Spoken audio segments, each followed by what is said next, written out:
Welcome to Kids True Crime. Pulling up, hit and go. It's showtime. Hey, hey. Chat squad rolling in line. Best crew on the screen as the headline. We pull up to the scene, Mr. calling out each detail. Real clean, Patty said, judging the fee. Running double dropping theories at top speed. Caroline Cooper in caps lock.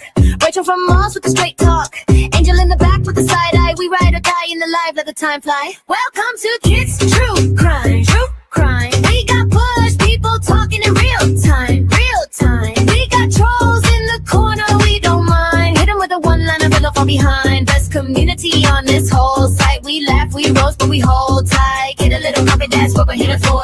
Bad ass fight, yeah. A passion for bad ass fight, yeah. Yeah. Yeah. Yeah. Bad ass fight, yeah. Bad ass fight, yeah. Support. Melissa in the bushes on patrol, putting out the fires when the rumors roll. Flames toddler in the back, all jokes. Inside last for the day one's folk. Feel the chatter climbing up the chat wall. Names flying fast, can't catch them all. From the first bell ring to the last word said. We beans, tease, pieces till it's time for bed. Welcome to Kids True Crime. True Crime. We got bush people talking in real time. Real time. We got trolls in the corner, we don't mind. Hit them with a one-line, fall from behind. Best community on this whole site. We laugh, we roast, but we hold tight. Kid a little pocket, that's what we're here for. Bad ass life, yeah. I'm a blast was for. Bad ass life, yeah. Yeah. Yeah. Bad ass life, yeah. Drop a heart in the chat for the day ones. Drop a flame for the late night reruns. If you know, then you know that's the code word. Kit says what she thinks, every quote heard. We stay loud, stay proud when the stream's on. Same fam, same clan when the cam's gone. One click, one link, and we're back at the door to the badass softcore lore. Welcome to Kids True Crime. True Crime. We got bush people talking in real time. Real time. We got trolls in the corner, we don't mind. Hit them with a one-line, fall but behind. Best community on this whole side. We laugh, we roast, but we hold tight. Get a little cookie, that's what we're here for. Bad as bud, yeah. Ash off door. Bad as bud, yeah. Yeah. Yeah. Yeah. Bad as bud, yeah. Bad, bud, yeah.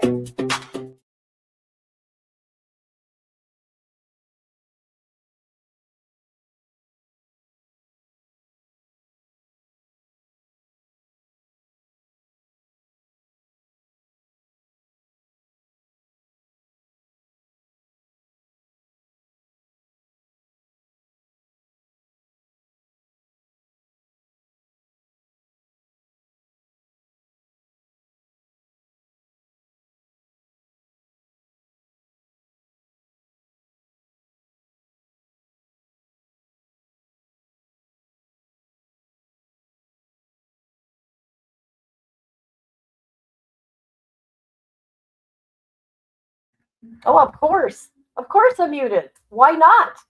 Okay? Why not? There's my peoples. Good morning, bird dog. Here we start all over again. Hello, Misty. How you doing, sis? We got to check out some things real quick. Trial does not start opening statements until not, but for early. Thank you for being here. Hit the like. Now, I got rules, and we're going to repeat these rules throughout the day so people understand. Okay? We don't have any. I'm not saying names. Don't even go there. I'm telling you, people. Now listen. There's no spamming the chat at all. However, I watch what emojis you put in my chat because you got somebody thinking they're the FBI. Okay? Paying attention. Okay? See if that emoji, do they use that emoji over there in that chat? Okay? All right? So be careful of your emojis. Now, I decided, you know how people got their emojis? You know, for their channel, like, oh God, I hate to say this, but QB, she has bees. People, this is me. This is going to be mine. Okay? You would think, you know, candy bar. Kit Kat, right? Whatever. This is my emoji now. This is my emoji, and I want you people to put it in the chat right here. This is my new emoji that we're going to use within my chat right here. Right there. That's my new. I got to get rid of that heart that's next to my name now because we are doing fire in the chat. That's what's up. Do you hear what I'm saying? Hello? Well, I will continue throughout the day talk about this, okay? That's what we're going to do here on my channel now. I just want to warn you guys, be careful of your emojis. Yes. Patty Sturgis, Patty, you're gonna come out of the woodworks, okay? I mean, someone's got to say something. Patty, do you want to play a game? I want to play a game. Ha ha ha ha ha. So with that, I will carry on. That's right. That's my new emoji for me. Okay? This represents my channel. Right? Let's get that under control. I want to show you guys something. JLR is coming after people, you guys. If you use any of his all you do is write flame within the you write flame, and where you can pick your emoji and you write flame, it should pop up. But that's it right there. That's it. The flame is mine. Burn, baby, burn. Burn, baby, burn. Okay, JLR is taking channels down. Or coming after people, I guess, unfortunately. So, I want to show you guys, this happened last night. There's a few things I want to show you. I mean, of course people are going to report on this, okay?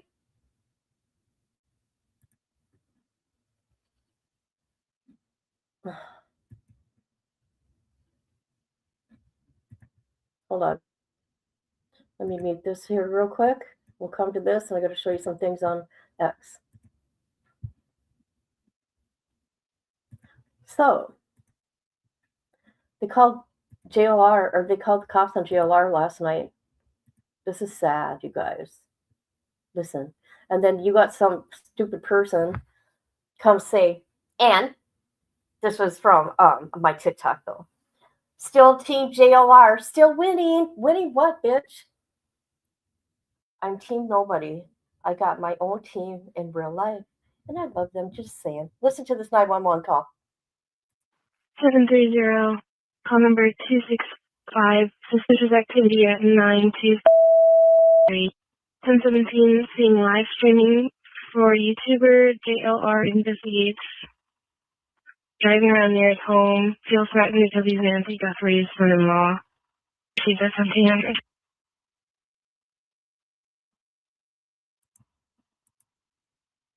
You don't think we're not going to report on that? Of course we are.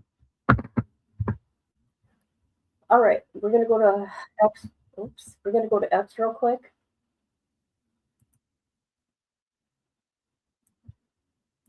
Oh, shoot. Okay, whatever. This is JLR stalking Tommaso again, Annie's husband. This is crazy, you guys. He's following him around. Look at this shit. Look at. Incoming. Tommaso going down Nancy's driveway. He doesn't I was even pulling stop. out the church. He doesn't even stop at the stop sign. He is following Nancy's son-in-law, you guys. Incoming. Tommaso going down Nancy's driveway. I was pulling out the church. Holy smokes.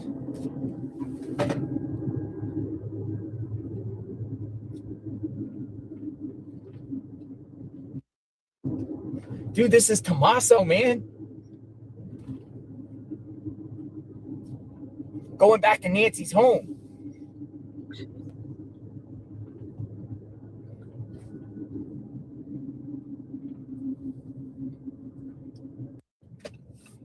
Incoming. Tommaso going down Nancy's driveway. Oh, I was pulling out the church. here's another part. Just right now, I was trying to say, hey, that way. I didn't see him. Yeah, he passed right by there. Right before you got here. He just went that way.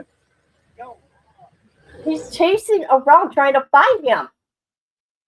Oh, let me take that down. That's crazy. And then, remember that guy with all the tattoos on the face? His bodyguard? Listen to what he says to Tommaso when he pulls out. This is such gross behavior. I don't know. This is, you got to have some respect. Well, I guess you don't have to, but for the family that are suffering this pain of not knowing, how would he like it if you got a family member missing, presumed pretty much unalive, right? And oh God, I just can't. I just can't. Okay, here you go. Okay, I'm looking to the left, guys. This is Look to the Tommaso left. pulling out of Nancy's driveway. So that way it looks like I'm not even looking at him. Like I'm not even looking at him. Like, oh yeah, who's that? Oh, ain't nobody important. So I'm looking to the left. Come off this driveway, Tommaso, please. Come off this driveway, please. Come on, Tommaso.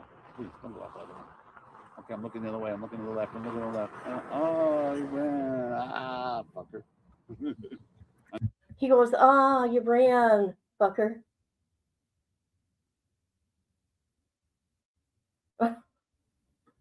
This is not okay, but they don't care. They don't care. This is all for views. I got people in my comments, not here on TikTok, commenting on my videos like that about JLR. I'm on no team, nobody's. It is Alex. I told you that. I said this is Alex, no? I guess I did say Alex. The guy that's with the tattoos, that is criminal intent. That is JLR's bodyguard. He would be doing all this shit. Well, yeah, you would. Hold on a minute. Show you something. I gotta go to Molly's channel here in a minute. See, all these new people are just learning about JLR. So, yeah, it's kind of funny. Look at what he's doing. Oh my God. Look at this. He's taking pictures of them. I mean, whatever, but Tommaso went into the garage. What appears to be law enforcement. Where's Nancy Guthrie? Look at this. What's going on?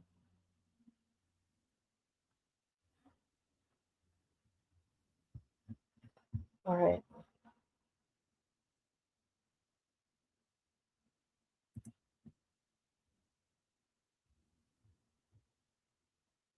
So somebody took this video here of Tommaso walking. Where is it? And compared it to that guy that was on the Nest camera. And they're back thinking it's him again. See if I can find it. I seen it yesterday. Oh, look at that. Oh, yeah, you better show you went to church. Yeah. You didn't learn nothing, did you? How to treat people. But see, JLR lives for this stuff. He likes to, he's like a big troll. Yes, he's like a big troll, you guys. He can stalk you. He can stalk. But you have some show up in his town and claim he's being stalked. That's, JLR is going to take this all on as, I don't know. Oh, I want to go to Molly's channel real quick.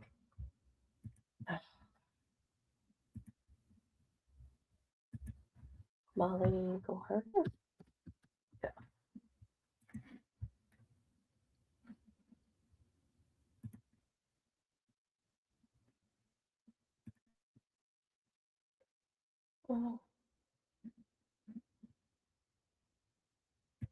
Oh my God, he is. I wonder who he's doing this to. Hi, Rhonda. Okay, this is Molly's channel. So I have a friend, okay, I'm not gonna say who, but I have a friend, a creator or whatever, that has a channel, and this is like a month ago, and all of a sudden I go over to her channel to support her and say hello because I saw that she was live, and I see that she's restreaming JLR, and I'm like, girl, be careful streaming him, because when she was streaming him, it was at full capacity. It wasn't, where it's like side by picture, and you're talking over it. It was a full size. So I immediately text her and I said, oh my God, call me right now. Call me right now. Nala! And she called me back and I'm like, oh my God, you're streaming JLR stuff. And this is before all the crap happened, right? And she said, oh no, it's okay. Did you see that? Did you see what her video was doing? Oh my God. He gave permission. He gave permission live for everybody to stream him. Oh my God. Hold on.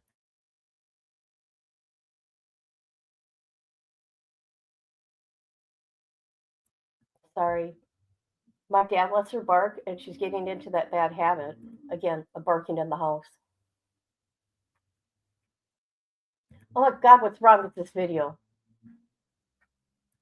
JLR told everybody it's okay to stream his stuff. He did. He doesn't care. Oh and God, I that hurts thought my eyes. in my head, now this is like a month ago. I'll have to ask her when.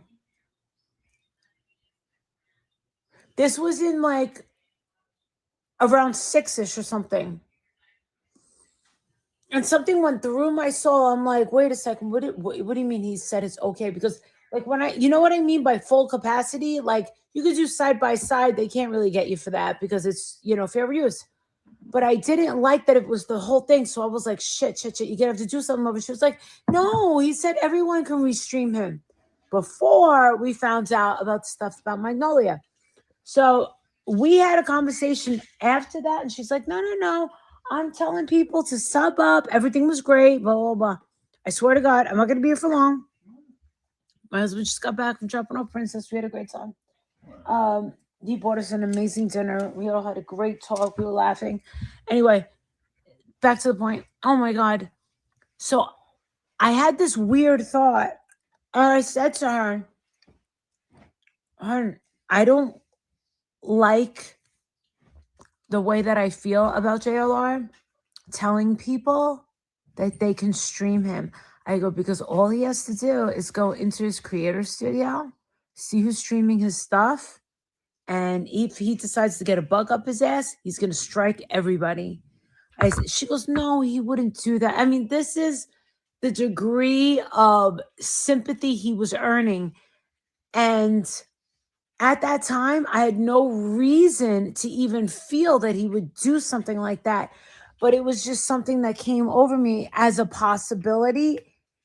And at the same time, I didn't trust it. And I told her that. And she's like, no, he's so good. He would never do that. He would never tell everybody to do that. He's a victim's advocate. Yeah, he's a victim's advocate. Oh my God, you guys. Okay. So I have a friend, okay? I'm not going to say who. Okay. But I have a friend, a creator or whatever, that has. Oh. Okay. So there's that. We got 10 more minutes. How is everybody? Good morning to you.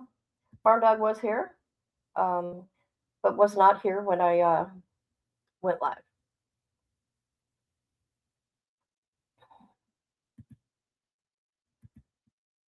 I'm not knowing.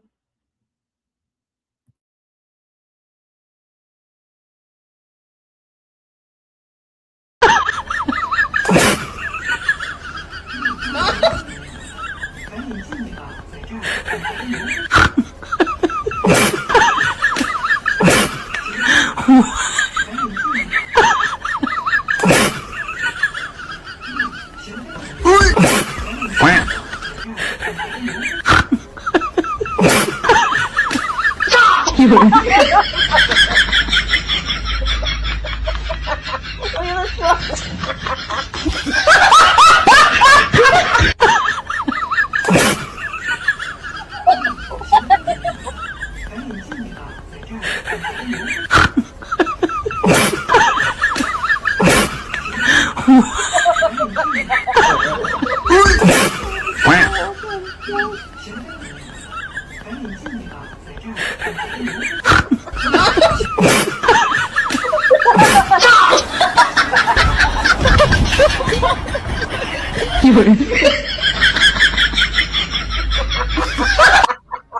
Oh my god, I just can't. You got me.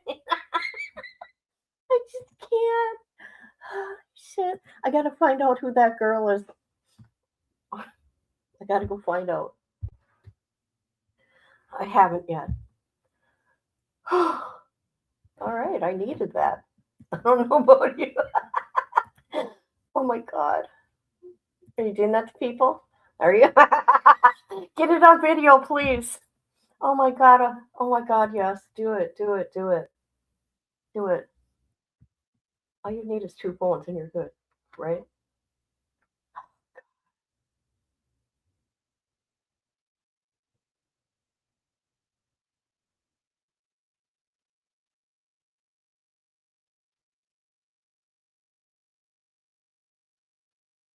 Okay.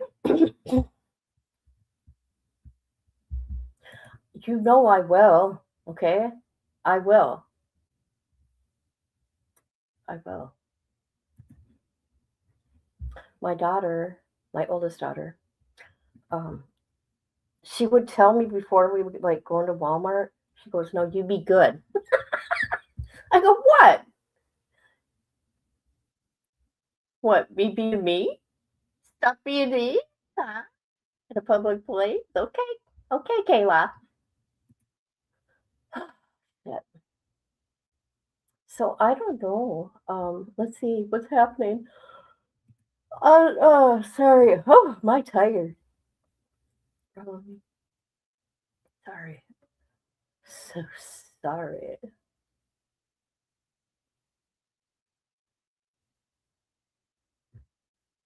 Um,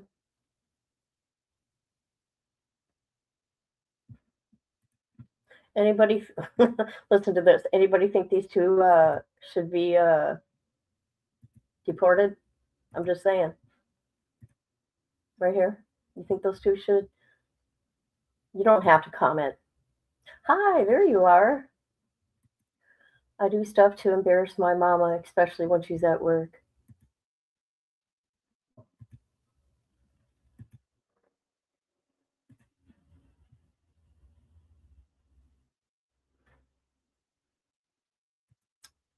I do. I do. You sit there and you lie on your application. That was your brother you married, lady. That was your brother you married. You don't want to. You know about the fraud going on, right? How do you only have $10,000 in your checking account and you're in Congress and within 4 years you're worth $60 million? How does that happen? How does that happen? When Congress only makes how much does Congress make? Congress salaries. I guess it depends who you are. They make anywhere between 174,000. Sorry, hold on. To $223,000. Not that lady. That lady makes a lot. Okay, a lot. All right, let's see what's going on here. Let's go to, let's see, there's 3 channels. Let's go to Court TV. We're going to go to Court TV and wait. Uh-oh. Uh-oh, what's going on here? Did they decide not to? Oh, here we go. All right. All right, let's go. Let's go, people. All right. She liked those big bows. Sweet little girl with a demented unaliver. Hey, guess what? Thank God it wasn't a strike. I did get a copyright, like I said I would, from Nicole's channel, and I'm going to contact Nicole. Okay, see if she'll talk to me. I doubt it, but hey, it doesn't hurt to try. What can she say? No.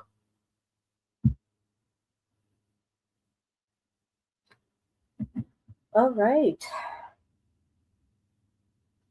I'm gonna put that. Because you're freaking cooks and thieves.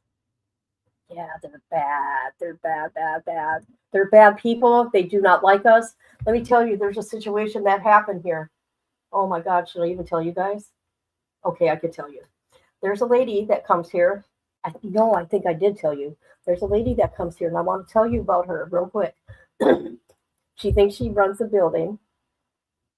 She'll get in your face. She'll tell you what to do. We only have so many parking spots here, and she don't care because she's not parking her car in the street.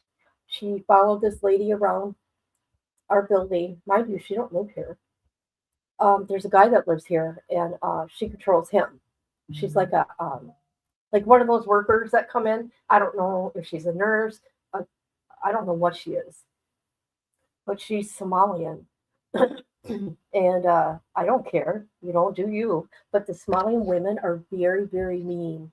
They are, and they're very, very like bossy, and they try to tell you what to do. Here, I'm telling you. And this poor lady, she followed this lady around into her apartment. She was on every floor. I hope the cameras caught it. But if you're working for somebody as an aide or whatever it may be, you have no right walking around the building. She went to my dad's apartment. So I had to go to my dad's and like be there. And I'm like, what? I go look to my dad. I go, what's going on? It's like, this is insane. You're going into all these people's apartments. This is crazy. So that's the situation I got to say. Hold on a minute.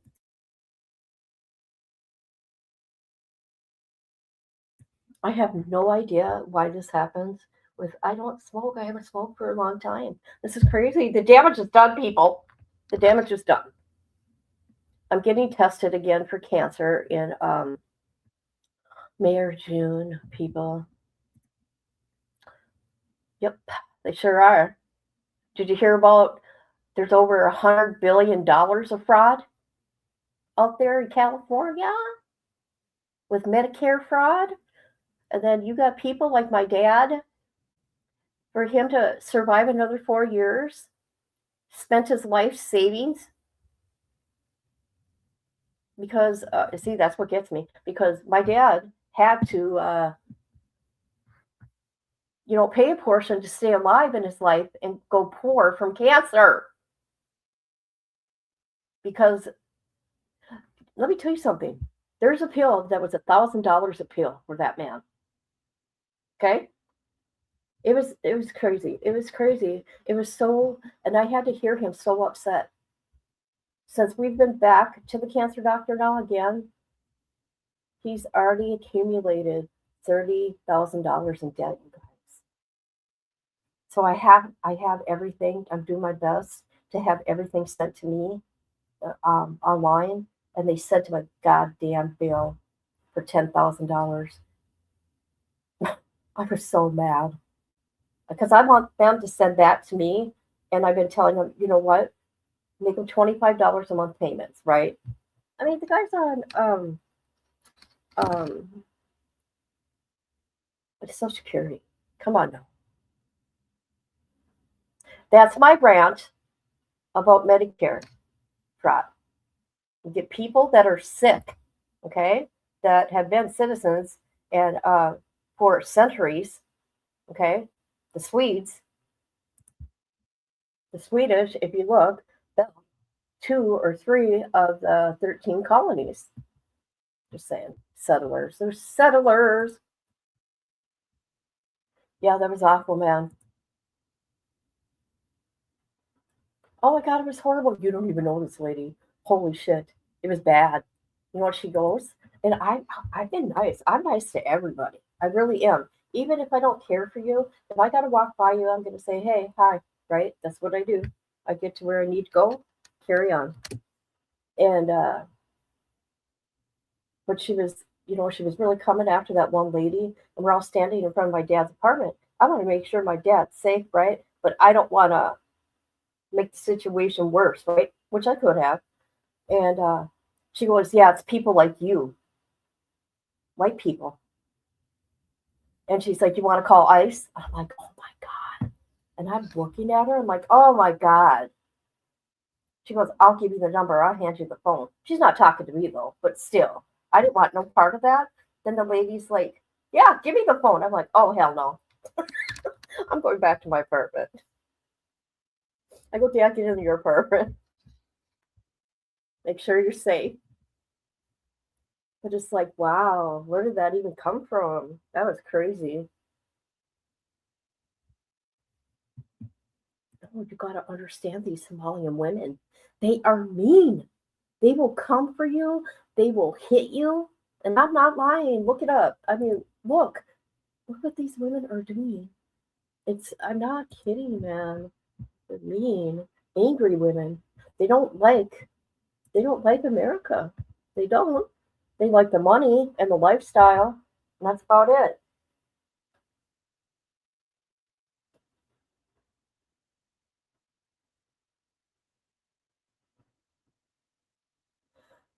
Well, that's just it. She had no right following that lady around like she did, the resident here. She lives on my floor. And I felt bad for her because after the confrontation happened, well, the lady kept following her, and everywhere she went, I mean, she's following her out the back door because this lady's trying to get away from her. And then she followed her to her car and then back into the building. The lady goes to her, I can go anywhere I want in this building. No, you can't. You cannot sit there and harass people. No, you can't. You don't live here. Well, you shouldn't harass people anyways. Okay. I don't care who you are. Yeah, pretty crazy people. Pretty crazy. What's my appointment? Oh God, my appointment's tomorrow. I don't even want to have this tomorrow. I don't. I already hate my therapy, okay? I do, people. I'm gonna be honest with you. All this lady wanted to talk about was my dad. No, I want to talk about my daughter. And I had to shut her down. I'm like, I don't want to talk about my dad. Stop it. I want to deal with my feelings of loss with my daughter. So yeah, my appointment's tomorrow, but here we go. Got it. Admissions of drug use, along with the solicitation of a sexual act. Okay. Ms. Anderson. And Judge, for the purposes of this section, I'm just going to focus on the things related to the sexual activities. That's fine. Okay. So I'm not waiving any objections to any of the other. Absolutely. Okay. Number 38.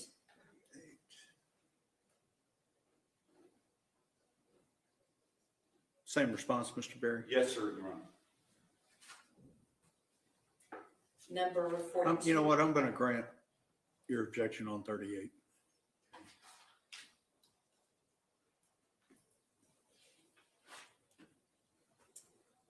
Number 42.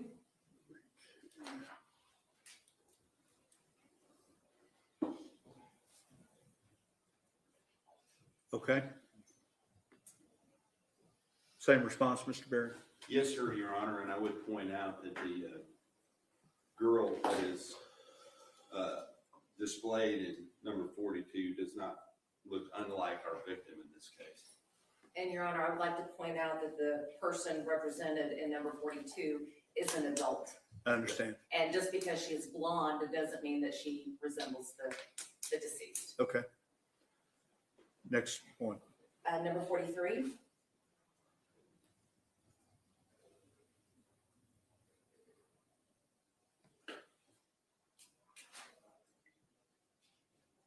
All right. Number 56.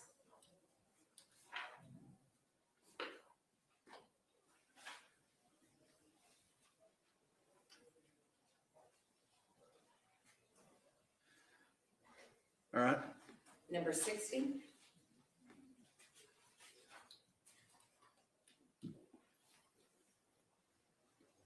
Okay.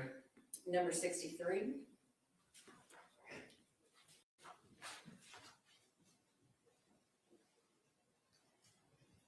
Okay.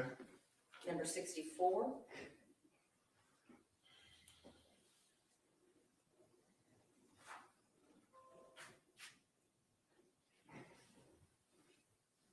All right. Number 72.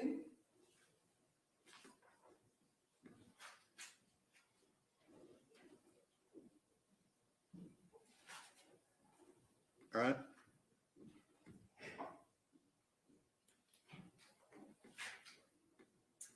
And that is it for that particular notice. Okay. Those objections will be overruled.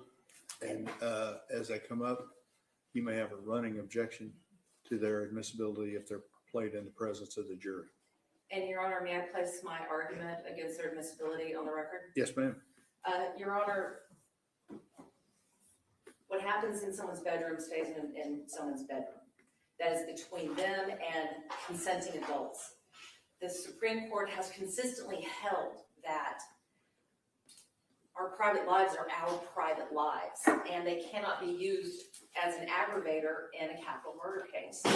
In the case Andrew v. White, recently the U.S. Supreme Court held that the due process clause can be violated by going into unnecessary and duplicative and multiple incidents that really bear no relevance. In that particular case, upon conviction, the prosecutors talked about the defendant in pejorious terms, called her a whore, called her a slut, held up her underwear in front of the jury. And this is in a capital murder case. They paraded some of her former lovers in to talk about their infidelities. And the Supreme Court said, wait a minute, that's not right. That there can be things that are so prejudicial that they render the punishment phase of a capital trial fundamentally unfair. And that's what we're talking about here. If all of this is admitted, that does render the capital or the punishment phase of this capital trial fundamentally unfair. Now, in the Andrew case,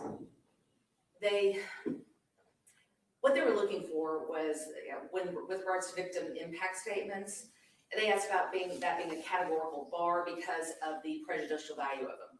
And I agree with the Supreme Court in that regard, in that there should not have been a per se bar, that it's going to be done on a case-by-case basis and things like that. However, the Supreme Court went on to say that even though we're not going to give you the categorical bar for the victim impact statements, the due process clause is still in effect.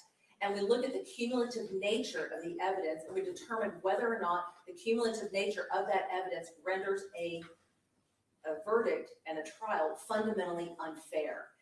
Quite frankly, Your Honor, these are irrelevant. They are here for no other purpose than to inflame the passions of the jury and to allow the state to make those ridiculous comparisons saying, oh, they're blonde, therefore it must be the decedent, or reminds them of the decedent. Fundamental fairness. And this is not anything new. The Supreme Court has held on numerous occasions that when you have this accumulation of prejudicial evidence that the state brings, that they have crossed the line, that renders a case fundamentally unfair, and the Supreme Court has reversed convictions numerous times based on that. And so that's why we're asking that this not be allowed in. If you want to pick a few and say, you know what, bring that in. You know what, bring that one in. But the cumulative nature of the instances that they are trying to bring in is just fundamentally unfair, especially when you're talking about things that occurred between consenting adults. There's no crime against having a threesome. There is no crime in trying to find somebody else to have a threesome. There is no crime in bragging about your sexual escapades. I mean, if our president can brag about it and do his locker room talk, then, and that's not, held against him, then why should that be used as an aggravator and a capital case to try to give Mr. Horner the death penalty? And that's what we're talking about. This is a life and death situation. And when we're talking about fundamental fairness, it is exceptionally and incredibly more important in a capital case because we don't get do-overs if he's executed.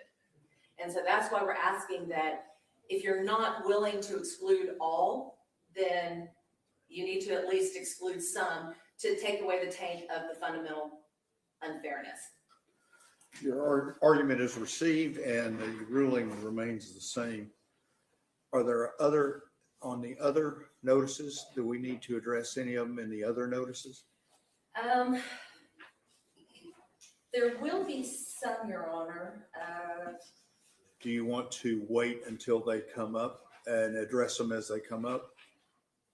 Yes, sir. Okay. I think that will be the best for the ones in the supplemental notice from November the 19th of 2025. And that also might be best for the second supplemental notice for December 8th. Does the state anticipate having any of that testimony today? No, Your Honor. Okay, so we can address that as it gets closer? Yes, sir. Okay. And Your Honor, I believe the state had indicated that the majority of these others would be coming in the form of their expert witness. And so what I will do is I will reserve my objections to these other ones and address them as they arise. Okay. Your Honor, with regard, I just don't want there to be any mistake. I mean, the second supplemental notice, those are items that will come in, not the second supplemental, the first supplemental notice, the one that's in the middle. Those are items that are going to come in through the victims and the extraneous victims. Understood. Yeah. Yeah. Not through an expert. Right, I understand. No, Yeah. I was referring to the rest of them in the Right. first notice. Yeah, I'm with you. Okay. Anything else we need to do before we break to open the courtroom to let everybody get seated? Judge, we do need to re-urge our motion for continuance. Okay, that's tonight. Anything else? How long do you think it will take? Because I have to go to the war room and grab something. Let's shoot for 9:20. That's 10 minutes. Would that give you enough time? Okay. 9:20, everybody.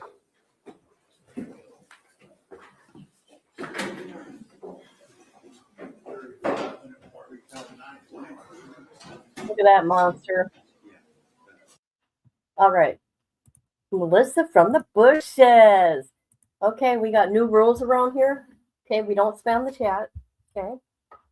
And hit the like. You gotta hit the like. Okay, that's a rule. Hit a like. Also, my new emoji for my channel now, because I gotta get rid of that heart next to my name, is a flame. So the flame is, like Queen Bee has, she's no queen, but Queen Bee has a bumblebee as her signature thing. Mine is a flame, okay? I call it, that's my thing. It's a flame. So fire in the chat, okay? That's me. Don't forget, because I'm getting, that heart is going away from my name, okay? Okay. Also, be careful if you're on other channels and what emojis you're using, because we got an FBI agent on the YouTube streets, okay? Not the YouTube streets channel, but in all YouTube.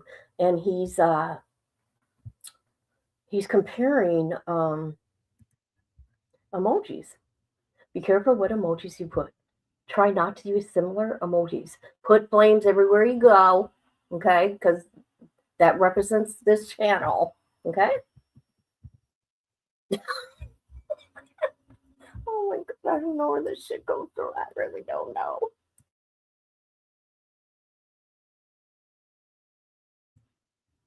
And you know what? Thank you for being here, every one of you, and people in the bushes, and whoever watches the replay. But this guy here is a monster. It'll be interesting what we really find out. What they were arguing about for the death penalty is they're saying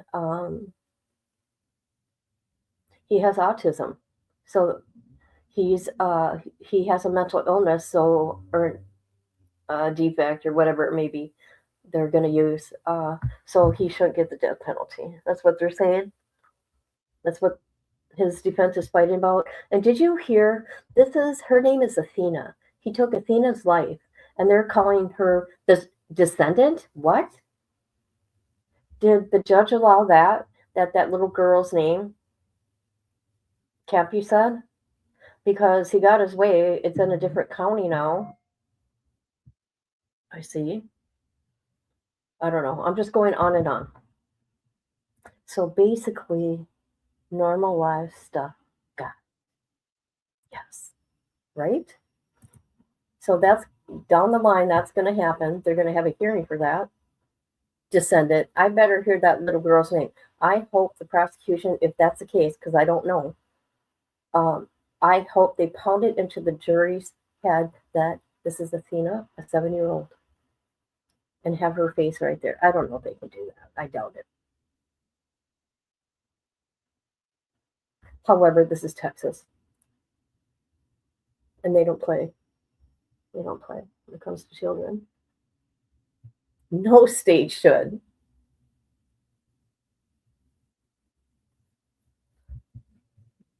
There shouldn't even be a trial.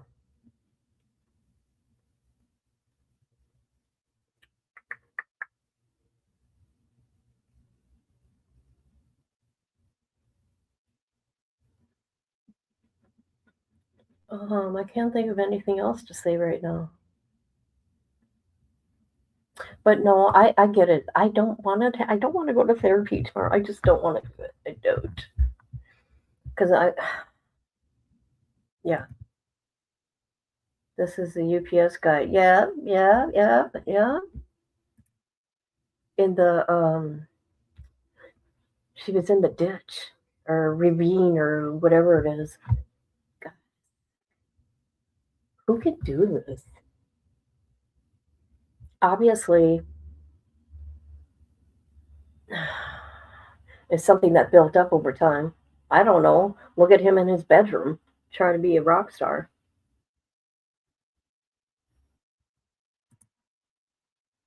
This is a FedEx dude, and I love your comment yesterday under my post that said, keep my name out of your mouth.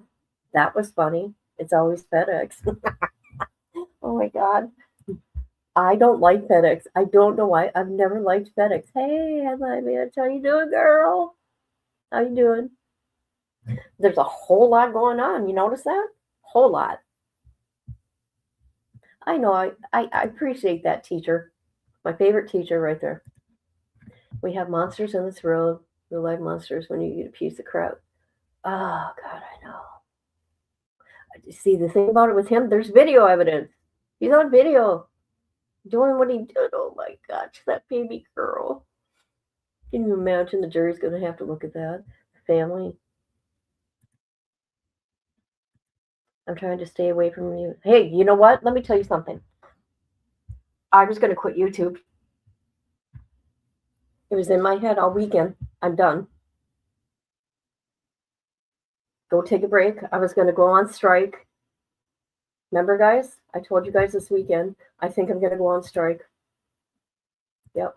Patty, you deleted your comment, by the way, under where I said keep my name out of your mouth. You deleted your comment. I want to know why. Are you being a spy for somebody? Is that what you're doing, Patty Sturgis? Huh? Felix is always up to something. Oh my God. There sure was.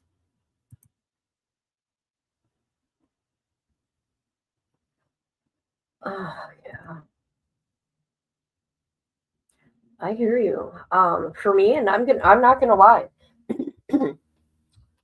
I feel defeated on here. I don't understand why people don't watch. So you get defeated, right? Because you know you put out good information, right? You put out facts, right? A little goofy at time, right? It's like why am I putting all this energy into this channel if no one's gonna be here? Right, right, right. I seen it was going to come back and laugh at all you guys' comments. And I'm like, why did she delete her comment? Doesn't she realize that it's in my YouTube studio? God, you can't get away. You can't get away. It's in the YouTube studio. So knock it off. Keep doing what you do because that's why I love you. There's cameras and, good.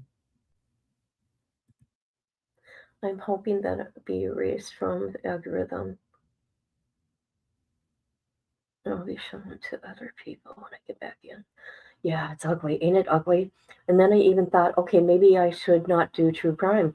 I'm just stuck in time right now, not knowing actually what I want to do. And that's the honest to God truth. But I think I should go on strike. Maybe it'll do me some good. Maybe I'll never come back. I don't know. Because every post I saw about Tyler and would say Tyler's comment, there was nothing bad. Oh my God. I'm keeping his name out of my mouth and out of my channel. I said I keep his name out, and I'm going to keep my name out. But the flame is my emoji. Just putting that out there. That is sick. It's sick. I figured, okay, a new year, these people would stop, right? I really thought that. Oh my God, they continue. How can they handle this toxic shit? But you know what it is? Money. You know what? I should try that one day. I should try that. I should go after BJ.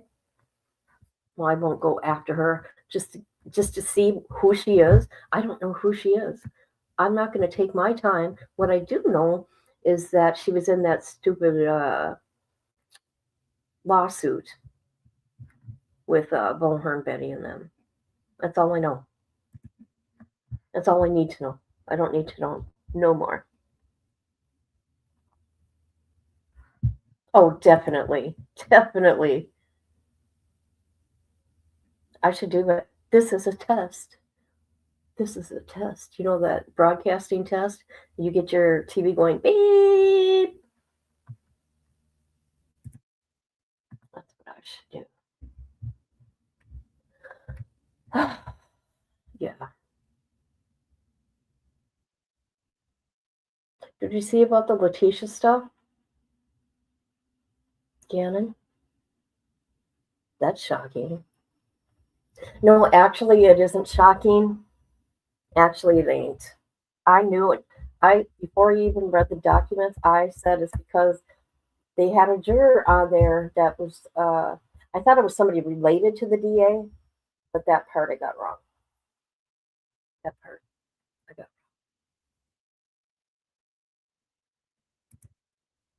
wrong. I played it today already. Dang right away. Front and center, Patty. I know, ain't it shocking? So shocking. Even though I kind of knew they were gonna, it's gonna come back. It's still shocking because what the family went through, all this stuff's gonna happen all over again. The internet's gonna go crazy. All the new people that don't know the case, right? All the new people, and they're gonna go. Oh God, it's gonna be a nightmare. It's gonna be like Letitia again. The internet. That's what it's gonna be. Don't forget to put a flame in the chat to greet me every time you come in. That's a new rule. Okay? That's a rule. The judge should have never allowed her. I know. It was a huge problem. But her team, and maybe that was smart of them, they didn't fight it, actually. But Judge Warner, he did an amazing job. He put up with her crap. And then he gave it to her during sentencing. There you go. That's my emoji, people. I'm dropping the heart. Okay? That's what I'm doing.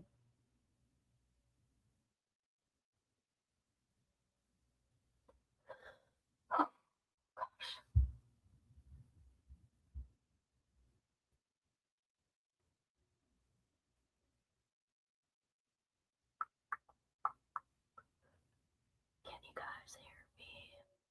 Can you guys hear me? That guy's going bald. Somebody should tell him. Just shave it off. Just shave it off.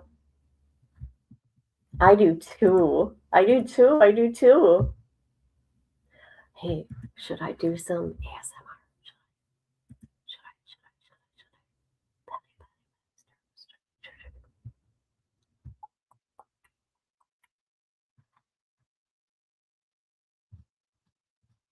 I?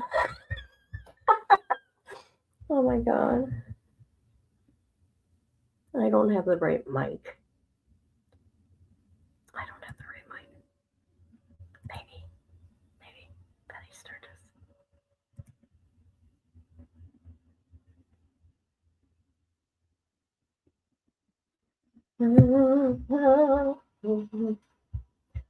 It's going to be like 70 degrees next week here 2 days. However, those 2 days is going to rain. How about that? I'm like, oh my God, maybe me and Ella can go to the trail. I don't even think it's open.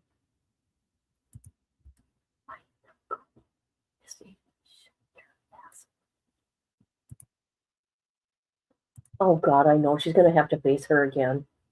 You have had some bad weather this year. Bad.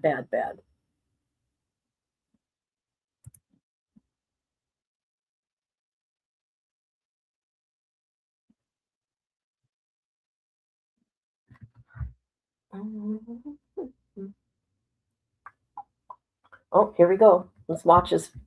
Here we go. Justice for Athena.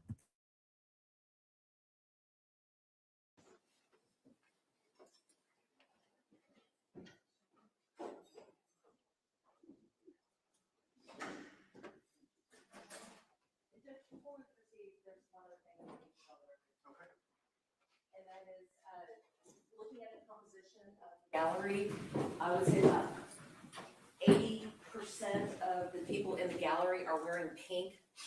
And pink is the signature color of the decedent, in this case, Athena Strand.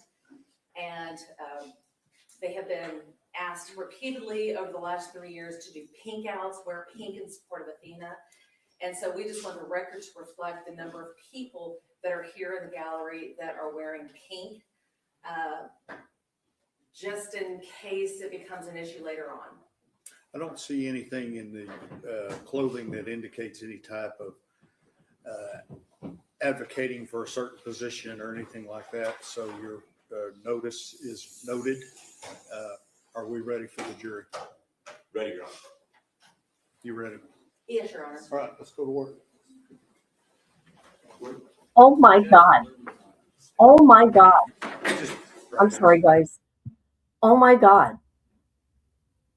The family, nobody in the gallery was supposed to wear pink. Are you kidding? And they can't say her name? Oh my God. I'm sorry. This is crazy.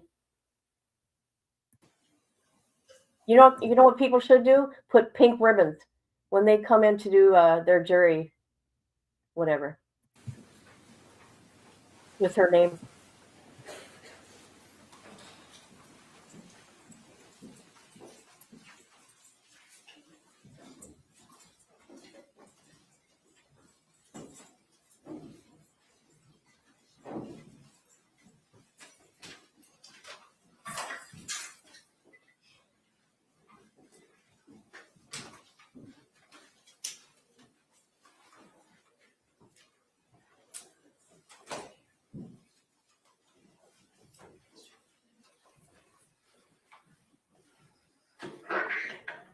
Everyone may be seated.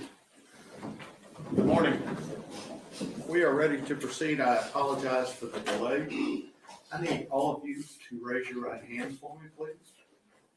Do you and each of you solemnly swear or affirm that in the case of the state of Texas versus Tanner Lynn Horner, you are a true verdict render according to the law and the evidence to help you God? I do. All right, everyone may be lower your hand. Mr. Horner, if you would stand, please. Mr. Berry, you may arraign the defendant.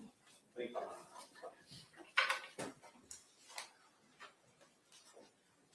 May it please the court? Yes, sir.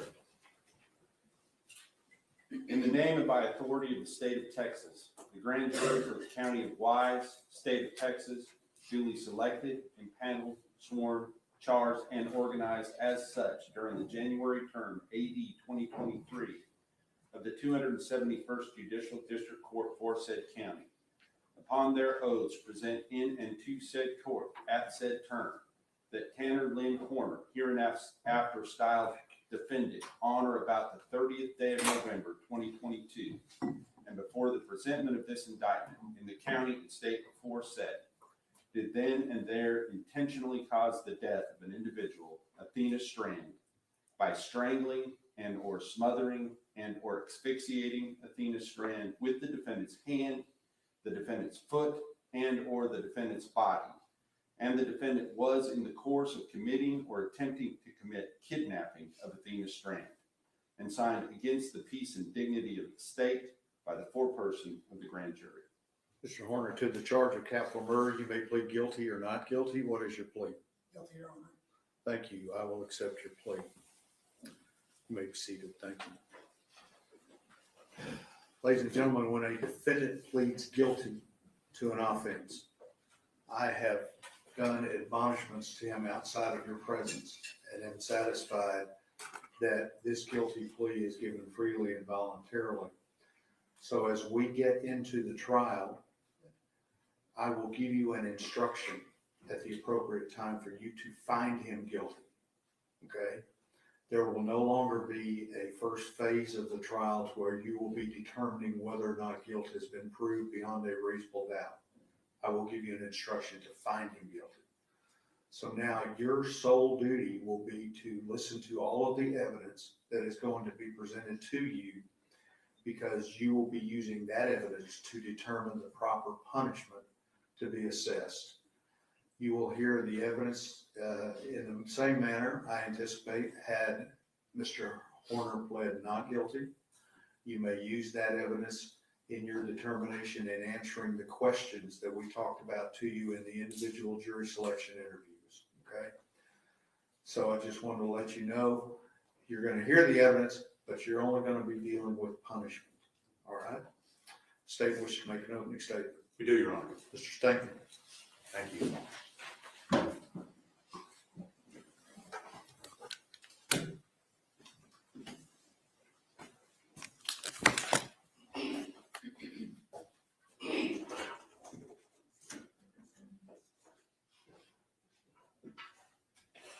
Your Honor, I'm going to object showing evidence in opening statements. That's overruled. We'll change of plans this morning. Welcome. Thank you for all for being here. Sorry to keep you waiting. This is what this case is about, right here. You know, when I looked at this case, most lawyers, when they have these types of cases, they have kind of a theme of the case, something that sits with them, something that touches them here. And in this case, I looked at Paul in 2 Corinthians when he said, Satan masquerades as an angel of light. And that's what we have here. Let me tell you a little bit about what you're going to see today, what you're going to see over the next few weeks. We're going to present all the same evidence that you would have seen before in guilt, but that's going to be expanded to include the punishment evidence as well. So you're going to get it all in one package. Okay. Let me tell you how this is going to begin. What we're going to start with first is we're going to introduce you to Athena, which is the most important thing, and that's the reason why we're here. So let me give you a little evidence here. Athena's last day. She was in school. She was in Miss Thompson's first grade class. She had a rough day that day, and you'll hear Miss Thompson talk about that. She's strong-willed, very precocious. She's 7. Ms. Thompson's going to talk to you a little bit about that last day and tell you what went on and why that's important. You've heard that name over and over, Athena Strand. Born May 23rd, 2015. It's sad that we have to talk about a child in the past tense, who she was, what she liked, who were her friends, who were her parents. It's sad that we have to have this discussion, but that's the evidence that we have to bring you. That's the evidence that's important.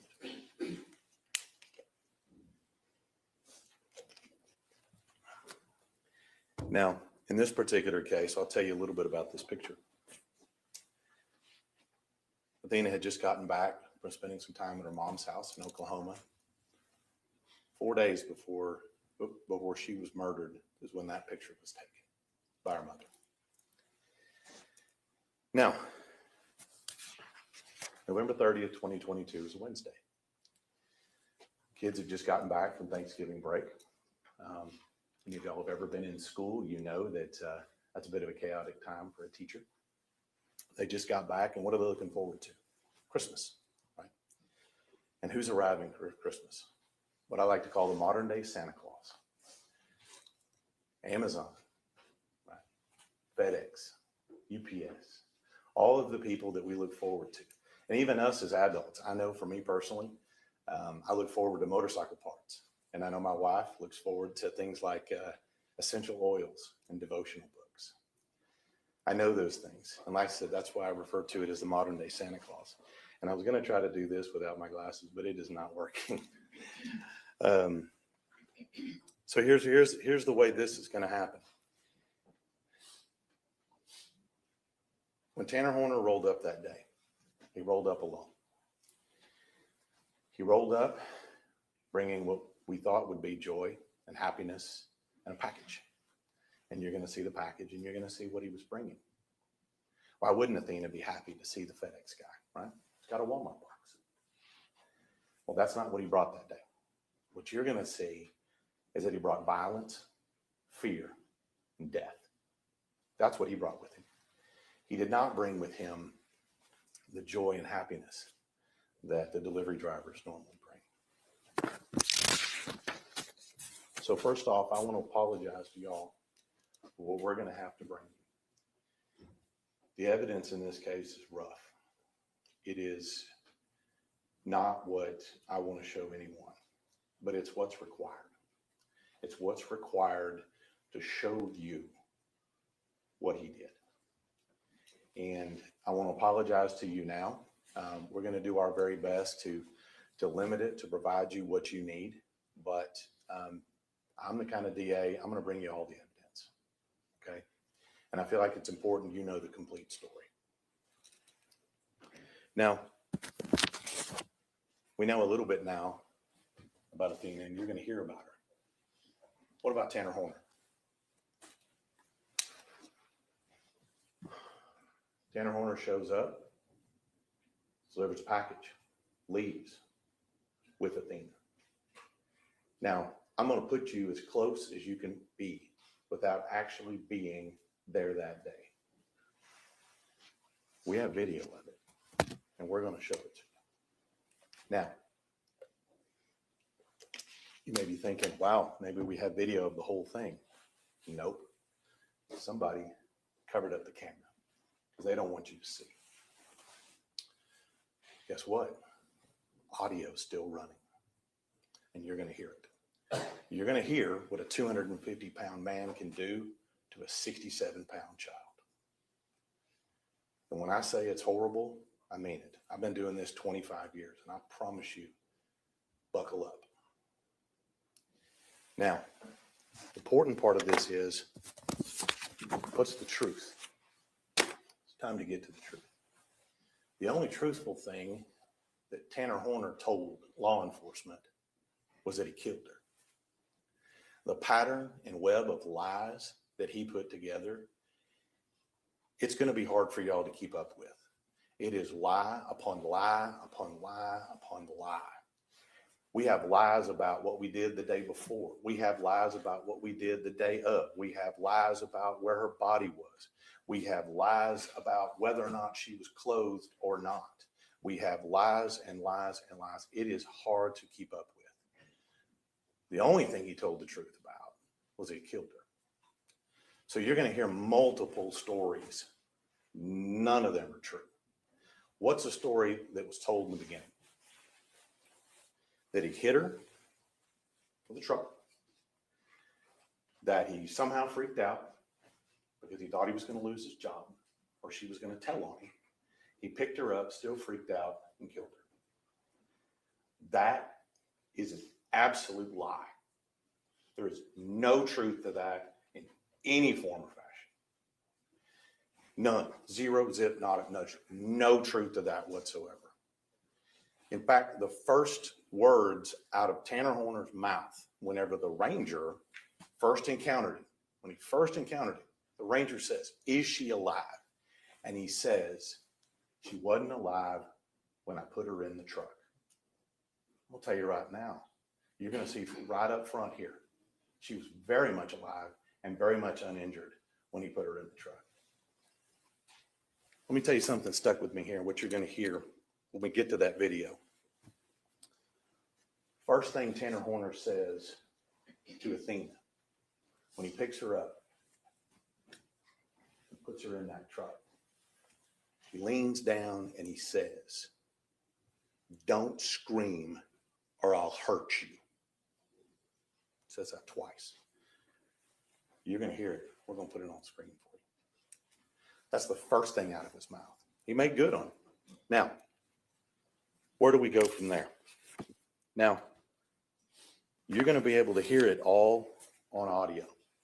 But I'm going to tell you right now, the one thing you're going to hear that is something that you can't unhear is the level of fight that a 7-year-old girl has when she's facing down certain death.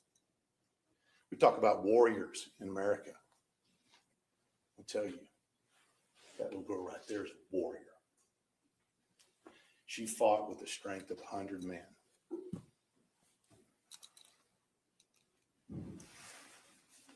Three days later, we catch up. 3 days later, it took us. What's Tanner Horner during all this time? Good question, right? What's he doing? He's delivering packages just like normal. Made it to work right on time. Made sure that he got the same FedEx truck so we could have his mobile crime scene with him the entire day. This is planning. This is preparation. He knew what was going on. He drove through the scene that day. He drove right through the scene that day. You're going to have video from his truck driving right through that scene, right where he kidnapped her, right where he took her away, and talking to people. What happened? What went on? What happened? In the same truck he killed her in. This is the level of cold-heartedness that you're going to see. Now, we finally locate her. And how do we locate her? Hundreds and hundreds of law enforcement personnel. Canines, dogs, thermal imaging. The ranger had helicopters moving 24/7 looking for her, searching for her, all believing that they were going to find her alive. Where did we find her? We found her at a place called Bobo Crossing. Now, I grew up in Wise County, and I lived not too far away from where her body was dumped. And I have no idea why they call it Bobo Crossing. I haven't found anybody who knows why they call it Bobo Crossing, but that's what they call it. It's probably got a county road number, but nobody knows what it is. People just know what this is. It's a little bit south of Boyd, off of Highway 730. We'll show you some maps. But that's where we found her. We found her where he pitched her off naked in the water. That's where we found her. How did we get to that point? Well, it wasn't without a lot of hard work by the FBI, Texas Rangers, Wise County Sheriff, deputies. We finally locate her. But how did we get to locate her? Well, Tanner Horner made it as difficult as possible to locate her. Again, with more lies upon lies upon lies. Where's her body? Where's her body? It's over here. It's over here. So on and so forth. It's just too much to keep up with, to be honest with you. So many lies. But we find her body. And you know, throughout this whole time when we're looking for the body, you know, when we ask people what happened, you know, sometimes they take responsibility. Not this guy. Every part of that, even before we found her body, is woe is me. Worried about what's going to happen to me. Worried about why I'm not going to see my kid again. Worried about me. Selfish. We haven't even found her body yet, and he's worried about that. But he's so concerned about diverting law enforcement from what's going on. So concerned from diverting law enforcement from deciphering just simply where her body is, that he conjures a whole other persona out of thin air. And all the ranger had to do is look over at him and say, hey, I want to talk to the other guy. Okay, we'll talk to the other guy and we'll tell you what happened. But that other guy lies as much as it was before. And that's the problem with all of this. We finally find her body, and here's what you're going to see once we find her body. Now, this is where we start getting into punishment. Obviously, the judge has already talked to you about, at some point, he's going to instruct you to find him guilty in that particular case. We're going to talk to you a little bit about punishment. I hadn't planned on talking about change of events. Got to switch gears. What does punishment look like? We have DNA. Not only do we have initial DNA from Athena that has Tanner Horner's DNA under her fingernails, we also have DNA, Tanner Horner's DNA, in places where you shouldn't find DNA on a 7-year-old girl.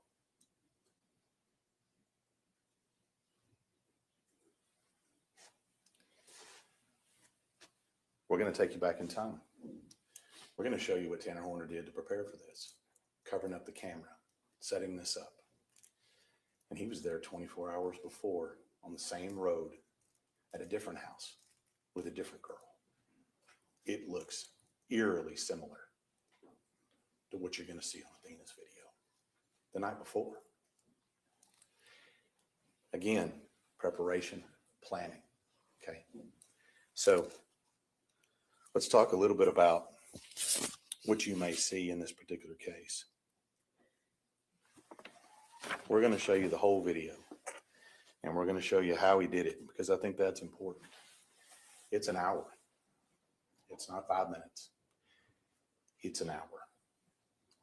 And it's not just one time that he's trying to kill her.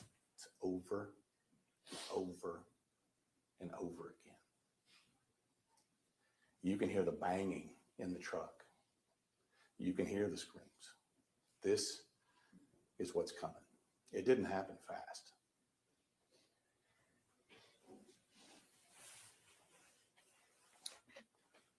Now, when it comes to punishment,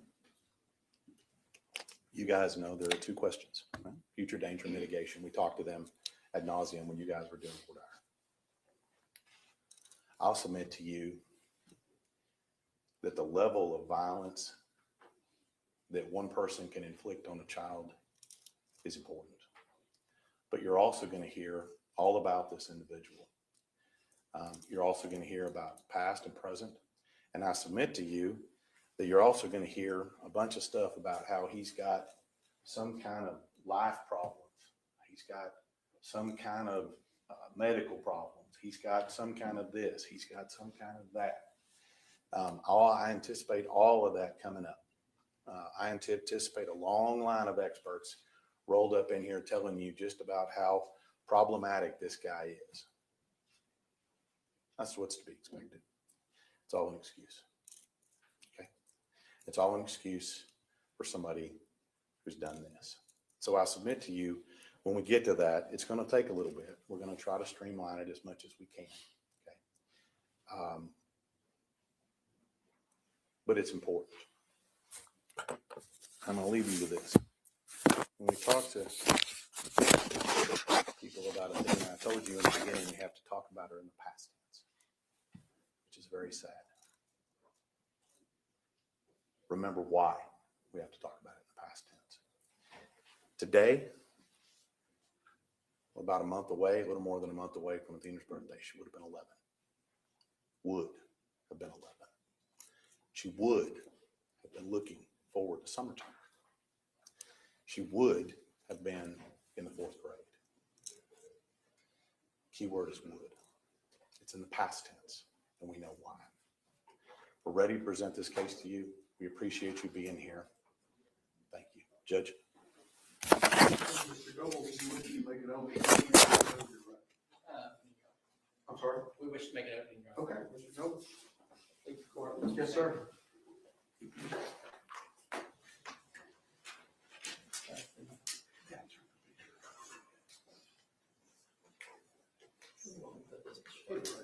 Sarah, you can leave it on the easel.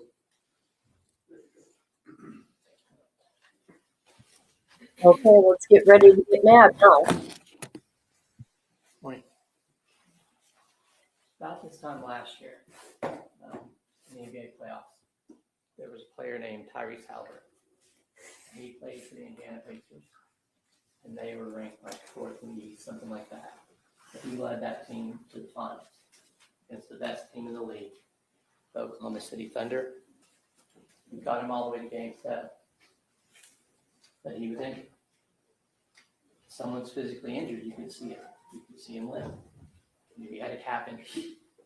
Gets to that Game 7, starts out hot, hits 3 3-pointers, they're winning. He's in the game, they're winning. He's out of the game, they're losing. And then his Achilles snaps. I don't know if you've seen that before, but that's a very visible injury. You can see that tendon go up under the skin. You can see him hit the ground, pound on it, pain and frustration, and you know he's done.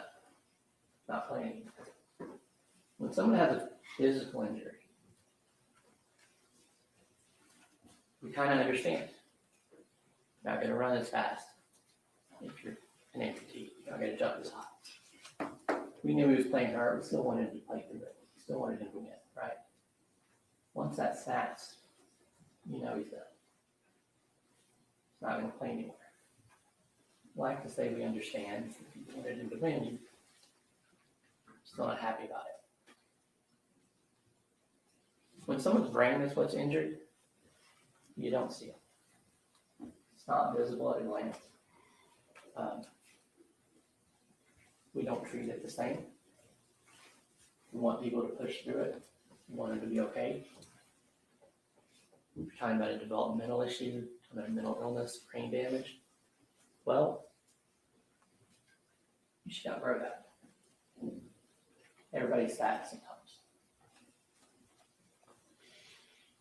You got strength, you just use your strength to make up for the deficit. A bone that's 99% unbroken is still a broken bone. It's not going to support the weight. It's not going to do its job.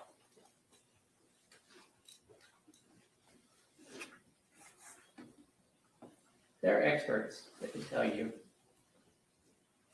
measure, testing, research, what's wrong with the brain, why it's not functioning the way you expect it to. They can show you causal links between what's wrong with the brain and how someone behaves, why they don't fit in, why they don't function the way someone who doesn't have those deficits functions. But do we really need that? It's not true that we don't know when something's wrong with someone. You know that someone ain't right. They don't pick up on the social cues. They can't solve the problems they should be able to solve with the intelligence they have. They can't put themselves in someone else's shoes the way everyone else does, the way you have to. Tanner's injury actually began before he was born. His mother, God bless her, Melissa Horner, was working as a stripper when she was pregnant. And one of the ways she was able to get on stage and do her job was to drink alcohol. If you're exposed to alcohol prenatally before you're born, it doesn't have to be a lot. It can be in the first trimester. We know now that if it's just in the wrong days of gestation, it will cause permanent injuries. Now, Melissa continued throughout Tanner's life to this day to have issues with substance abuse with the law. So she was not there for him a lot, kind of in and out of her care. His dad unfortunately had similar issues, more legal, more substance abuse, and he wasn't there much either. So he was raised by Jackie Harbison. Jackie is a wonderful grandmother, and she's done the best she can with him.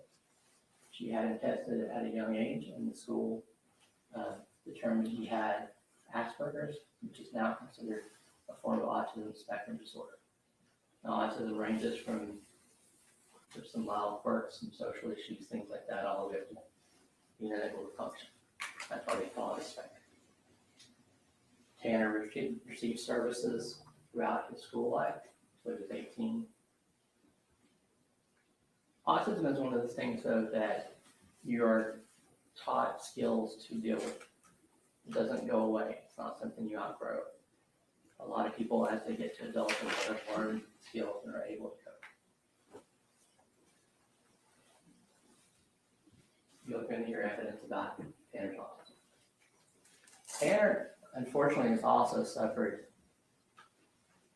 various mental illnesses throughout his life, been diagnosed, he's received treatment for, and some of those are ongoing. We'll hear about those and what issues he has there.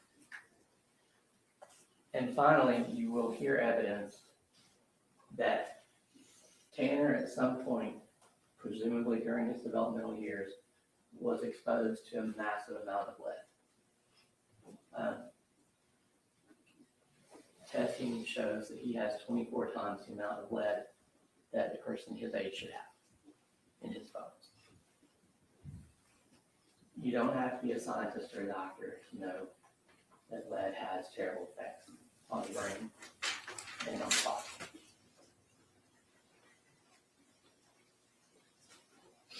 Why does this matter? Well, remember back in the beginning when we were in the group, the judge told you, the state told you, the defense told you how important the presumption of innocence is. How important the state's burden of proof is. They have to prove guilt beyond a reasonable doubt.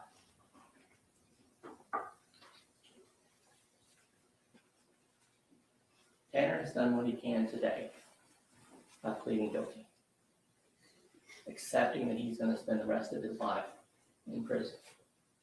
Now, I understand I have a different perspective on this because I've represented a lot of defendants who won't do that. The evidence is overwhelming. The state said it's terrible. I hate that we all have to sit through it together. But all across America today, there are defendants that are relying on that presumption of innocence and that burden of proof in their cases to try to get a non-guilty verdict, no matter how the evidence is stacked against them. You even heard in that group 40 years that we did, that the state suggested we might try to get a non-capital verdict in this case, unless we included offense. We're not doing any of that. So where does that leave you? We already talked about it. That's why we spent the time in individual board hour going over everything. You've taken that oath now, that second oath we talked about, to follow the law. And the law in Texas never requires a death penalty. The law in Texas is always satisfied with life without parole. Objection, argument, Your Honor. Life without parole is a terrible punishment. You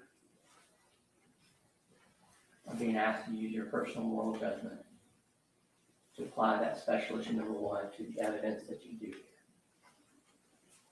It's going to take a while. It'll be from both sides.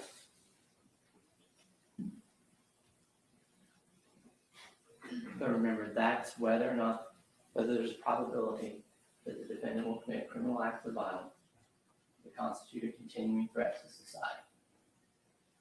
We believe when you've heard the evidence, you'll realize that the type of damage that Tanner had to his brain actually makes him a good candidate for structure and rules. It's probably what he's always needed. And when he goes to prison, he will be under threat. He will not be the one threatening you.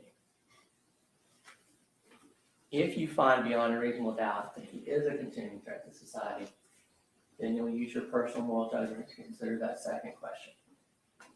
Whether or not there's a sufficient mitigating circumstance or circumstances to warrant a life sentence instead of a death sentence. We've talked about that already too. What is a sufficient mitigating circumstance from the evidence?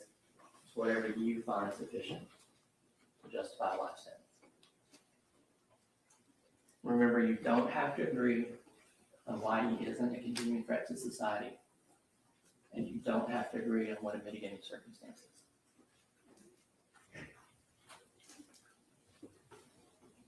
When you do see this evidence,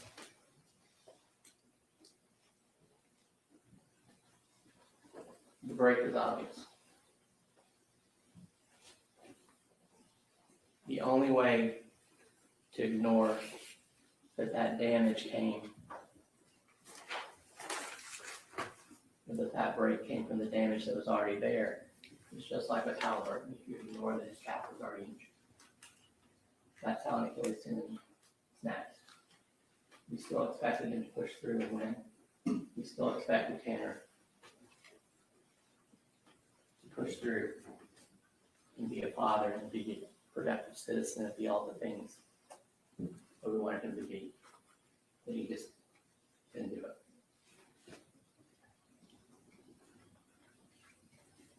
So what I'm asking you to do is to not close your eyes to what you see about who Tanner is and how that applies to those two special issues. Not close your ears and not listen, not pretend that damage to the brain isn't real. Speak up, fulfill your oath, sentence him to life without parole.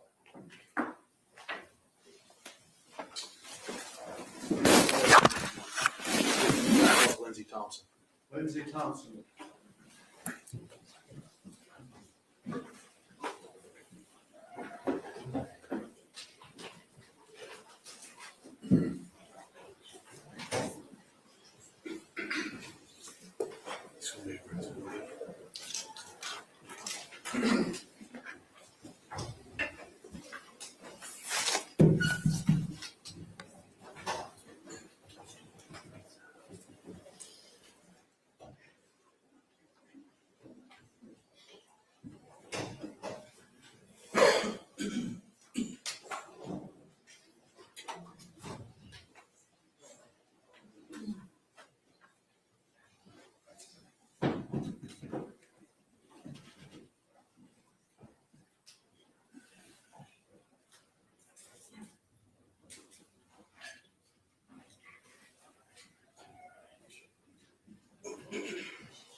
Ms. Thompson, come right here, please. Good morning. Good morning. Have a seat.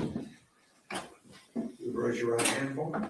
Solemnly swear or affirm testimony given this cause to be the truth, whole truth, and nothing but the truth, so help you God. Yes. Okay. There's a rule of evidence in effect that says you cannot be in court unless you testify. And once you have testified, do not discuss your testimony with anybody else except the lawyers, okay? Mr. Staten? Thank you, Your Honor. Ms. Thompson, would you introduce yourself to the jury and spell your first and last name for the court? Yes, my name is Lindsey Thompson, Lindsey, Thompson, Thompson. Ms. Ms. Thompson, I noticed you're wearing a green jacket there that has an emblem on it. What's that for? I am a first grade teacher at Paradise Elementary in Paradise ISD. Can you tell us a little bit about where Paradise is located? Paradise is about 40 miles northwest of Fort Worth. A very small town, population under 1,000. Very small schools, one stoplight, your typical small town. And tell me about Paradise ISD. How many kids do they have, and what size school is it? UIL classifies us as a 3A district. We have about 100 students per grade level, give or take a little bit. And you said you're a first grade teacher? Yes, I am. How long have you been a first grade teacher? I have been at Paradise ISD this is my 7th year, and prior to that, I was in another district for 5 years teaching first grade. So you're kind of a permanent first grade teacher. Yes, I do love first grade. So in your class, in Ms. Thompson's class, on average, how many kids do you have in the class? Between 18 and 20. Now I'm going to take you back a little bit, if you will, back to it's been a few years, so the 2022 school year, okay? Were you teaching first grade then? Yes, I was. And did you have the same 18 to 20 kids? Yes, I did. Now, during that school year, did you have a chance to have a student in your class by the name of Athena Strand? I did. And tell me, when did she come to your class? The first time I met Athena was at Meet the Teacher night. Her stepmom brought her in, and I vividly remember her coming in. She had all of her supplies. She was so excited about being at school. I can just still remember her just standing there, just excited to be there. And that was the first time that I met Athena. And tell us a little bit about what kind of student was she? I adored Athena. She was so much fun. She was a free spirit. She loved drawing. She loved to write. She loved to color. She was just your typical, 7-year-old little girl that just loved life. She would come in with, stickers on her hands. She loved to dress up. Like, she truly was a free spirit. Like, there's no other word to describe her. Like, she definitely was a true gem. I'm going to bet when you say free spirit, is that kind of a nice way of saying that she might have been a little more enthusiastic in your class than some other kids? Yes. She's one that would stand up for herself, and she would speak her mind when she wanted to. She loved to talk and socialize with her friends. But that's just who made her who she was. So let me ask you, how long, you said it was Meet the Teacher night. When does Meet the Teacher night normally happen? In August, like about the week before school starts. And then she was in your class through when? November 30th, 2022. Now, just so that we're clear, can you describe her physically for the jury? Yes, she was thin and petite. She had blonde hair that sometimes she'd wear up, but most of the time it was down, wavy. She had perfect color skin, but she was always smiling. Judge Mann? Yes.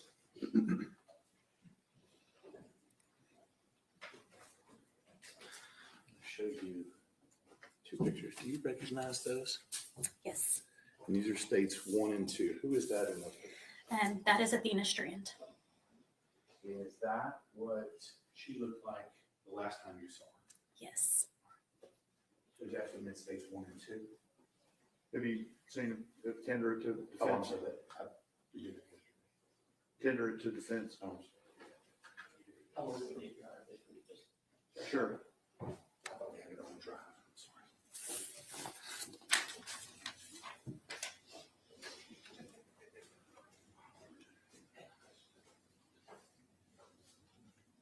I'm sorry. Okay. States exhibits 1 and 2 are exhibits. We published 1 and 2? Yes.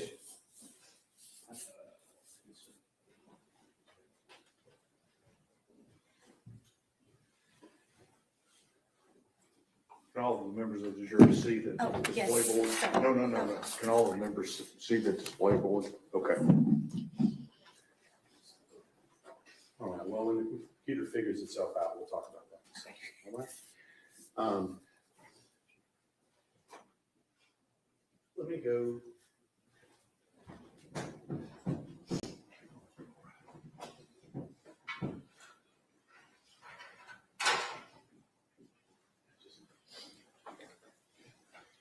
Let me ask you, let me take you to November of 2022 in any given school year.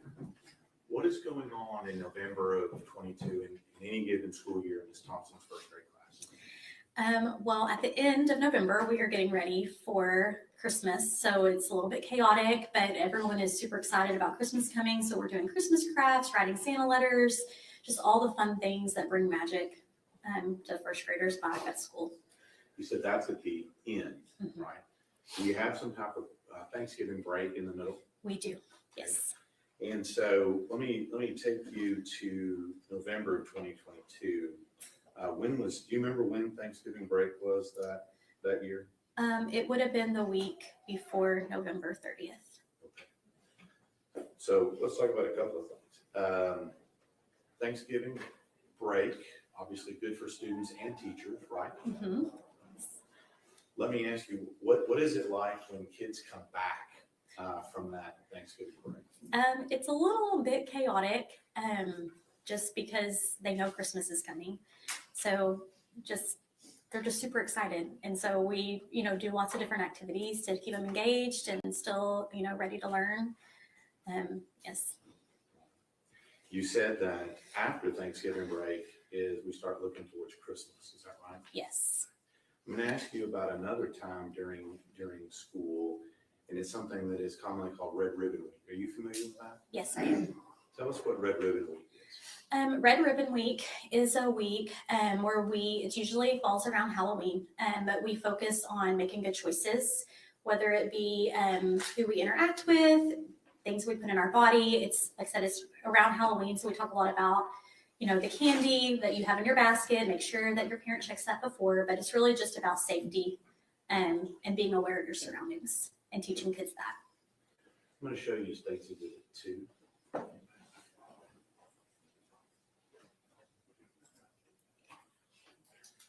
Tell me what you noticed about that picture. She is wearing her Hocus Pocus shirt, and she did love Halloween and love dressing up. So was Athena in your class after you come back from Thanksgiving break? She was. And doing those activities you talked about? Yes. And was she there during Red Ribbon Week then? Yes, she was. Judge it with me. Show you the report, State's Exhibit 4. Do you recognize that? Yes, I do. And what is that? That is a journal entry from Athena's journal. And how do you know that's from Athena's journal? The following day after she was found, I looked in her journal at school, and this was the last entry in her journal. And you recognize that as her journal? Yes, it is. Just read out to Mid-States 4.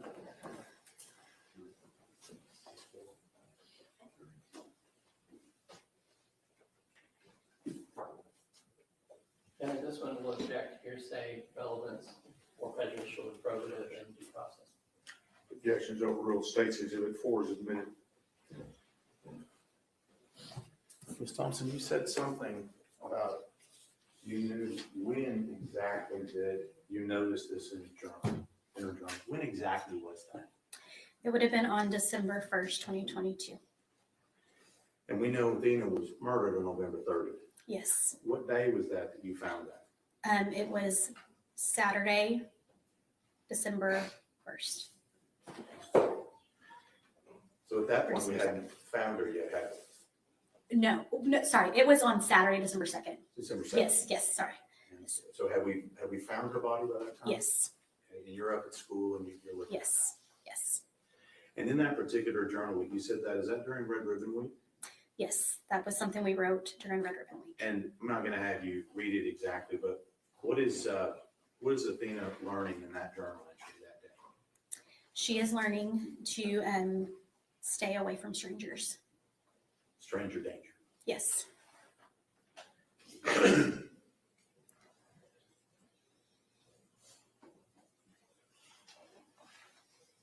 as part of her schoolwork and stuff during that week in that journal entry, what's going on during that? What are the students learning about? They are learning about just staying safe, whether it be with interaction with other people or things that they're putting into their bodies. Just learning how to be safe as a child. And part of that would be staying away from strangers. Yes. Or people that children know are strangers. Yes. Now, I'm going to take you to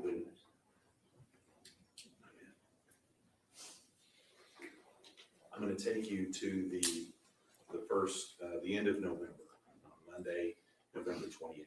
Mm-hmm. Were you in school that day? Yes. Was Athena in school that day? Yes, she was. I think you talked a minute ago how you guys were doing Christmas stuff. Yes. How far away from Christmas break was that? About 3 weeks.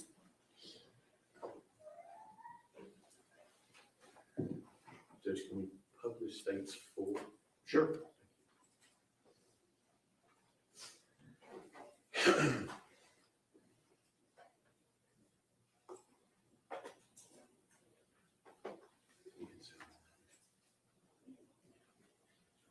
Is this what you were talking about before? Yes. Is her writing? Yes. And that was the last writing she had in your class? Yes. Let's talk a little bit about that last week. Okay. So Monday is the 28th, Yes. and I'm going to take you to that Wednesday, November 3rd. Was Dina also in your class that day? She was. Now, I'm going to ask you a couple of things here, and just to verify this. When we show you States Exhibit 1, that picture of her, or States 2 in her Hocus Pocus, is that what she looked like on that day? Yes. And when I tell you, and I use the term mandatory reporter, do you know what that means? I do. What does that mean? That means as a teacher, I'm required to notify CPS if I have any concerns of neglect or harm. And in this particular case, when we see those pictures of Athena that you had, is that what she looked like? Yes. Did she have any bruises or other injuries on her? No, back? she did not. No? Okay. And I didn't tell you this in the beginning, but she's taken all this stuff down. So when I ask a question, Okay. then you answer. Okay. Okay? Okay. I didn't mention that before. Okay. All right. So let's take you to that Wednesday. She's in your class, and anything go on that day that was unusual or out of the ordinary? No, I mean, it was a typical, middle of the week. Like I have talked about before, it was, right before Christmas. So everything was a little bit chaotic. As teachers, we have to really make sure our classroom management is strong during that time. Athena, that particular day, she was talking a lot and, just being a kid.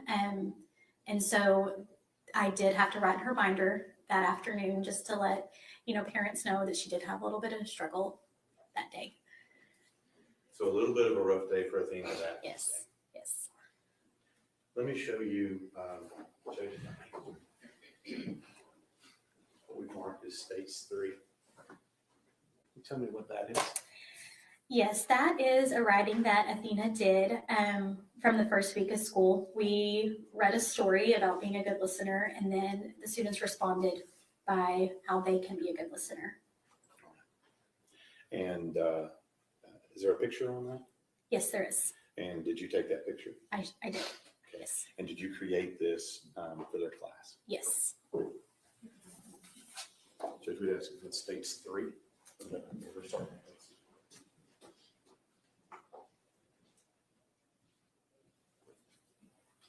We understand objections, hearsay, relevance, or prejudicial, probative, and due process. Those objections are overruled. States 3 is admitted. Ms. Thompson, when did you say that picture was taken? That picture was taken on the first day of school.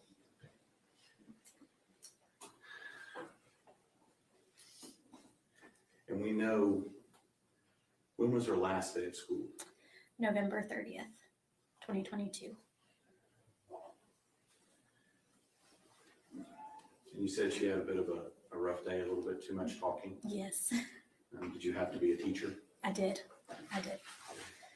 And when you say you write in somebody's binder, for a first grader, is that a pretty big deal? Yes, I mean, for the most part, yes, but just to let parents know kind of like what happened at school and, you know, just kind of give them an idea of what's happening in the classroom. When Athena left school that day, what time does school normally let out? 3:25. And let me just ask you this. What did you say to Athena when she left for school that day, leaving school that day? I told her, I gave her a hug and I told her, I love you and we will have a better day tomorrow. Did you have it tomorrow? I did not.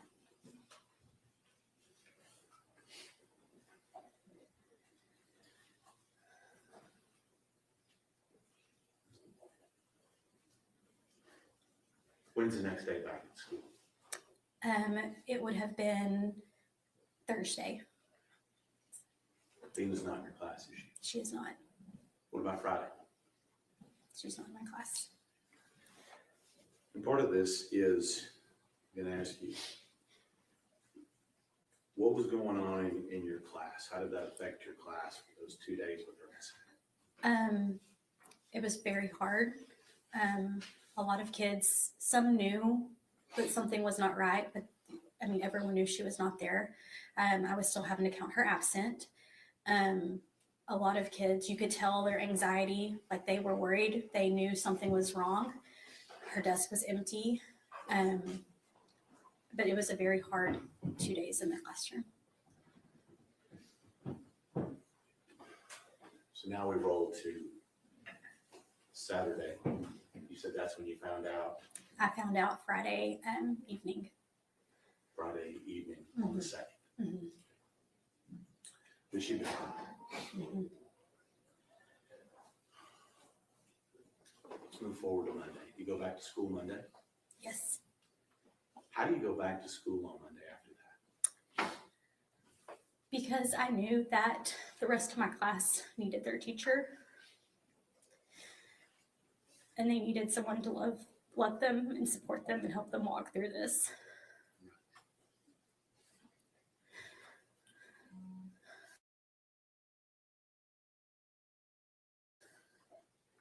So what's happening at school that day, that Monday?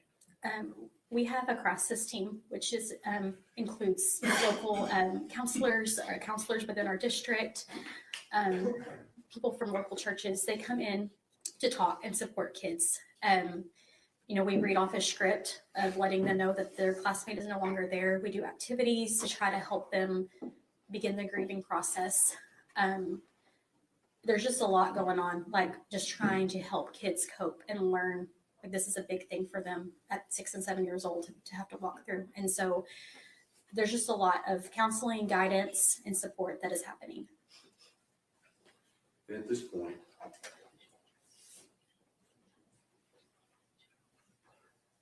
You need to take a break. How much longer do you anticipate with this witness? a little bit. Okay. All right, let's take our morning break. We will we'll come back at 20 minutes to 11, okay? 15 minutes. All right? See you then.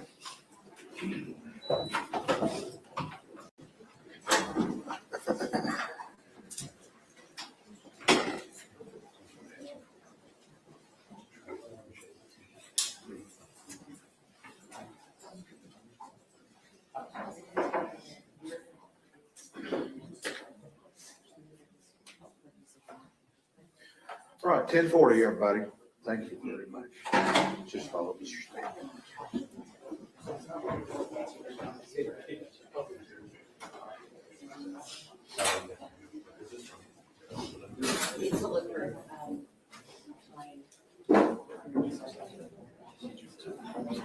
We'll look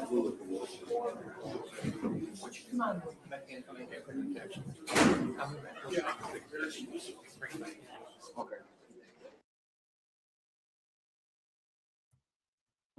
shoot. Oh, boy.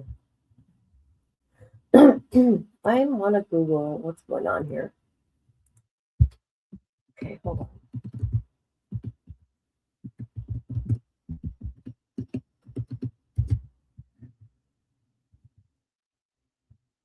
Interesting.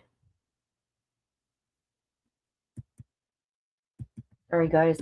Something's going on here with my laptop.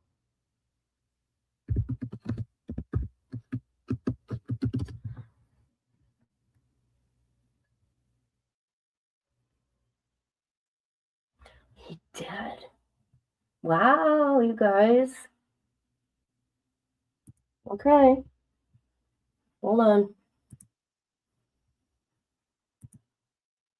He did plead guilty.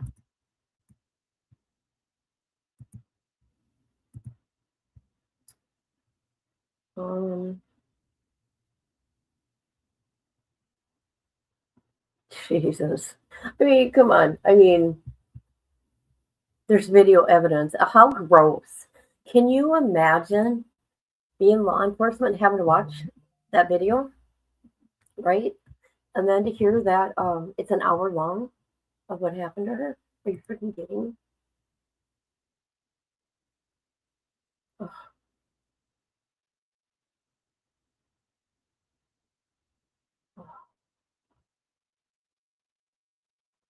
Okay, jury deciding his sentence. That's interesting.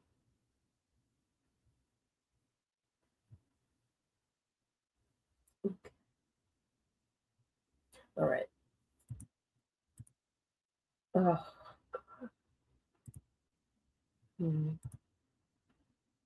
Hold on a minute. Hold up. Front and center, people, front and center. Put fire in the chat. Fire in the chat.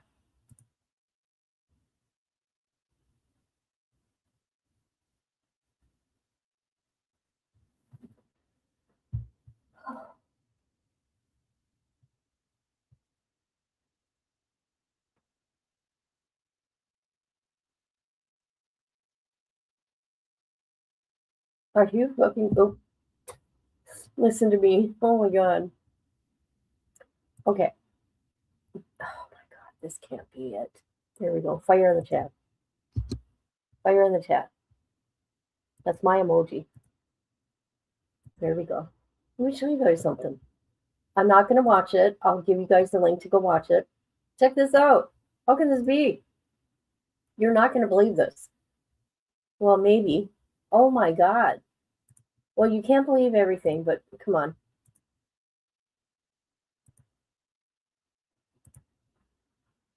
Somebody claims that JLR is behind the ransom notes. Are you kidding me? For real? Yeah. How can you get away with that? I thought it happened. He contacted somebody's work. Ooh.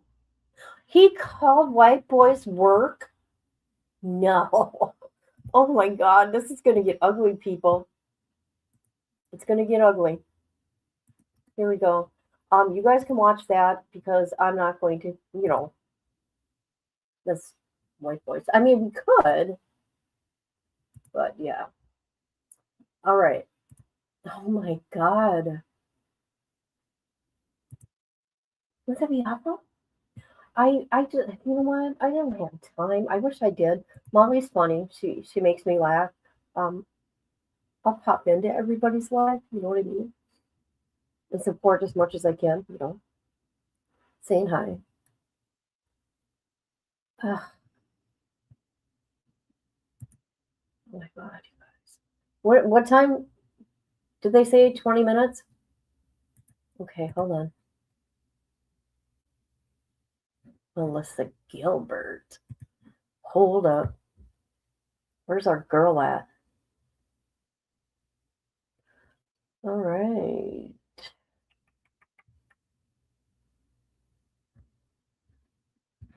All right. Thank you for being here. Please hit the like. And I got rules here. The rule is when I say fire in the chat, you put that fire emoji in the chat. Also, no spamming.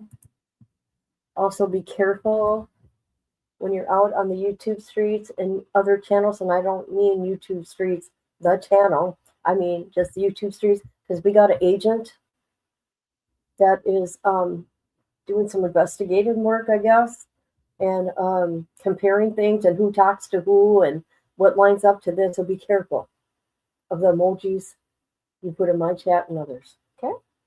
All right. See how that works? I don't mean to laugh, but I could too. I mean, I'm not accusing him of that. Hey. Now. Jesus. I got so much going on here. Let's see. I gotta find something. Is there anything I got under 10 minutes? Do we want to watch that person that got arrested in the courtroom? Do we want to watch that? Oh God, I got so much that I keep forgetting about.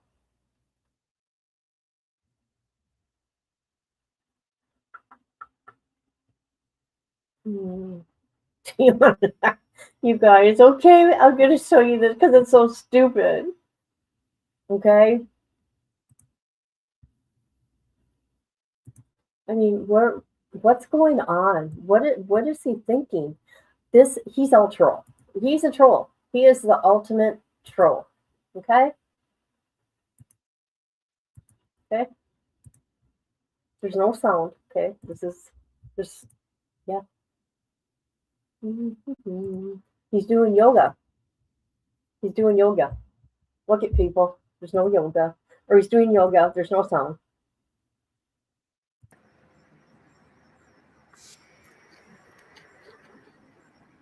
Wait till I'm fully up. Just wait.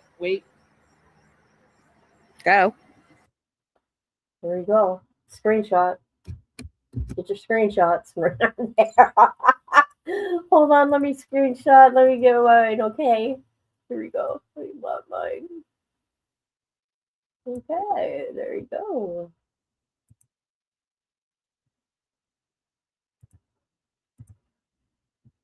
All right. Yes. Yes, girl. What time are they coming back?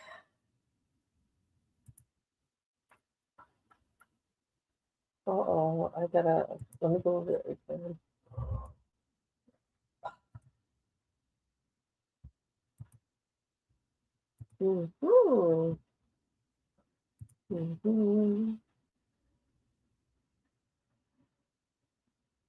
There we go.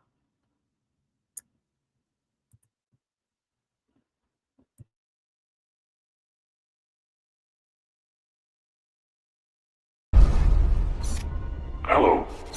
Do you want to play a game? That's right. That just happened.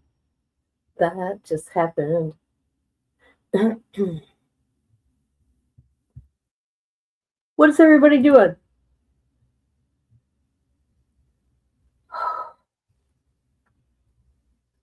Sorry, I keep yawning. Tired. You know when you get too much sleep? I think I got too much.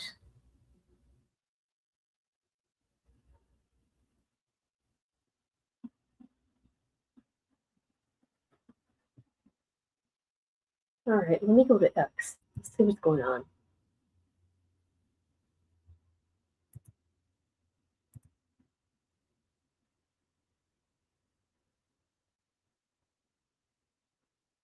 Oh my God. No way. You guys, this is crazy. Somebody's calling. Oh my God. These people gotta quit. These people gotta stop. Okay, when JLR allegedly did this to what's her name?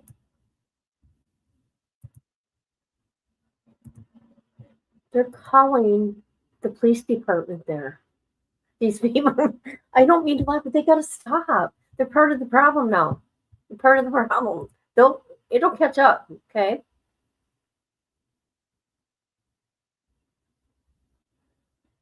Oh my God.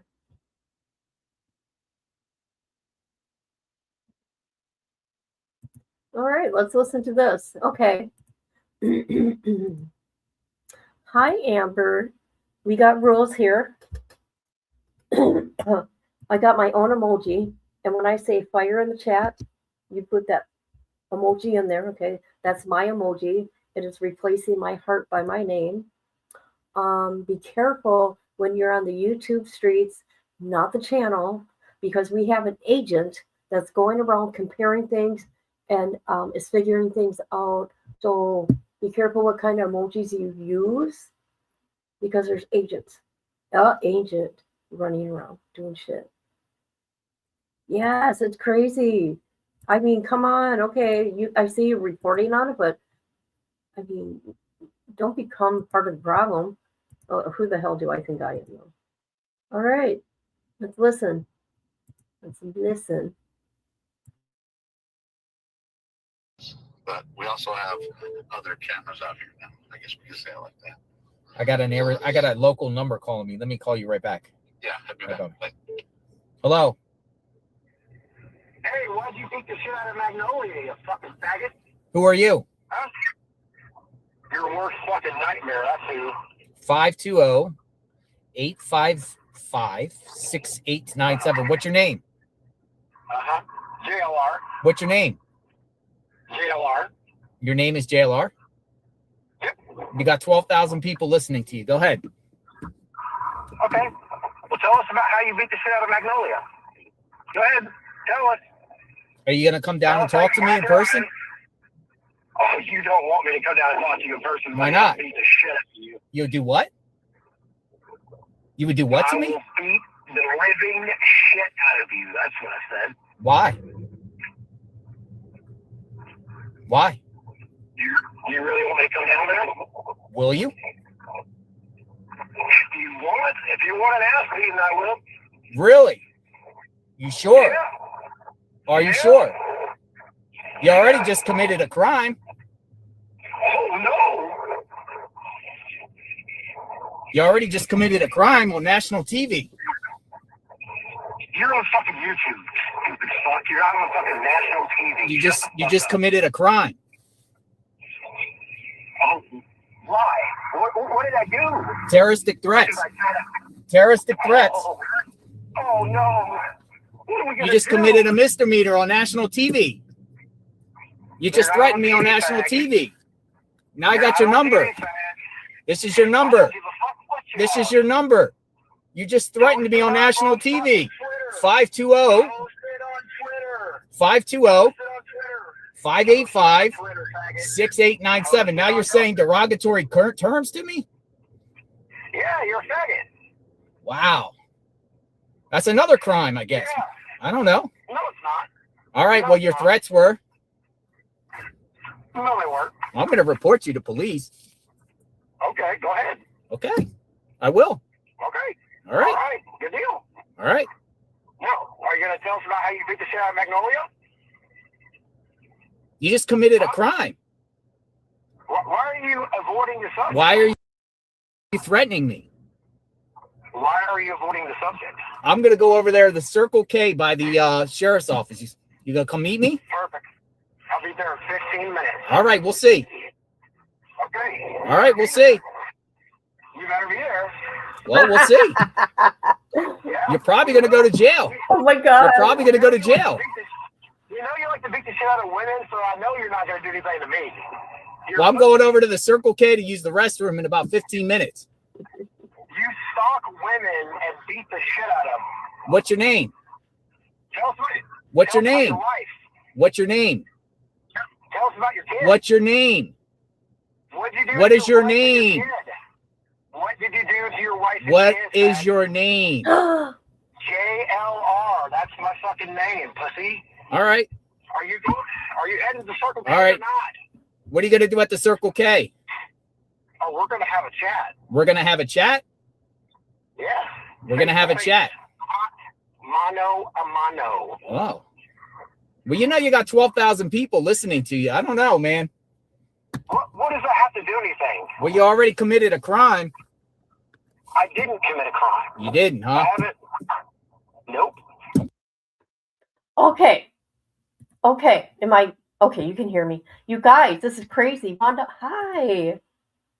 That is JLR. How you doing, Brittany? Let me tell you something. Yes, it's real. And did you hear he's got a kid? Allegedly? I don't know. That's what I just heard. People got to realize JLR, this is like, I bet you he's thriving off this shit. He's going to be filling out lawsuits to everybody, you guys. Everybody, you watch. Watch what this guy's going to do. And I'm just going to sit back and watch and laugh. So this person says here, this Diva Adventures, a big mad caller. Jonathan, you are not on national TV. Unhinged. So we're good. Oh, okay. No, Mr. Are you going to talk about how your buddy here, Alex, threatened Nerdy Addict? Just saying. Just saying. Oh my God, look at this shit. I want to show you guys something. Somebody was calling Washington. I don't mean to laugh, but I'm laughing because look at what these people are doing. I could never do this. JLR, he says a phone number. You know what? Did you see what JLR did?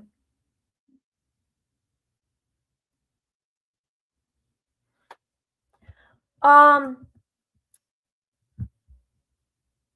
not okay. If it has to do like if this is a legit business, that's different, I guess.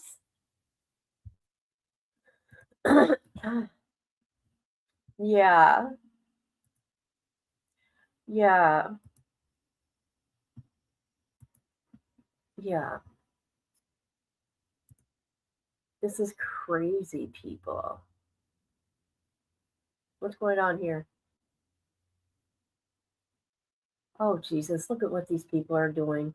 Whatever. I just can't. I'm just being nosy. You know what I'm going to do? Let's just do JLR. JLR.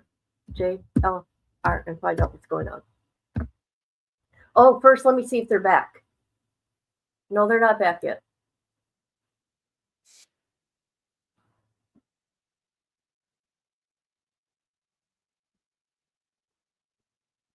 They're back.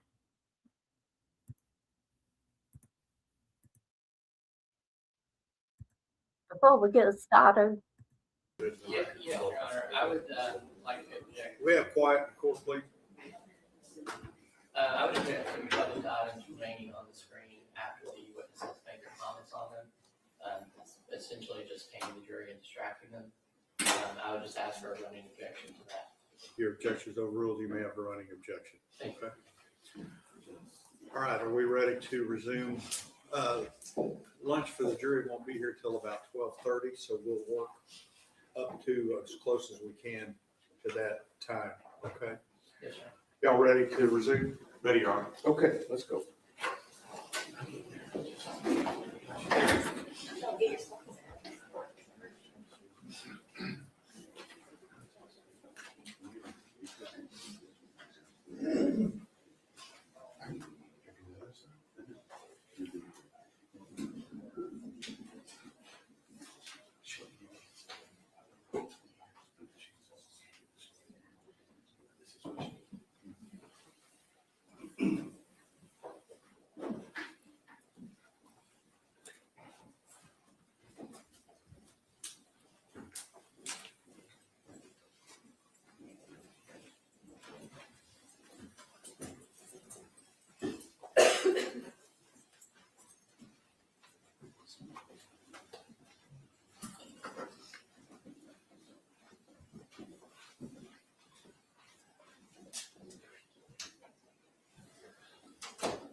All right, everyone may be seated.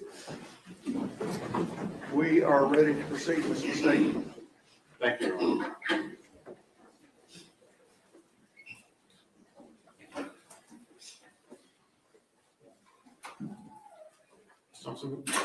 left off, we were talking a little bit about your classroom that Monday and what's going on. And you talked about we have counselors there, is that right? Yes, that's correct. Okay. And what was going on with the kids in your classroom that day? They were very confused. You know, as 6 and 7 year olds, they have a really hard time understanding the loss of a friend. We did a lot of grief groups. We read stories, just trying to help them start that grieving and healing process. And in this particular situation, are they aware of what had happened to her? Yes, they were. So they know that she was taken against her will and murdered. Yes, And these kids are how old? 6 and 7. Let's talk about you. You've been teaching how many years total now? This is my 12th year. And how does this affect you as a teacher? When I look at my life and career, I have before Athena and I have after, and it looks very different. How so? Every day I hug my kids as they walk out the door and tell them that they love them. But now every day when I do that, and for the rest of my teaching career, I have to think about what if they do not come back tomorrow? So we are now approaching 4 years out? Is that Yes. right? Yes. Is this still affecting those kids? Yes. How so? There are several of those students who they are now in 4th grade, and there are several that are still having outside counselors. Several students that are afraid to sleep in their own bed, will not play in their front yard. Objection, Your Honor, here's that. Sustain. Can't talk about things that you've been told by other people. Yes. Would you say this has had a big effect on these kids? Yes. Would you say that it's a lingering effect that's continued all the way to the 4th grade? Yes. Last thing I'm going to talk with you about here is tell me about the mailbox. So when Athena passed, we wanted to do something for our students so they could learn how to grieve. And so we had a mailbox made that was placed outside of our classroom. And let me stop you right there. I'm going to ask you a couple of questions. Yes. This mailbox. Yes. Who made this mailbox? My husband and I did. And was it only in your classroom? Where was it? It was between 2 first grade classrooms in the hallway. And when we say mailbox, I want to make sure I understand what we're talking about. Would this be a normal, like we would see mailbox? Yes, on a stand. Yes. And was that your idea to have this mailbox? Yes. And what was the purpose of you putting this mailbox or bringing it to the children? What was the purpose? I wanted them to have the opportunity to write letters to Athena to help process. Objection, Your Honor, here's that. Overruled. To help process, and they would write, draw pictures, whatever they were feeling, and they would place in that mailbox. And again, like I said, I'm not going to ask you what any of them said, so to speak. So you're saying the purpose was for these kids to be able to express themselves by writing or coloring and put in that mailbox. Yes. And so that mailbox, when did it arrive in the 2 first grade classrooms? The day that we returned to school, so that Monday. And did you get some letters in it? A lot, from all grade levels. So did the mailbox stay there or in your classroom? Where did it end up? We eventually moved it inside the classroom, but it began to get too much for the kids. They would tell me when they saw that, it made them think of Athena and what happened to her. And so we had to remove it out of the classroom. And so how long did this mailbox, was it a fixture in the school? For the remainder of the year, we moved it up to the front office, and kids still continue to put things in there, but it was in a different location in the office. How many letters do you think you got in that mailbox? Oh, I'm over 100. And just a little bit of in the school before it let out. Yes.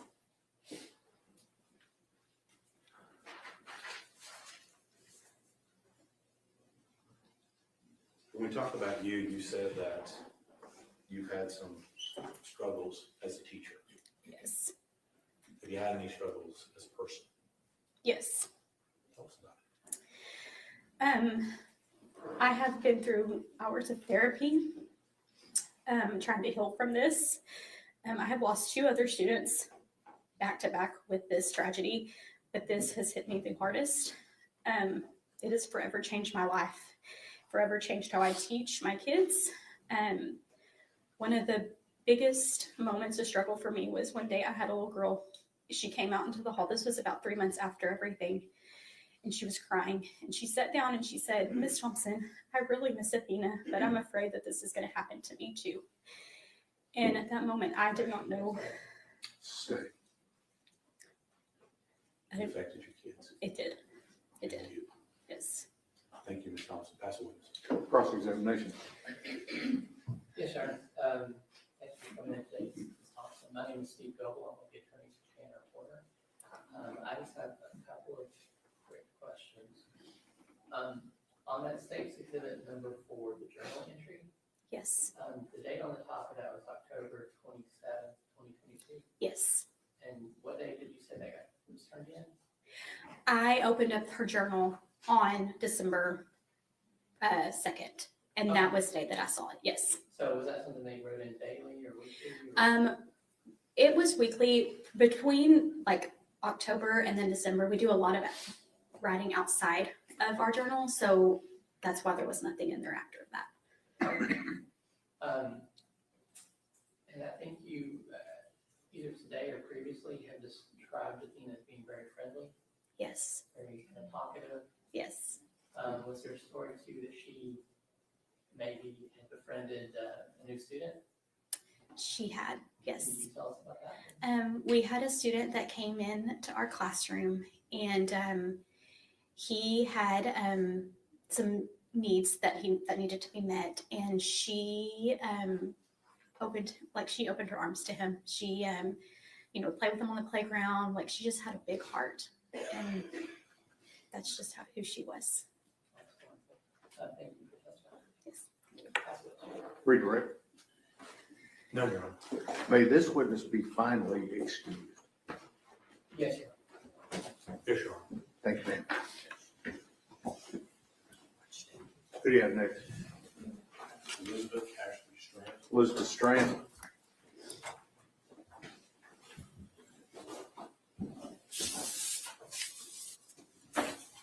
Yeah, can you first for me? Sure.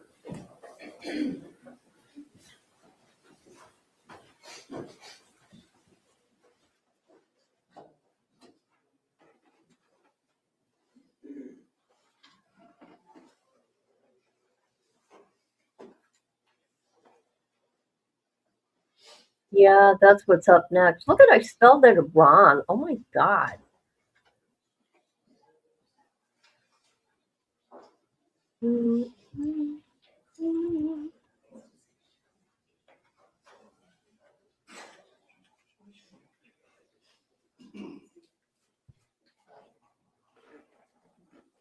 Yes, Elizabeth is a stepmama.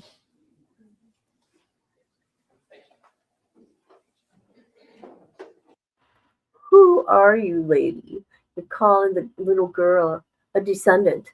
A descendant. Here we go.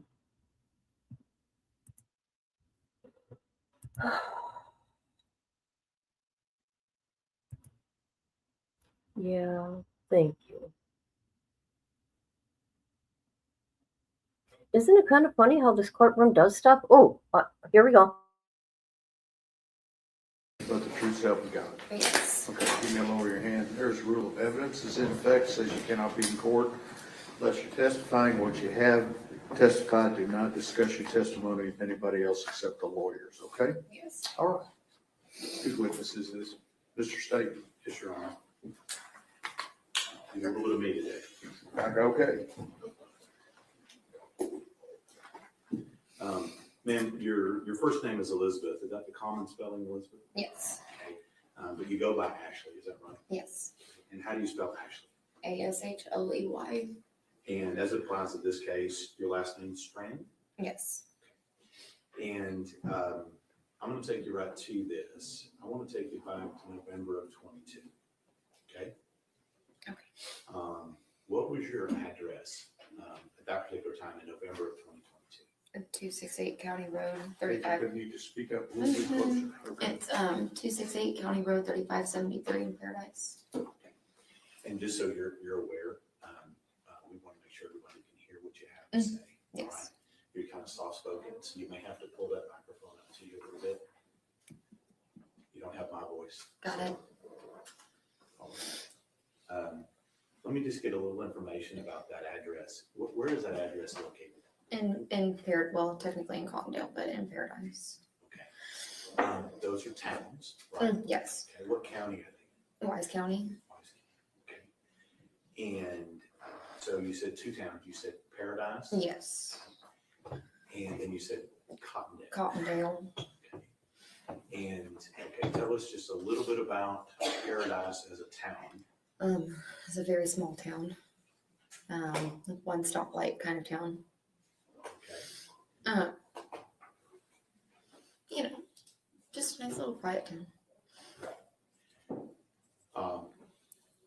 What about, you said the town of Cottondale? Yeah, it's inside of Paradise. Okay. Is it bigger or It's smaller? even smaller than Paradise is. I mean, there's tiniest little church ever out there. So. Okay.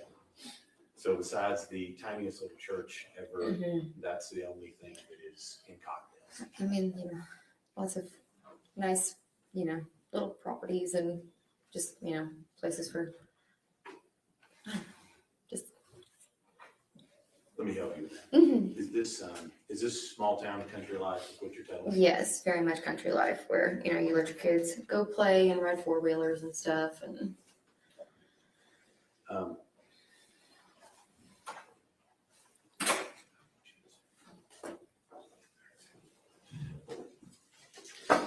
Did my approach? Yes. I'm going to show you exhibit 5. Do you recognize that map and anything on that? Yes. Okay. Can you tell us a little bit about how you recognize it and what is it? That is the property that we lived on.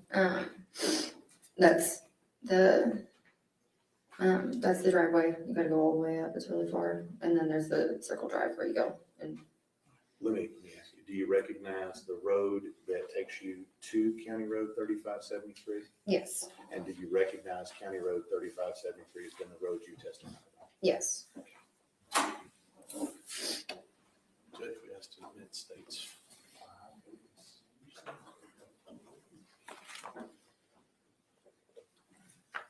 Objection. State's Exhibit 5 is admitted.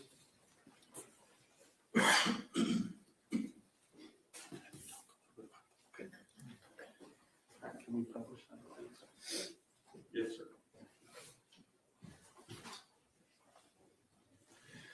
While the computer is doing its thing, let me ask you a little bit. What's the primary road that you are on to get to County Road 3573? 2123. Okay, is this another county road or country road that's out there? I mean, yeah, it's the main road that goes through Paradise. Okay. A little ambiance. It's easier to see. Thank you, Judge. So on this map here, where is the 2123 on this map here that we're looking at on the board? I mean, it's at the bottom. Okay, so that road there that runs left and right across the bottom, that's 2123? Yes. And then where is County Road 3573 that you were talking about? Right up there where it says Almond Road, but it also says 3573 if you go a little further. And is that the road that you lived on? Yes. And so as we go down that road, where is your property location on that road? That first driveway that you can visibly see on the right-hand side. On the right. So right there where Mr. Barry's put the arrow. Is that right? I'm sorry? Right? Yep, right there. Okay. Mm-hmm. All right. So let's talk just a little bit about your address. You said it's closest, I guess, a real town would be Paradise. Yes, I mean, it's. Despite the fact that it only has one stoplight, that's the Yes. closest town. Okay. And you've got your house on here where you were living at the time, correct? Yes. And let's talk about the driveway. Is it a straight through turnaround? What are we talking about here? I mean, you gotta go all the way down and turn around, but you could just, you can see the circle where you go straight down, turn right around and head right out. All right. And do you know how many 100 feet it is from the road to your turnaround there? Oh, Lord, no. All right. You don't have a concept on distance? No. Okay. So now this particular picture here, has the property changed a little bit since you were living out there? Yes. And is the road arrangement about the same as what it was before? Yes. Okay. And what's different? Well, there used to be a trailer right across where you can see the carport at the very end of the driveway. There used to be a trailer right there, right in front of that black roof right there. We'll talk to you about that in a second. Now, on this particular property in 2022, was it just you living on the property? Who else lived there? It was me and my daughter and Athena, and then my, at the time, about 18 month, year and a half old, and Jacob. I'm gonna get all these people right. So you and Yes. Jacob. Me and Jacob. Were you married to Jacob at that time? Yes. You said you have a daughter. Yes. What's her name? Alice. And Athena. Yes. And you said you had a youngster. Yes, your son. How old was yours at the time? She was about a year and a half. Busy mom. Yes. Now, let me ask you, on that piece of property, is it just y'all, y'all's family? When I say y'all's family, I mean your immediate family, or are there other people you're related to on the same property? Yes, and then it's us right there, and then my sister-in-law and her husband are right down the hill. Okay. And so on this piece of property, you have essentially, would you say two families? Yes. Your family with you, Jacob, Alice, Athena, little baby Ursa. Yes. And then on the same piece of property, you had your brother and sister-in-law and their family. Yes. And what about on that road? Are you familiar with your, let me strike that, Your Honor. On this particular road, can you describe 3573 for the jury? I mean, it's a fairly decent sized cul-de-sac. We all have our little group messenger on there, so we all know each other fairly decently. When you say cul-de-sac, we also call that a dead-end road. Yes. And so it looks here like you live about halfway down that road. Is that right? Give or take, yes. Okay. I think we've already established we're not going to ask you about distances, okay? Yes, thank you. So, but are you fairly familiar with who your neighbors are and where they live? Yes, And let me ask you, do you know the Huffman family? I do, yes. And who are they? Their kids are actually friends with my daughter. And where do they live in relation to where you are on here? At the very end of the cul-de-sac. Sustain.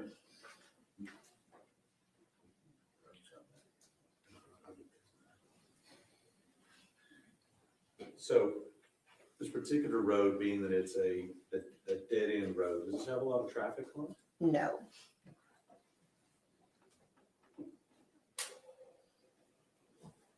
And we talked about your kids. Alice, is she older or younger than Athena? She's older. How old at the time back in 22 was Alice? She was 10. And Athena, how old was she back in 2022, November of 2022? She was 7. And you said little Ursa was a year and a half. Is that right? Yes. Of the kids, I'm assuming that Alice and Athena went to school, where'd they go to school? At Paradise. And how did the two girls normally get to and from school? The bus. And let me take you back to November 30th, okay, of 2022. Yes. Anything unusual about that day up until the time the two girls go to school? No, nothing. They get picked up by the bus normally? Yes. Given that it's a 10 and a 7-year-old girl, were you able to get them on the bus at the appropriate time? Yes. Is that hard sometimes? It's a little rough sometimes. You know how the little girls can be. And let me ask you, what do you mean by that, about how little girls can be? You know, they like to pick out their own clothes and do their own hair and, you know. May not meet mom's approval. Yeah. But you gotta let them choose their own things. I'll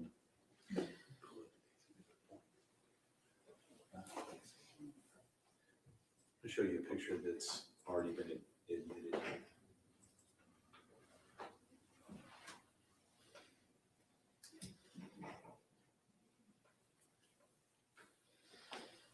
There we go. Thank you, Mr. King.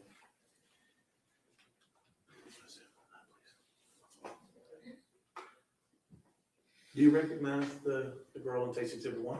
Yes. And who is that? That's Athena. And is that what she looked like back in November of 2022? Yes. And do you know, have information on when those pictures were taken? About the weekend before, so 4 days before.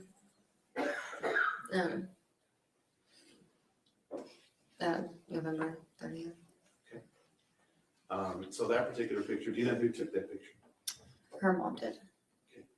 And where was she when her mom took that picture? Objection, Your Honor, hearsay. Sustained. Do you know where those pictures were taken? Objection, Your Honor, that calls for hearsay. Sustained. How did Athena come to live with you guys in Cottontail? Her mom was sick and she wanted to stay for the summer, so she came and stayed with us and then ended up staying for the school year. So do you remember what month she first arrived? In May Of? of 22. Where does Athena's mom live? She lives in Oklahoma.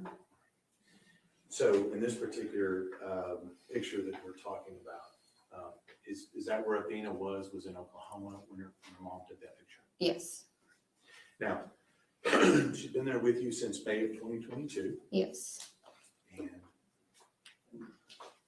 when does school start? In August. And so did she start school with Alice? Yes. And what grade would she be in? What grade would Alice be in? She was in first grade. Alice was in 5th grade, I believe.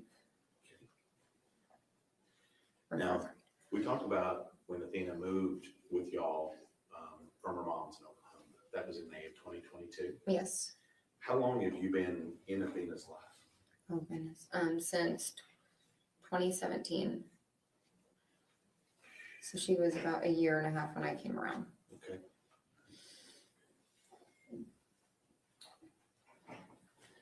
Now, we've seen a couple of pictures here in the courtroom, Athena. This one here. Yes. The red boat. Do you have a favorite picture of Athena? Yes. I'm not going to have you pull it out and show her anything, but can you describe that picture for us? Yeah. She was very much an outdoorsy kid, and it's her. She's about 5 years old, and her and Alice had been playing outside in the mud all day long, and she comes up to me and she's holding this gross little worm in her hand. She is covered in mud, like, I mean, head to toe. It's all over her face, and she's so excited to have this little worm. That's my favorite picture of her. That's the one you go to. That's the one you remember. Thanks. Now I'm going to take you to November 30th of 2022. Okay. If you need a glass of water or anything, it's right there. Okay. That's a Wednesday. And did did Athena and Alice go to school normally that day? I think I already asked Yes. you. And do you remember any particular item of clothing that Athena was wearing? She was wearing some jeans with little red flowers on the pockets.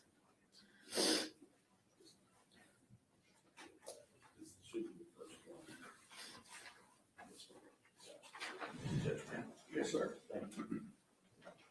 I'll show you what we've marked as State's Exhibit 6. Do you recognize those? Yes. What are those? Those are his pants. Are those the ones that you just told us she was wearing on the day, November 30th, 2022? Yes. And how are you familiar with those? I mean, because they're her pants. They're, All right, let me ask you, do you recognize the size and the style? yes. And do you recognize those as the one that she wore on that day? Yes. And are those, is that the same thing that you described to law enforcement that she was wearing on that day when she went missing? Yes. I see that states.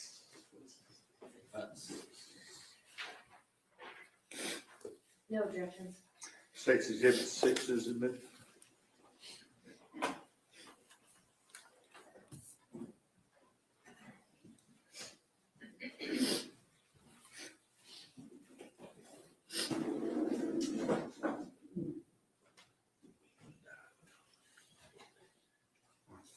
We oversnap that.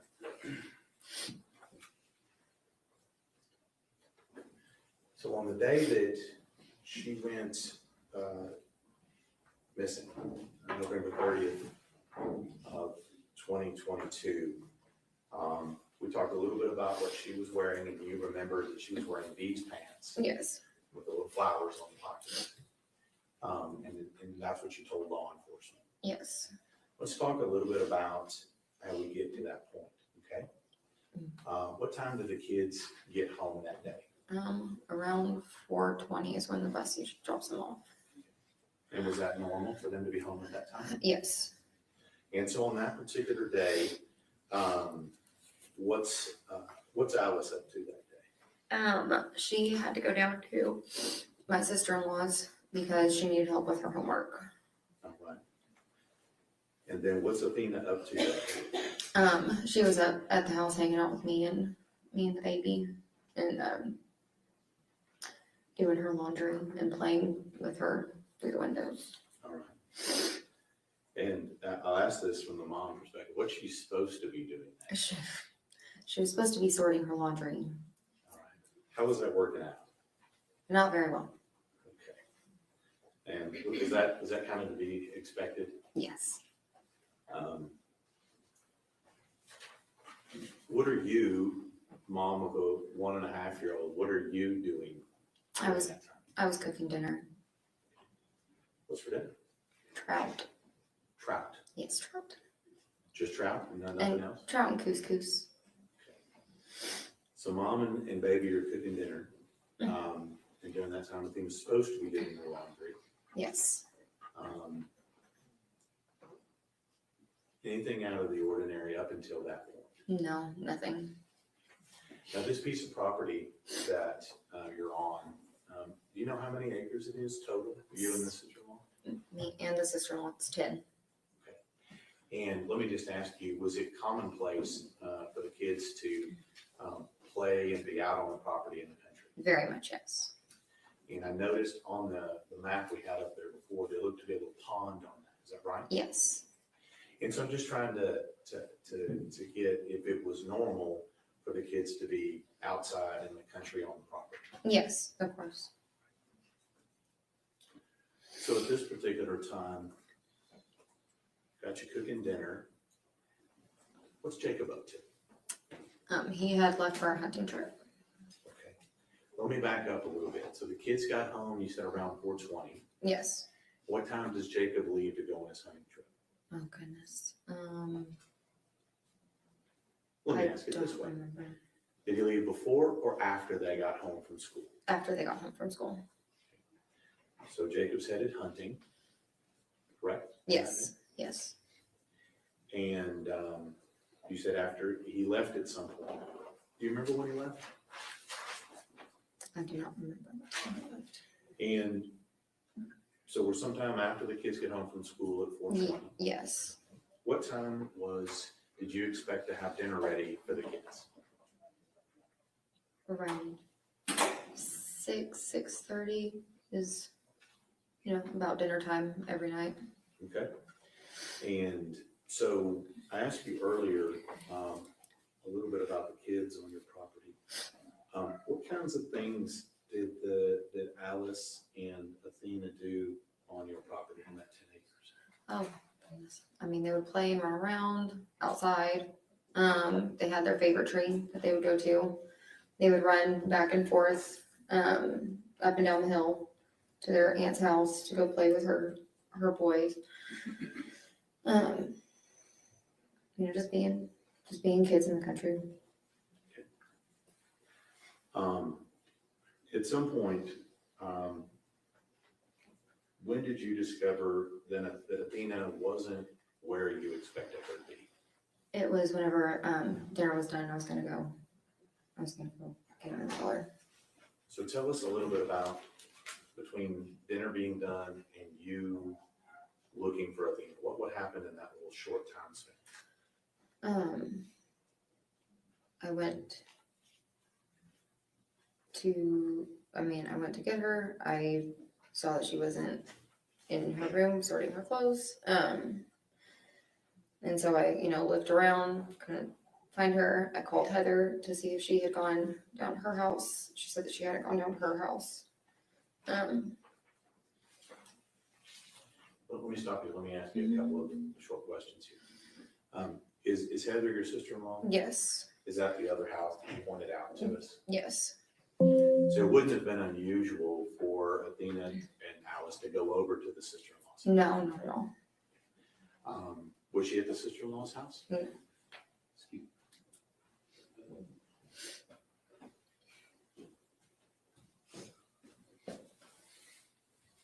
It's always technology.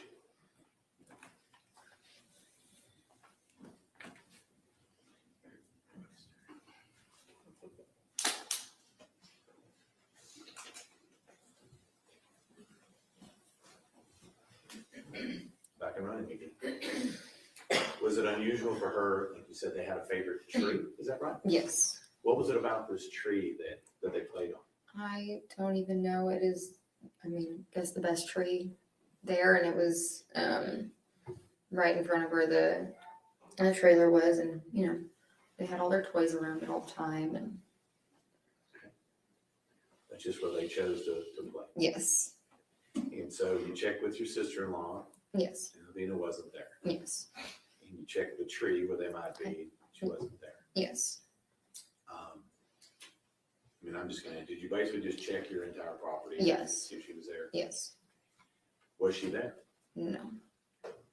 So once you kind of figure that out, what is your next steps when she's not where you think she is? And I called the police. And do you remember what agency came out? Decatur. Let me ask you. We have multiple agencies in Wise County. We have the sheriff's office, we have police departments, game wardens, people, highway patrol. Mm. Okay. Do you remember which of those agencies came out and talked to you? The police department, I believe. Okay. And at this time, when they get there on property, what are you and the family doing at that time? Looking. When you say looking, are you just like looking places or whatever? No, we are everywhere, all over the property, looking for her.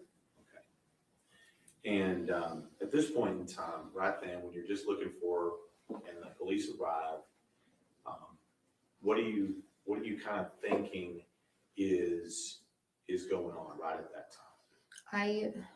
I thought maybe she was just hiding somewhere, Just being playing hide and seek. Mm-hmm. We heard from Ms. Thompson how she was a little. Objection, Your Honor, to informing the witness what another witness may have said. Sister. What kind of kid was Athena on your property out there in Cottontail? She was wild. She She loved living out there.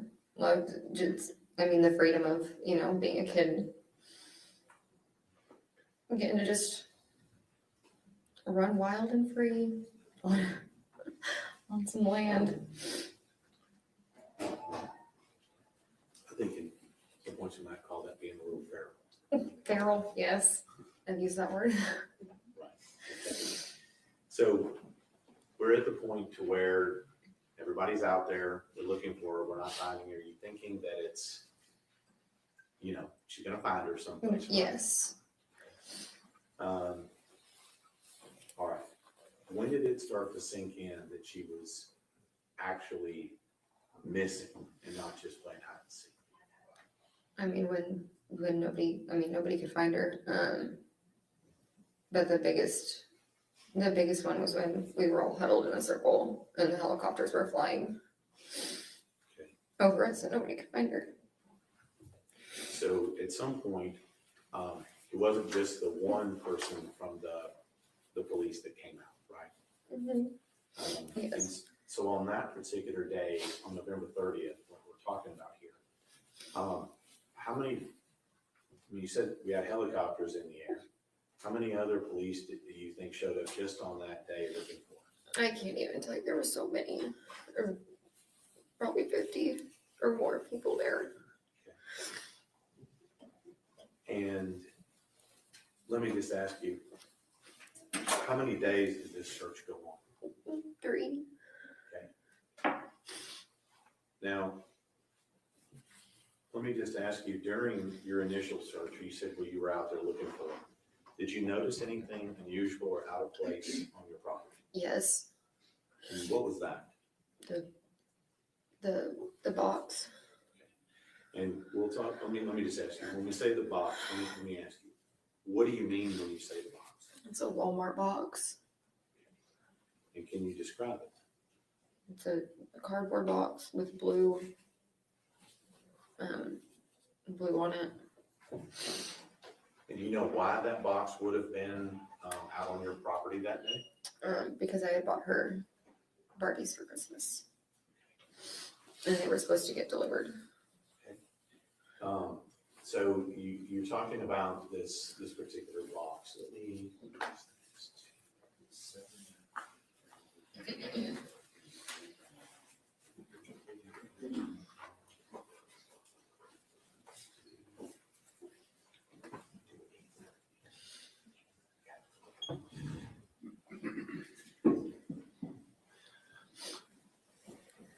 Actually, I'm going to show you States Exhibits 8, 9, and 10. Let me ask you about these out here. I'm going to show you States Exhibits 8 and 9. Do you recognize that? Yes. Okay. And what is that? That's the box that got delivered that day. Okay. And whose address is on that box? Our address. Is that the 268 address? Yes. Okay. And who's the person's name that's on that box? That's my name. And do you know who delivered that box according to it? FedEx delivered it. Okay. And so this box, as you see it in these two pictures, is that what it looked like on the day that you saw it at your house? Yes. Okay. And is that what it looked like when you spotted it when you were out searching? Yes.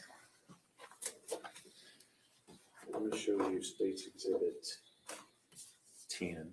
Do you recognize this picture and this what's in it? Yes. Okay. Can you tell us what's in this picture in States 10? That's the front of where the trailer was. Okay. And we talked about this trailer. Was this someplace that y'all were inhabiting, or what was the status? No, we were not living in it. All right. So this was an abandoned. Yes, abandoned trailer. Okay. That was just on the property. Yes.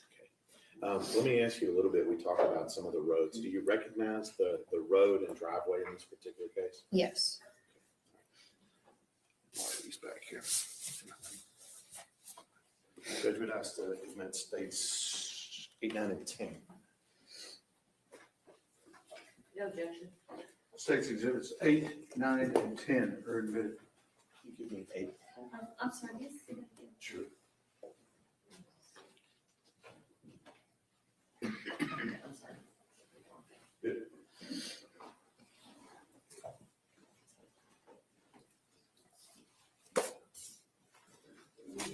numbers are on them. Ask you about those. Okay. Okay. Okay.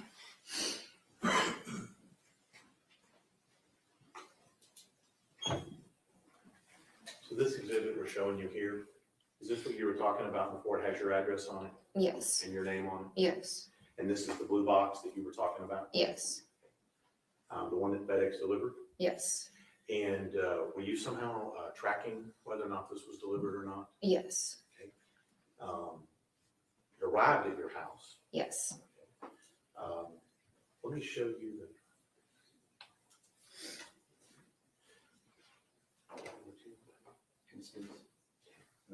Yeah. I'm going to show you states 10. When we see this over here on the right, is that the same box that we're talking about? Yes. And I see what appears to be a little porch or something on it. Is that right? Yes. And is this part of that abandoned dwelling that was on that property? Yes. Now, I see a lot of police cars parked there. Is that kind of what it looked like when they were looking for them? Yes. Now, we mentioned before that we have the circle drive on Yes. that map. Is that right? Yes. And so is this part of that driveway? Where The main driveway was right here where you see the archway right there. Right. It just circled right past that. That's a little bit, Well, I'm just- but it's all connected. Is this your driveway? Yes, this is our driveway. And that's where you found that box? Yes. So let's talk a little bit about that box. What did you say that you ordered in that box? Barbies.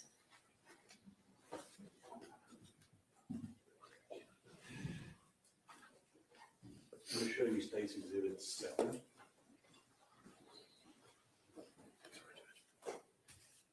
Do you recognize those? Yes. And what are those? Those are all you can be Barbies. Right. And do you recognize that is what you ordered? Yes. And who were those for? Those were for Athena. And do you believe this to be the same Barbies that were inside that box? Yes. That were delivered on that day, November 30th? Yes. Judge, we'd have to submit State 7. No objections. State's Exhibit 7 is admitted. Actually, let me ask you, why order, why'd you order those Barbies? These specific Barbies, I mean, because it came with so many of them, she could get, 6 Barbies all at once. Okay. And what was the name on those Barbies? They were career Barbies. And who were those for? They were for Athena, For just a present or for some other occasion? for a Christmas present. Christmas. And that's what was delivered to you on that day? Yes. Now,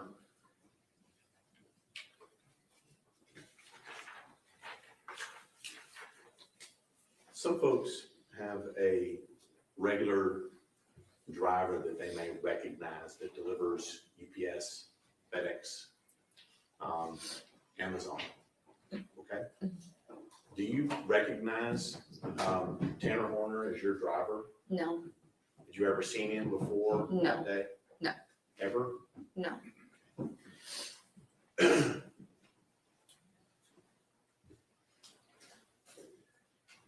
Now, Athena went missing on a Wednesday. What day was it of the week when they found her? It was Friday. And at some point, I'm assuming you were informed that she was deceased. Is that right? Yes. Who informed you?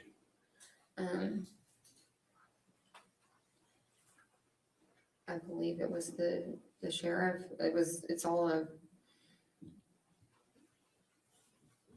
a blur. Do you remember where you were? At the Cottondale Church. And who were you with when you found out she was deceased? I was with Jacob and Maitland. So Jacob, your husband, Yes. and I didn't ask you, is that Athena's mom? Yes. Okay, Maitland? Yes. And y'all were there in the church together? Yes. Let me ask you a little bit about Athena on that particular day. You had seen her for an hour or so before she went missing, right? Yes. At any point in time, did she have any injuries on her whatsoever? No. Did she have any bruises on her face? No, Did she have any bruises you were aware of on her body? no, Did she have any unusual markings, scratches, or anything else on her body? no, So the last time you saw her, would that be what she looked like in the picture we showed you earlier? yes.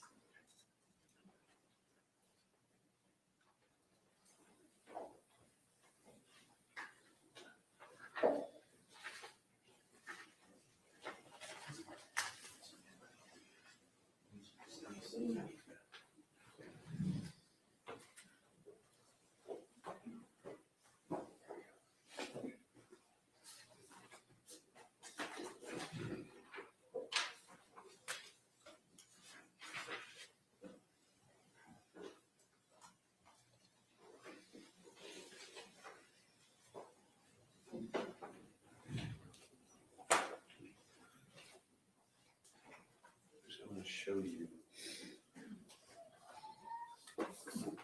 State's Exhibit 12. You recognize the child in that picture? Yes, And who is that child in that picture? that's Athena. Does she look the same as she did when you last saw her November 3rd? Yes, Let me show you State's Exhibit 11. Do you recognize, let me ask you first, do you recognize the background and the location where that's taken? yes. And where is that? That's on the property 268. Is that where we also see Exhibit 10, the Yeah. driveway? Yes, Would that be where the police cars were parked? yes, And do you recognize that as being your driveway? yes, And do you recognize the person that's in that picture? yes, Now, will you agree with me that picture is a little fuzzy? yes. Who's the person in that picture? That's Athena. Now, how do you know that that's Athena? Because I know my child. It's her. That's her hair, and it's just little stick girl right there with her long legs. All right. So the estimate states 11 to 12. No objections. State's Exhibits 11 and 12 are admitted. Must be 11.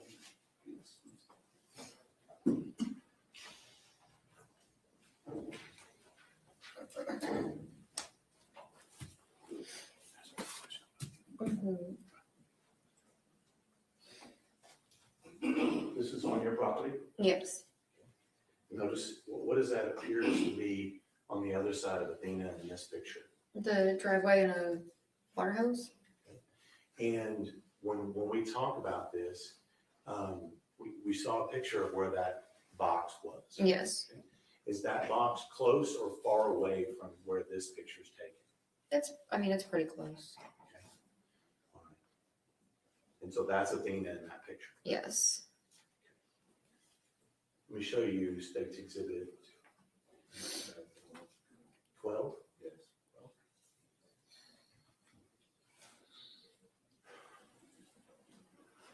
This is what you testified before. That's Athena in that picture. yes. Do you recognize what pants she's wearing? She's wearing the pants that I described. Hold up that other picture. Let me ask you a question about it. Would you, do you have the other picture? This of the one? pants? No, the pants. The pants. Yes. There it is. State's Exhibit number 6. Do those look like the same pants or similar pants to what she's wearing? Yes, And is this what she looked like the last time you saw her? yes. Now, let me just ask you, would she have had any reason to be inside of what appears to be a van or truck at that time? No, Objection, Your Honor, speculation. Or Would she have had any reason to be in a truck with that individual that's depicted in that picture? no, Did you give her permission to be in that truck? no, Did you give her permission to be taking a ride with that individual in that picture? no,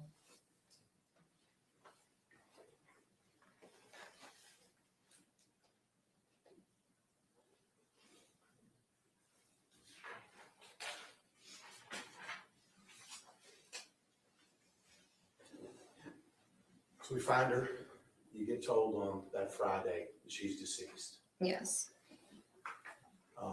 What's your reaction when you find out that Dean is no longer with us. I lost it.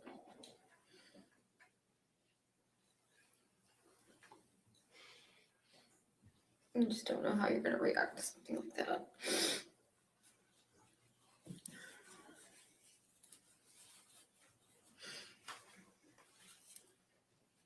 Since that time, Mhm. how has this affected you since that time? I mean, a lot. It's affected me. It's affected my marriage. It affected my children. Let's talk about that. You still married to Jacob? No. You think the thing of being kidnapped and murdered played a role in that? Yes. You said it affected your children. Mm-hmm. Let's talk about Alice. Okay. How did the thing of going missing affect Alice? I mean, she lost her sister in the most horrific way. Even if a delivery driver just drives down the driveway, and she's outside, she runs and hides. It's affected her school. It's affected her friends. It's affected just her in general.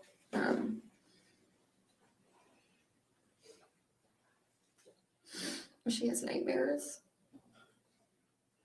About her sister. Yes. How old's Alice now? She's 14. And still affected. Yes.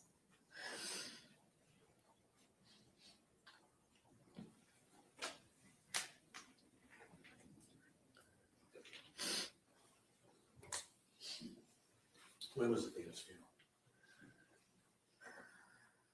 December 6th. That whole time frame is. I've tried to just not think about anything like that. You can think about I try not to. Let's talk about you. How's this affected you as a person?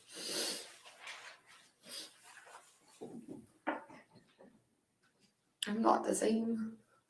I don't trust anybody. You can't. You're just not okay after something like that. Even my 5-year-old says stuff. Still scared? Yes. That's what Cross the examination. I get shot at every approach from that. Yes.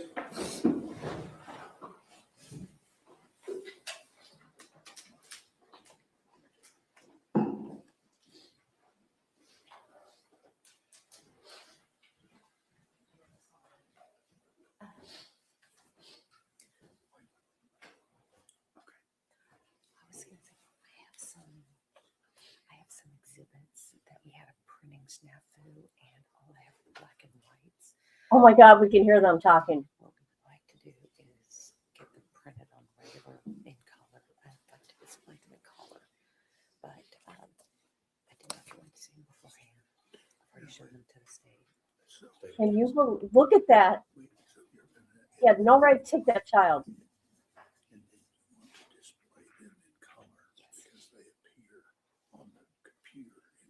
Correct. And then we would like to swap out the black and white for the color because we're getting them reprinted.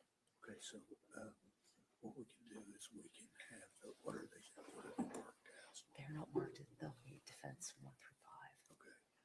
So what we can do.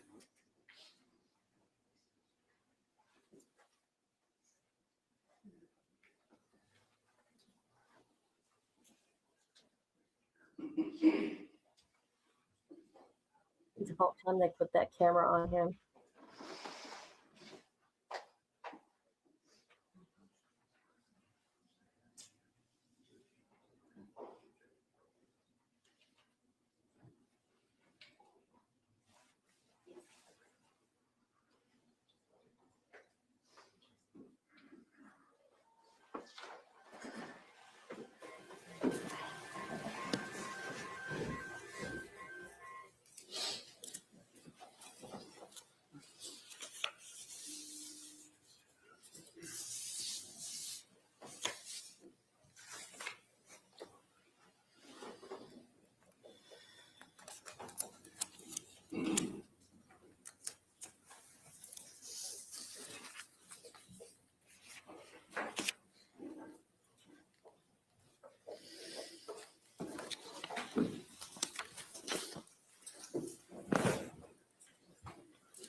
Approach the witness. Yes, ma'am.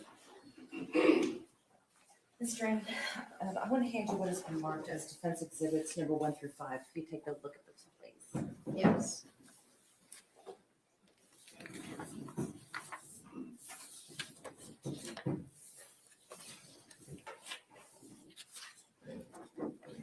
And do you recognize defense exhibits number 1 through 5? Yes. And what do you recognize them to be? The property. And this is the property that you were living on at the time of Kana's disappearance? Yes. Defense offers defense exhibits 1 through 5. Have you shown them to the Yes. state? I will show them again.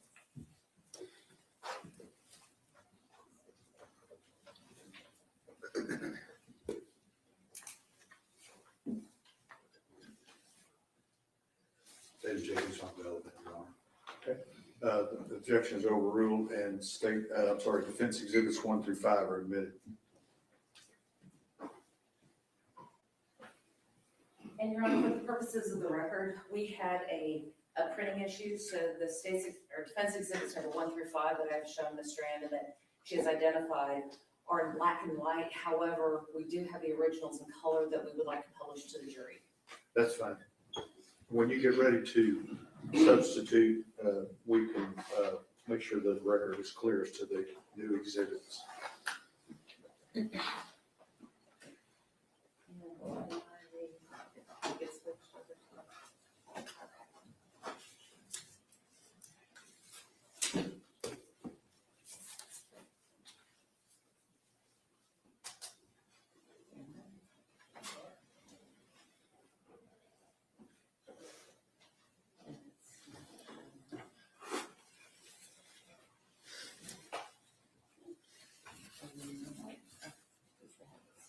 I'm sorry, Your Honor, I'm having technical difficulties. Take your time.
Mr. Goble, I think the power cord may have come loose just to be on the safe side. Thank you.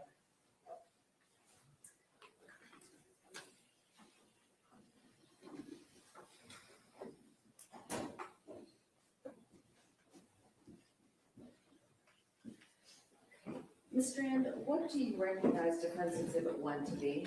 That's the abandoned trailer. In this photo, on the right-hand side, about halfway down, is that where the box was left? Yes. And on defense exhibit number 2, what is this? That is also the abandoned trailer. And this is, were people living in the trailer at the time? No, Where were they living? there's a house in the back that we were living in. And is that the house that y'all were renovating? Yes. Defense exhibit number 3, what is that? The dog pen in the pool, Okay. And this is still on the property? still the same property. Defense exhibit number 4, what do you recognize this to be? Still the property, it's the outdoor shower. Was there running water in the house? Yes. Were there, why not more shower? Well, we were in transition, trying to get it just finished and ready, and that's, And lastly, defense exhibit number 5. What do you recognize this to be? That's the girls' room. Can you see the girls' room from the main house? Yes. And can you see the girls' room from the kitchen where you were preparing dinner? If you peek through the window, yes. From the kitchen where you were preparing dinner, would you have been able to see the delivery truck drive up? No. On that day, or let me back up. These photos are an accurate representation of your property on that day? Yes.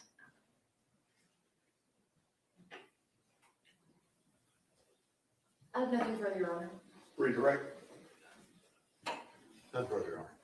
May this witness be excused subject to any potential recall? Yes, Your Honor. Yes, Your Honor. Thank you, ma'am. You may step down.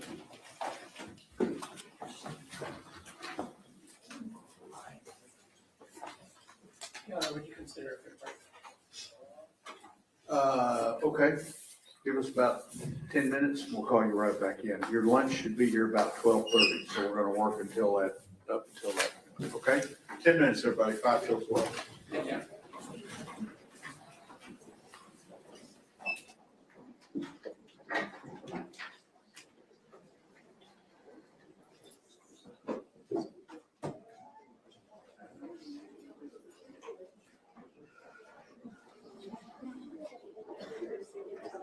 Push through it.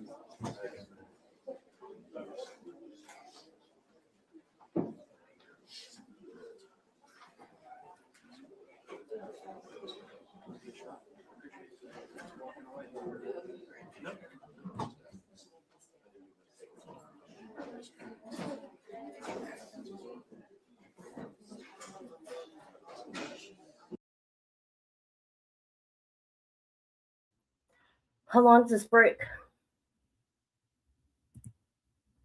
Oops. How long is the break, you guys? Anybody know?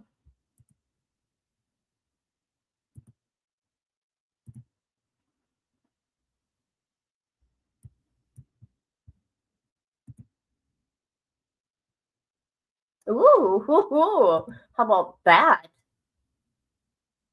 That is my new emoji. You know how like Queen Bee has her emoji is a bee, okay? Mine is a flame. So my heart by my name is going to be a flame instead now, okay? That's how we're doing things around here now. Okay, do you guys want to know where JLR is right now? Do you guys want to see where JLR is? Too bad I'm going to have you guys look anyways. You're not going to believe this.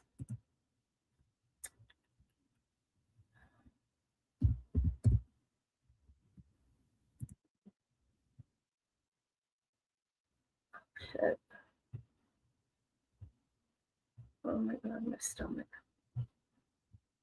Hold on.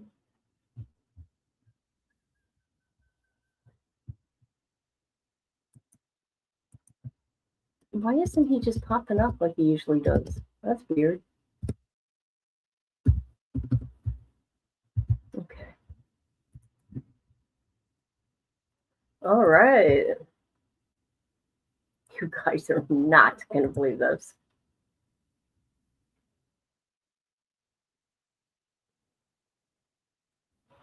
He is smiling right now. He's at one of the county meetings in Tucson, Pima County.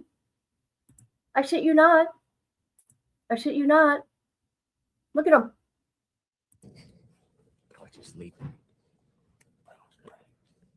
He's at a Pima County commissioner, whatever meeting. Thank you. On to agenda item number 11, which is a presentation of a proclamation of human health of all communities. And whereas 80% of the Thank you for this proclamation. It will help us educate and advise adverse effects of light pollution and hopefully get our light pollution down here in Pima County. Thank you.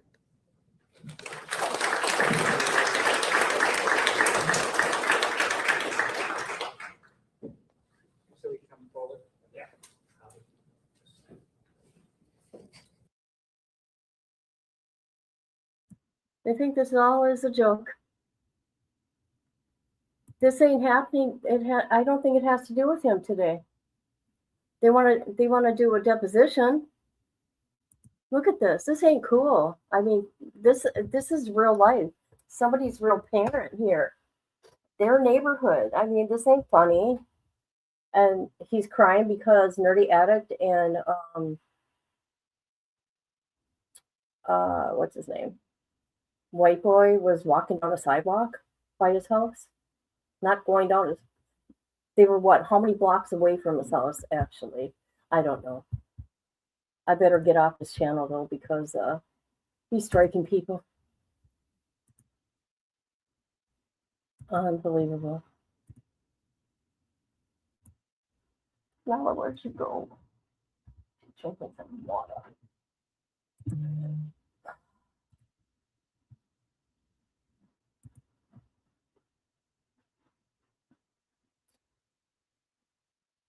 Minutes and lunch at 12:30. Oh my God. Probably doing yoga.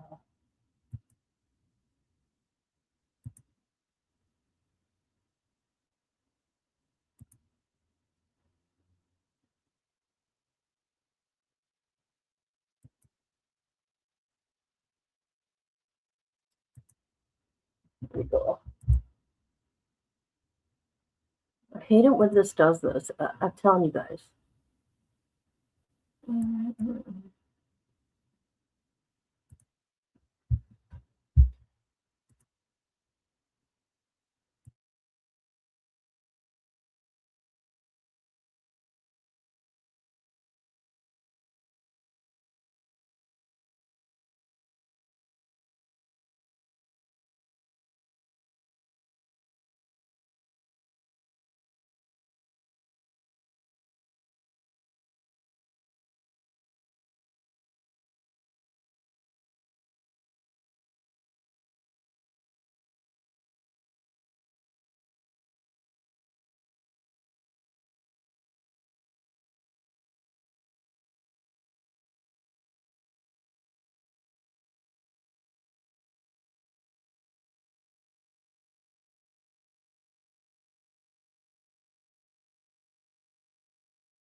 Oh, I already looked at that.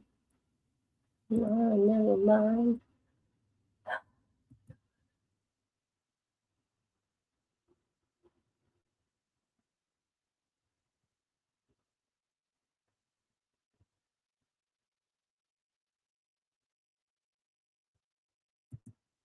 Oh. Comes now with Jonathan Lee Richards, aka Legislator Crusader, Johnny Tsunami, the Duke of Lawsuits, the Neil Boards of Appeal Courts, Superman, Patrick Ewing of suing. I'm sorry, okay. Patrick Ewing of suing, the lawsuit Zeus, Bernard Badcock, Irving Pickard, Howard Stern, Herb Allison, Robert Allen Meist. Oh my God, I don't know what that is. The undisputed world champion of frivolous, whatever that word is, an otherwise insane lawsuit hell-bent on transforming the court system of the United States and ultimately entire world. Let me take the banner down. Into the stage of his own twisted band of humor. There's that. Do you think they're going to come back with the verdict today? I don't know. They're going really, really slow though, I must say. Really slow. I mean, come on. Speed it up. I'm losing focus. I'm not going to lie. I'm going to make some banana chocolate chip muffins as we wait. Here we go.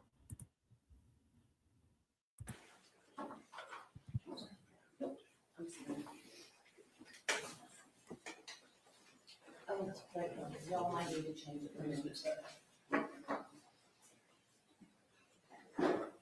I don't need it for this purpose, but the state may need it for their direction. Okay, so we need to take this one down. And first, the witness. Yes, ma'am, absolutely. And we don't leave the lights off, it's just. Okay, perfect. Sheriff Aiken, how are you doing? I'm doing well, thank you. Sheriff Aiken, I'm going to hand you what has been marked as State's Exhibits number 13 through 21, and ask that you take a look at those for a moment.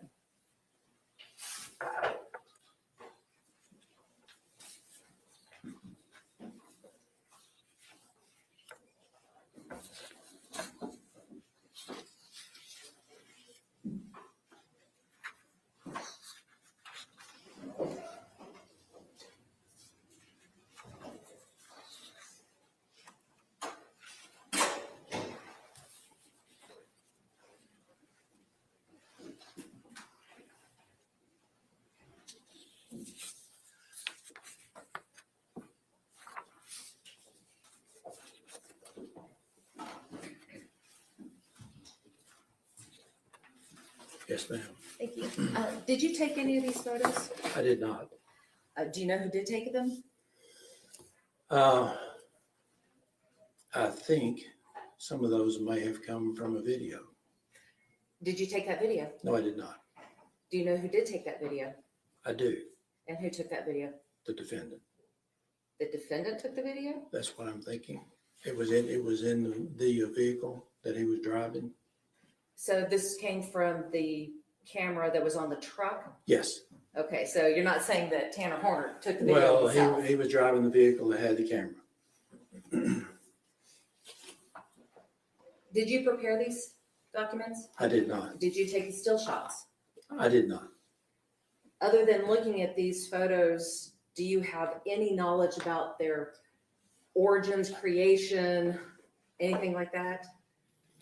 Well, all the images, I remember those days and those times and the things that are going on there. So that's the way it was that day. Were you in the truck? I was not in the truck. So these are not based upon your perceptions, are they? They're based upon what was filmed by someone else. Well, it's my perception as well because I was there.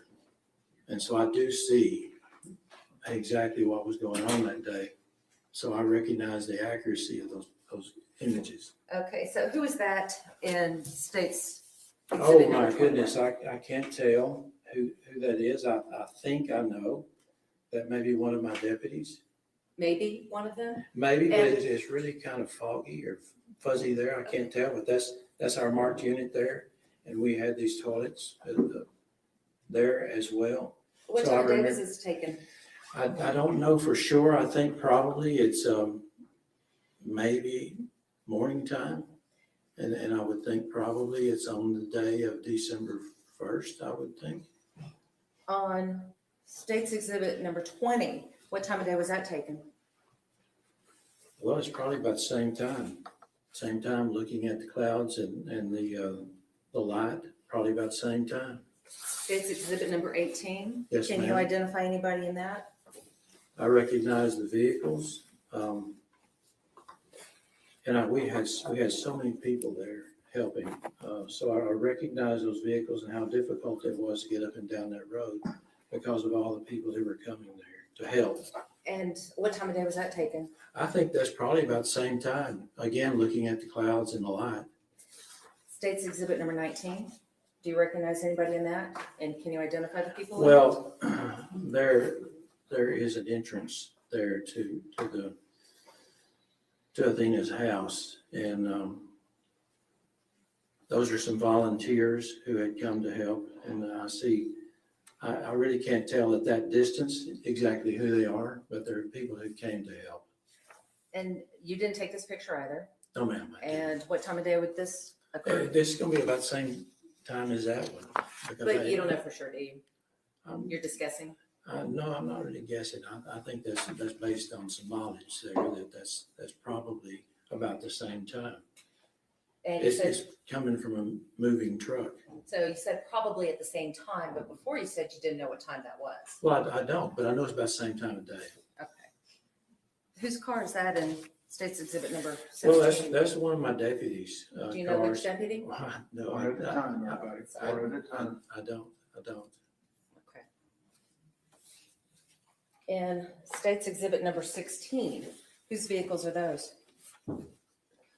Those are the vehicles of the people who came to help us. And what time of day was this one taken? Again, it's about the same time. And Again, I would say mid-morning probably on the 1st Okay. of December. State's Exhibit number 15. Yes, Which ma'am. property is that? Obviously, it's a T.R. Murphy ranch, and I know that's out on 2123. It's not too far from the entrance that goes on 3573, where the Athena's house was. So this is on the farm to market road. Do you know who owns that property? I do not know. State's Exhibit number 14. Again, you didn't take that photo? No, ma'am, I didn't. And you didn't prepare that photo? No, ma'am.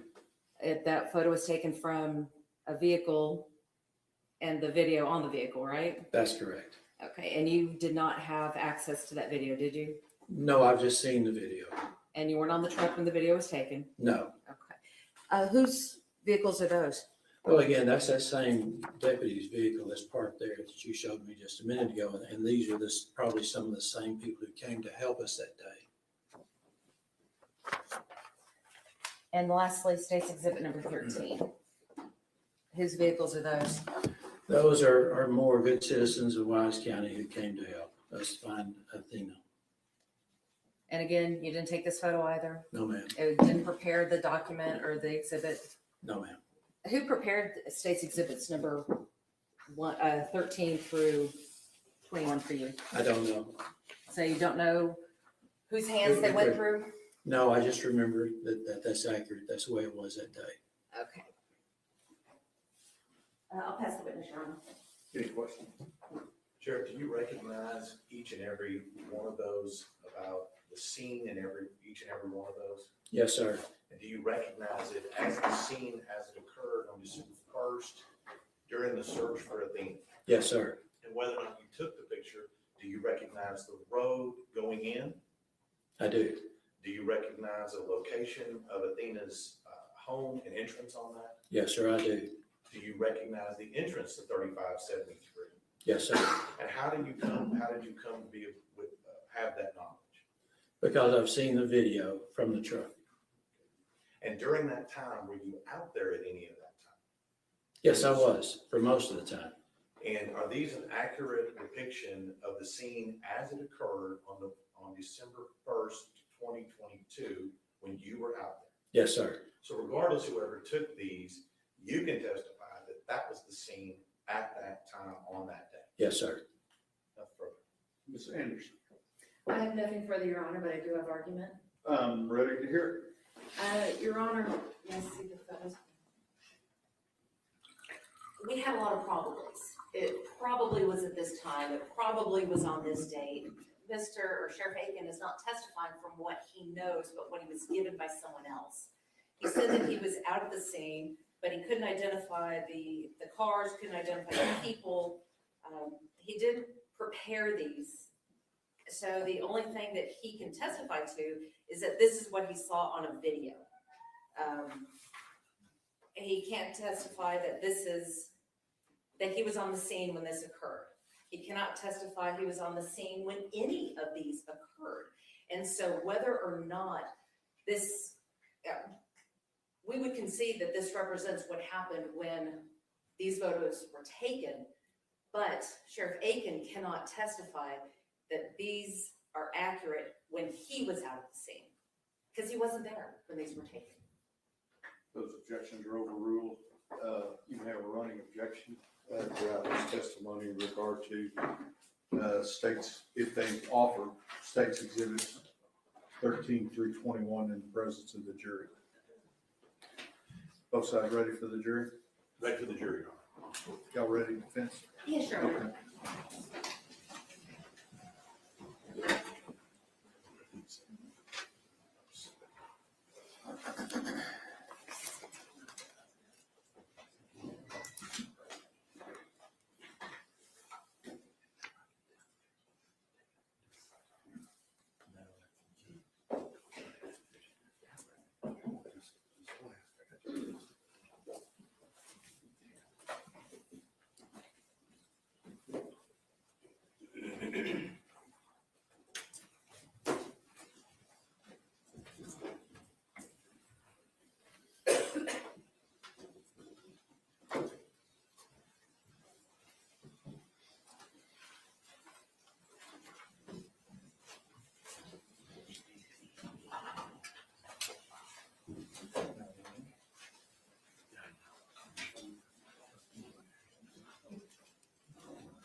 All right, everyone may be seated. Ladies and gentlemen, this witness has been previously sworn to testify truthfully. Mr. Stain. Thank you.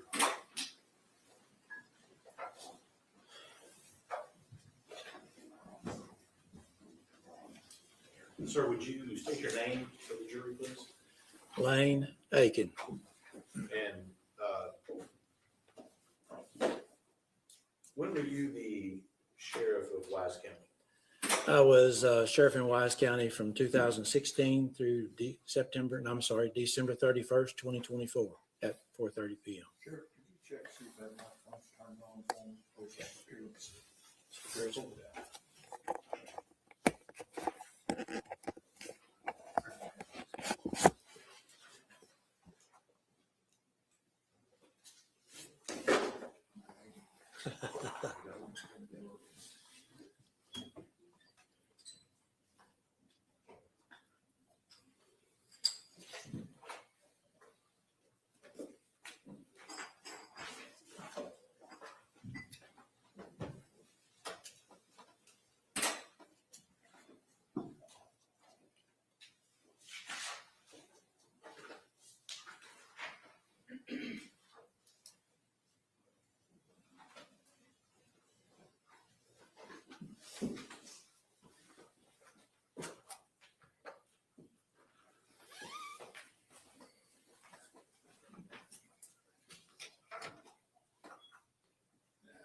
Everybody's having problems.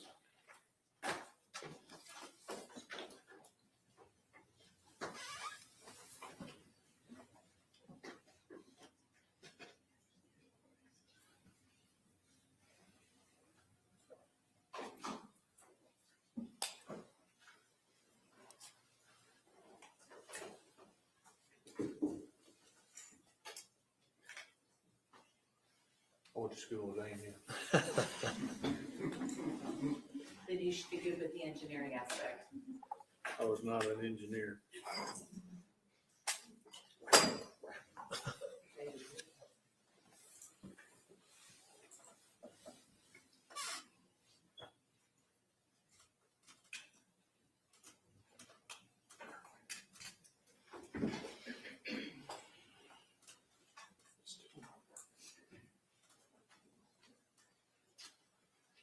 You're gonna have to speak up. Yes, sir.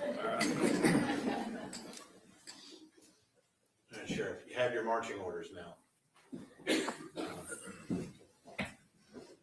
Lane, were you sheriff back in November of 2022? Yes, sir, I was. So you can perfect these questions. I'm gonna refer to you as sheriff. You okay with that? Yes, sir.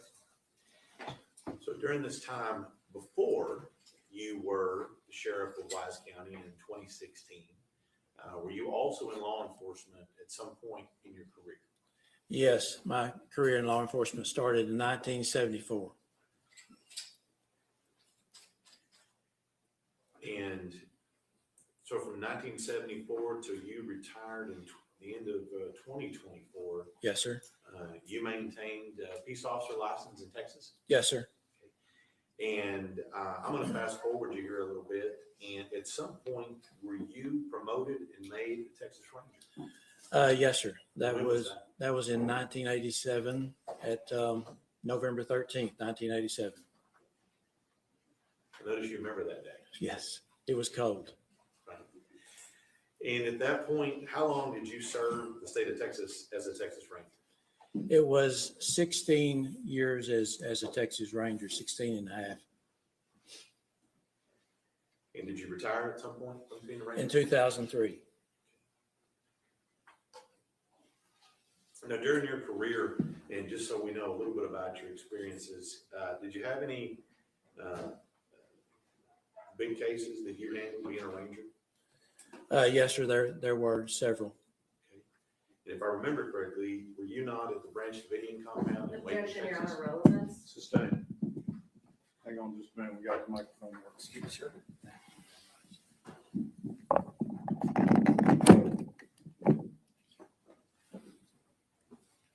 Good.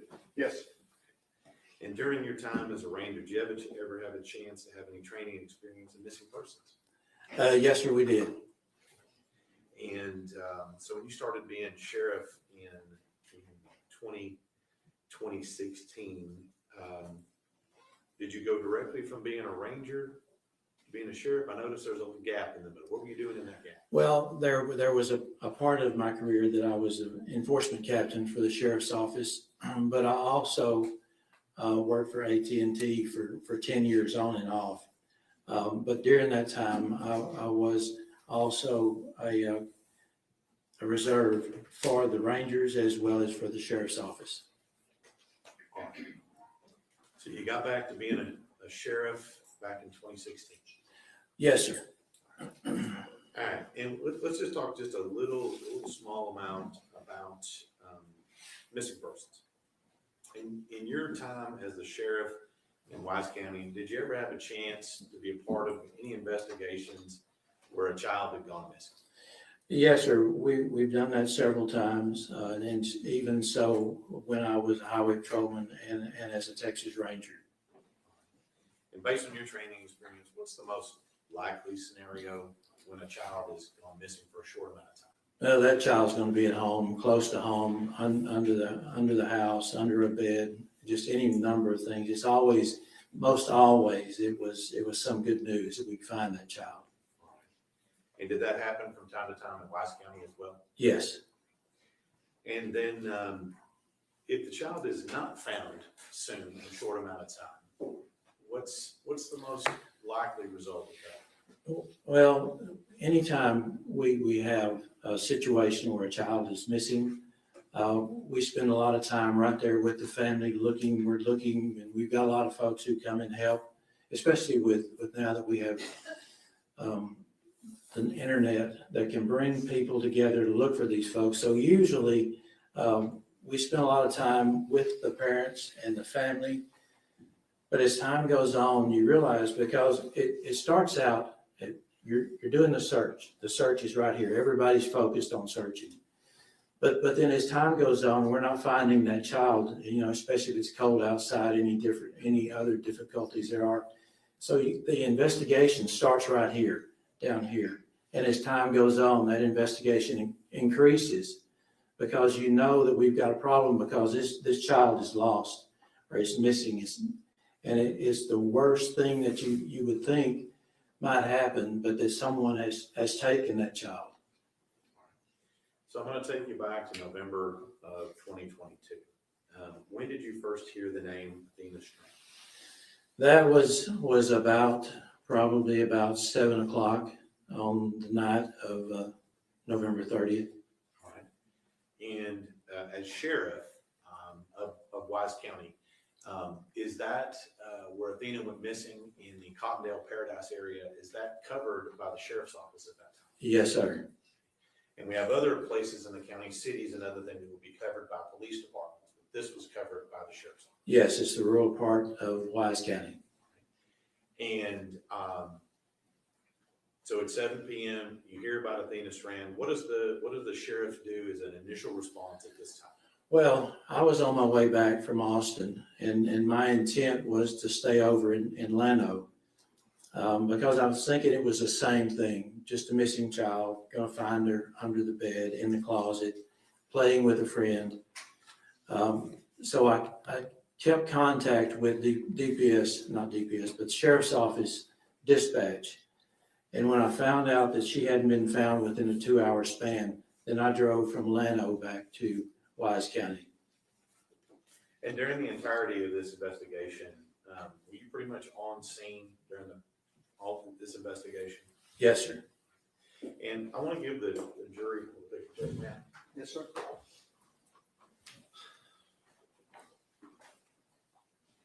I'm going to show you some maps here, states exhibits 23, 24, 25, 26, and 27. Yes, sir. You recognize those?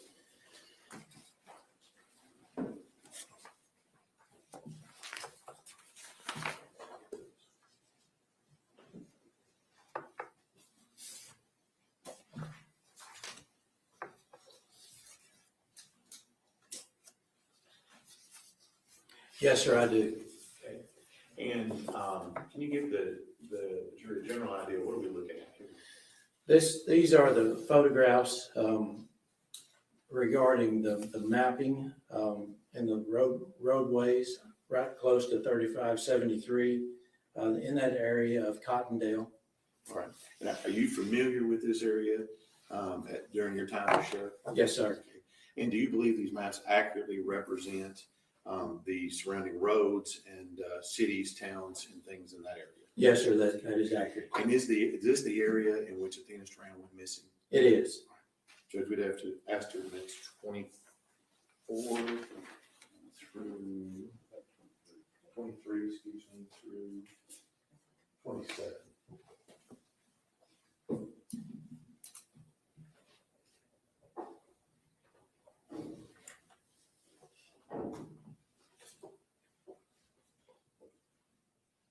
Any objection?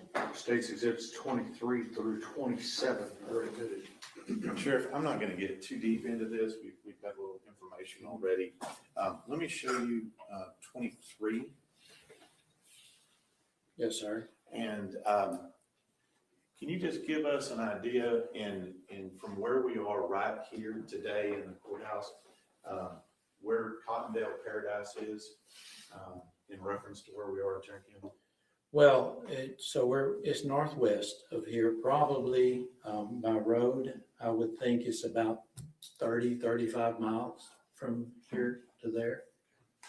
In this area that we're talking about, Cottondale Paradise, and is that urban or rural? That's rural. Okay. So would I be right to assume it's Post Oaks and Mesquites? Yes, and Cedar. Cedar, okay. Now, on this particular location here, as we go between the towns of Cottondale and Paradise, what's the primary road that one would use to go between Cottondale and Paradise? 2123. Okay. And is that a farm to market or a county road? It's a farm to market. Okay. And let me show you.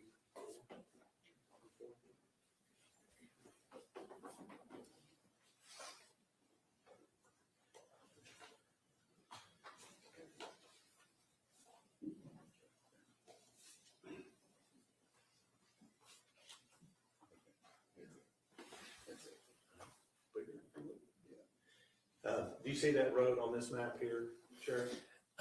Yes, sir, I think I do. Okay. Is that the road going east and west there, the main road? 2123? Yes. Yes, sir. And just to fast forward a little bit, is Athena Strand's residence off of 2123? Yes, sir, just to the north.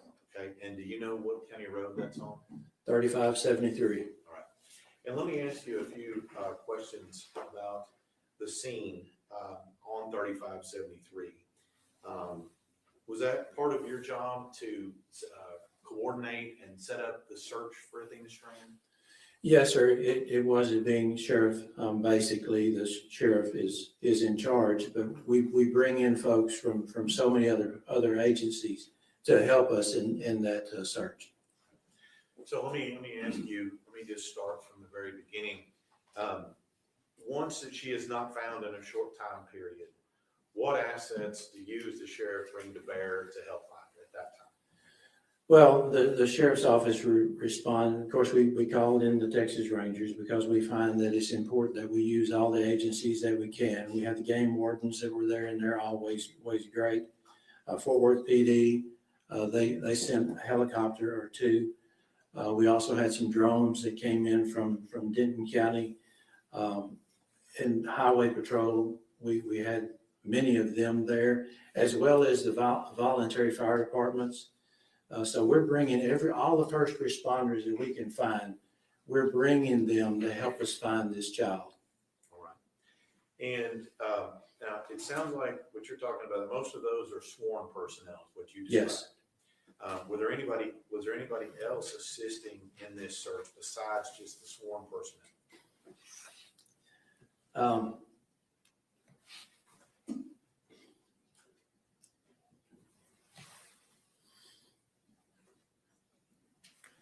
I'll never forget the morning of December 1st. Citizens came from all parts of Wise County to help us find that child. And we put them to work with our deputies, with our investigators, with the game wardens. It was shoulder to shoulder. We had what we estimated was about 300 citizens, and they brought their four-wheelers. Some brought horses, some brought dogs. It was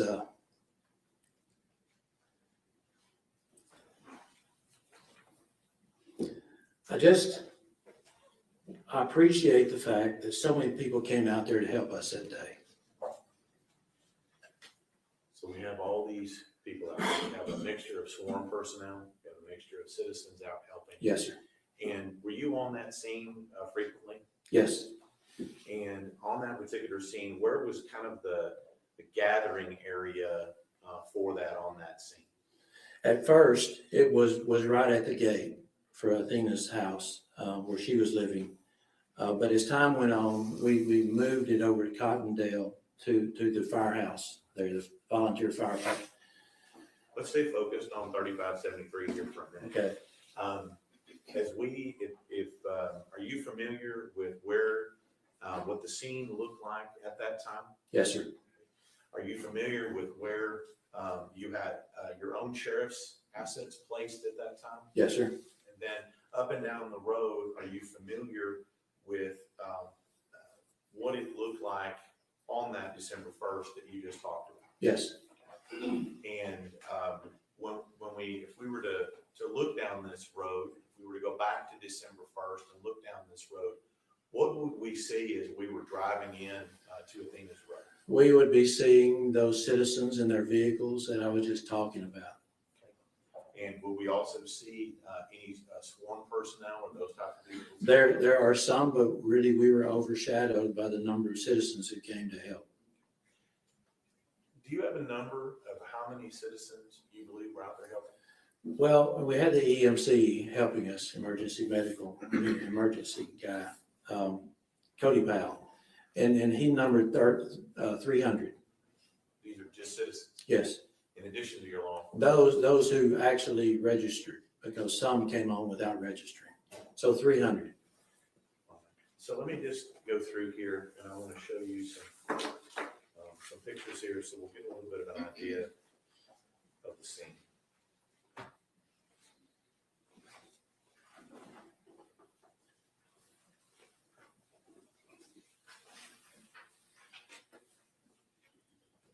I'm going to show you, Judge, if I may.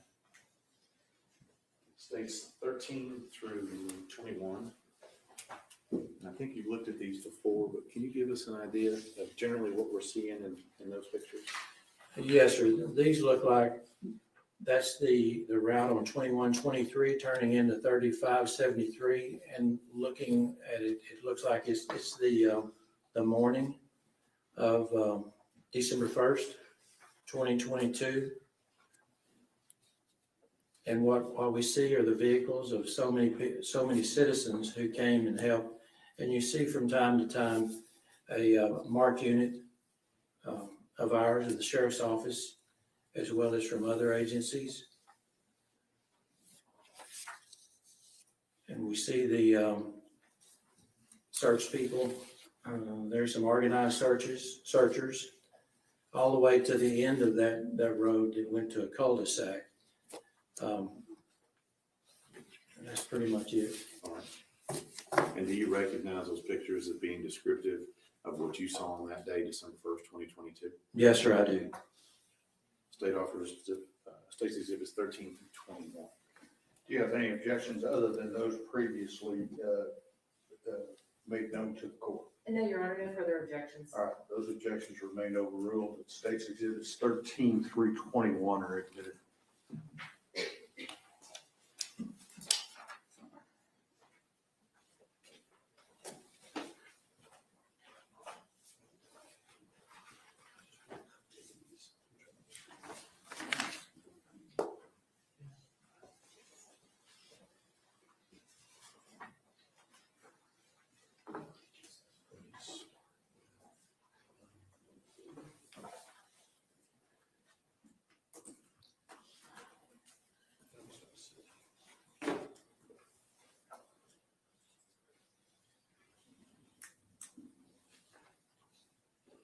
Sheriff, I'm just gonna, you said there were some things about marked units. Yes. Is that what we see here in State 17? Yes, that's the unit of one of our Wise County deputies. Okay.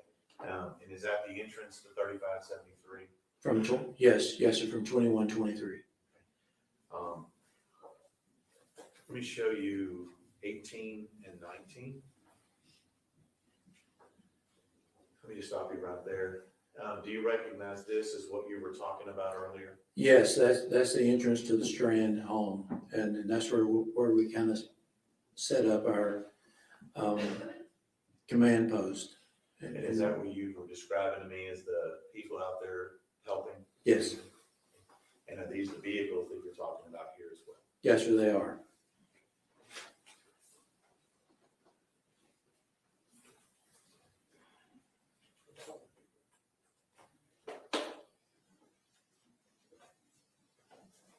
And I notice on States 21 here, is this the same entrance to Athena's house? I think that is probably just a little bit beyond that, but it's close. Okay. And I noticed what appears to be porta potties out here. Mhm. Is this was required for the amount of people that you had? It was, and those were donated, people to help. So this search is ongoing from November 30th. This is on the 1st. Yes, sir. When does the search end? It never ended. Well, let me ask you. At some point, were we able to locate Athena Strand's body? We were, yes, sir. And at that point, did the sheriff's search for her as a missing person end? Yes, sir. At that point, that's when the search for Athena stopped. Now, as part of the search and what's going on, did you approve and put out a missing persons bulletin through the Texas Fusion Center? There was one, and I approved it. Let me show you what's marked. The State's 22. Do you recognize this? Yes, sir, I do. And is that what we just talked about, being the missing persons? Yes, report sir. That you approved? Yes. And what types of things that are usually contained in a missing persons bulletin? Well, it's when last seen, what she was wearing and what she looks like, age, pictures if possible. And I think that other than that, then locations. All right. And this would this be something that went out to law enforcement or to everybody? That went out to law enforcement originally. And do you recognize this as what you approved? Yes, sir. They would offer State's Exhibit 22. Your Honor, we'd object. It is hearsay and is not covered by the exception of 803.8C. It was created by law enforcement, for law enforcement, and we would object under hearsay. That objection's overruled. State's Exhibit 22 is admitted. 22, correct, Mr. State? 22, yes. Okay. Okay. And so that goes out to law enforcement. Are you aware of how it goes out? Is it electronic? Is there a bulletin? How does it go out? It was an information bulletin that was sent out from Austin, to all the agencies in Texas, and generally the states that are adjacent to Texas. So as the sun sets, if you will, on December 1st, have we located Athena's body as the sun sets on December 1st? We had not. And I think you mentioned before, the search continues and all the assets are still in play at that time. Yes, sir. Now, you mentioned that you involved the Texas Rangers, Yes, sir. your old employer. Yes, sir. And who was the lead ranger working on this case? Job Espinoza. When we say Job, is that like the Book of Job? Yes, J-O-B. And then you said there was some assets from the FBI as well. Is that right? That's correct. And then I think you also said that you had game wardens and a host of others. Yes. Now, while law enforcement and your people and all these assets are actively searching, what else is the sheriff's office and law enforcement doing to locate Athena Strand? We were still staying, it was just right there around that area. We were looking hard. We started looking at all the waterways in and around where we were right there in Cottondale. We were using still aircraft as well as the drones that helped, and they were remarkable. But as hard as we were looking, we weren't finding her. And at this point, are y'all investigating and looking into the thought that this may have been some form of abduction and not a missing child? Well, at that point, it seems like it had come down to searching. We're still searching, but we don't have as many people focused on that as we do have people focusing on the investigation. So it's about half and half. And as time goes on, the investigation scale goes higher. Right. So at some point, it transitions to a criminal investigation versus a missing person. Yes, sir. And at that point in time, who was working the criminal leads and the criminal investigation at that time while the rest of the assets were searched? We had the FBI were there, and they were helping tremendously with their digital evidence that they were able to bring forth, as well as the Texas Rangers and our investigators from the Wise County Sheriff's Office working hand in hand as we looked and trying to find what happened. Where is Athena? So we got to the point that we just slowed down the investigation, not the investigation, but the search. And we just really moved up on the investigation. And what kinds of things are you looking for when you're now transitioning this for potentially a missing person to some form of criminal investigation? Well, an investigation, it takes a while, but we had some information that came in, and it gave us a different direction. And I'll give the credit for the Rangers who recognized that there was a package that was delivered, and that we should be aware that driver pulled in there about the same time that she went missing. And so that's what we would call a different kind of a lead, if you will. Yes. And who was primarily working that lead of that investigation? That would have been a couple of my investigators, as well as Job, and also the FBI people were involved in that as well. So let's move to, like I said, the sun is set on December 1st. Mm-hmm. The sun rises on December 2nd. And you mentioned that we located a package that was delivered. Yes. And then the Ranger and FBI are working on that. Yes. So when the sun rises, what is the sheriff's office still doing? Now we're on day 3 of the search. The investigation is picking up and moving more quickly, trying to find as much information as we can. We set up a new command post at the firefight, the FD, right there in Cottondale. FBI brought in a big truck in their RV, actually, and we started looking at things, and we had a meeting on that morning. And that meeting was in the Baptist church there in Cottondale. So there were, I don't know, probably 30, 35 investigators, as well as some of the deputies who were there as we were looking at all the leads that we had. FBI, Texas Rangers, and all of our people, as well as other agencies who were coming in there helping us with that.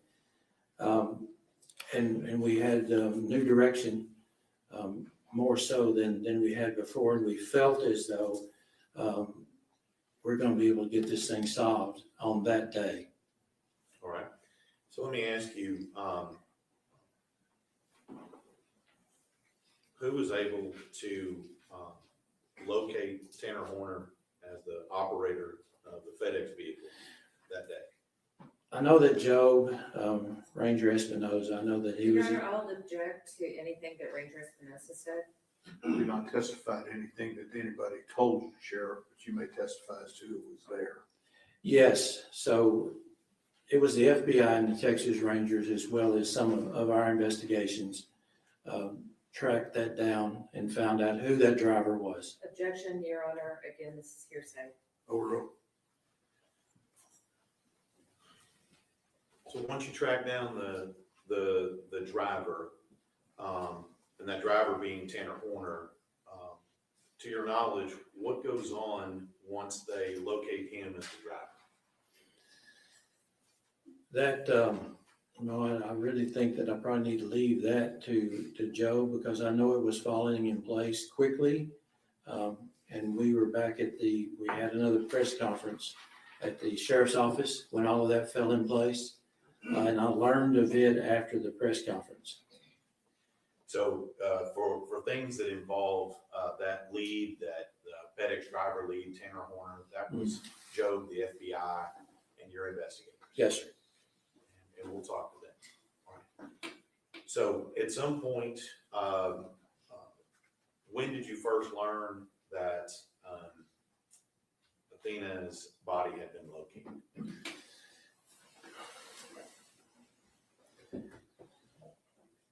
We knew that he had been taken into custody, and we knew that they were moving to try to locate Athena.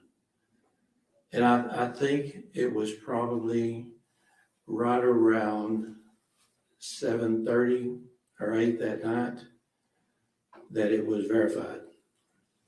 And let me just ask you, where was her body finally located? In the Trinity River, Bobo Crossing. It's right off of FM 51 back to the east, probably about 400 yards off of Farm to Market Road on a county road, underneath, well, next to the bridge there. And about how far from what you referenced in these pictures here that we admitted, is it from Athena's house where she was abducted to Bobo Crossing where she was dumped? When you look at it just as a crow flies, it's about 6 miles, but in driving it, I think it's somewhere around 12 or 13 miles. And she was in the Trinity River? Yes, sir. So at this point in time, we've now located her body in the Trinity River. Do we have some form of CSI or body recovery team going on at that time? Yes, we did. We had CSI from the sheriff's office as well as the FBI working hand in hand. So let's fast forward a little bit. That group gets her body recovered from the water. What is the role of the sheriff and the sheriff's office going forward once we've recovered the body? My main focus at that time was the family. They were all at the Cottondale Baptist Church, and we had the media. They were just around everywhere, and they were shouting at me from across the parking lots, and we weren't ready to talk to because our focus was the family. And I'm assuming at some point when you say the family, were you the one who notified the family?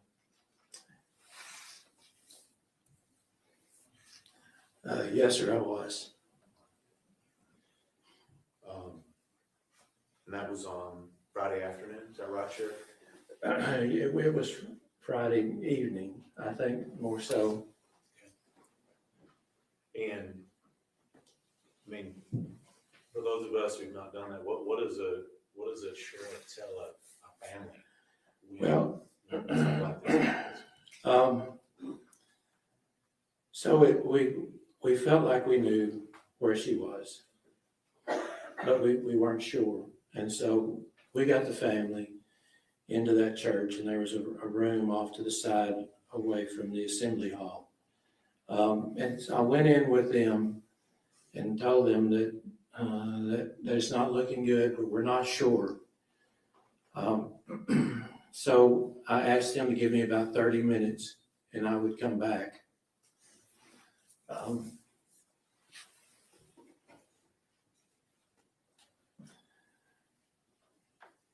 That I could bring the truth back to them and what the findings were. So I went with the SAC from FBI. I went down to Lobo Crossing and that bridge. And we both went down to the river, and that allowed me the opportunity to tell them exactly what was true. It's something it's really hard to do, but my focus was that family. I wanted them to know before any of the media. I wanted them to know, and so that gave me the opportunity to go back and have that second meeting with the family.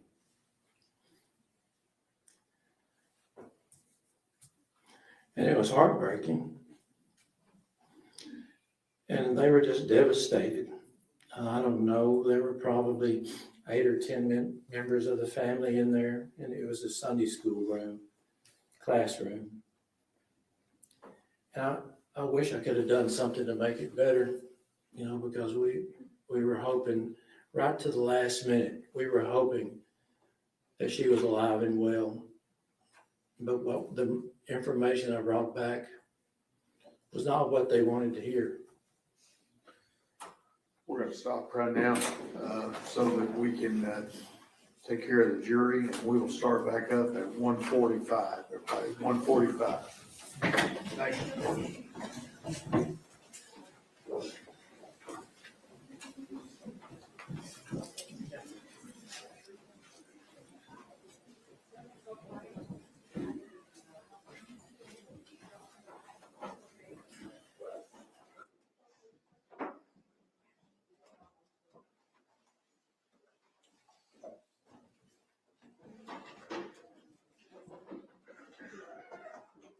We'll be in recess. Thank you.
Sorry, I was taking care of a situation. Remember I told you peoples? I had to take care of something with management here. You know, because those little babies around here. Because I said, who the fuck are you? I don't fucking know you. Whew. I think that's Dad. That's a dad. Okay. I seen Bar Dog was in here. I was in my kitchen. Thank you for coming a member. I appreciate you. And I was like, I didn't say it. Everybody hashtag Barn Dog. Okay? With the flame. With the flame. That's how we're going to do things around here. Let's go.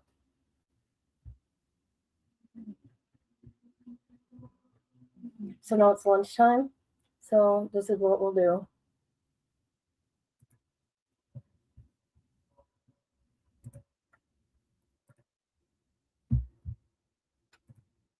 I am so hungry. I'm making muffins, but yeah.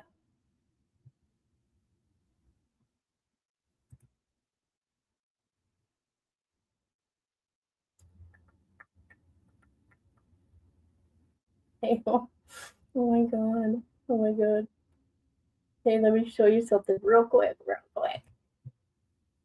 Hashtag Bird Dog. There you go. Looky here, people. Patty.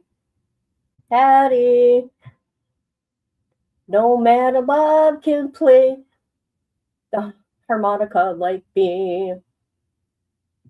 He's playing it for you, actually. That's what he's saying. He's doing it for you, Patty.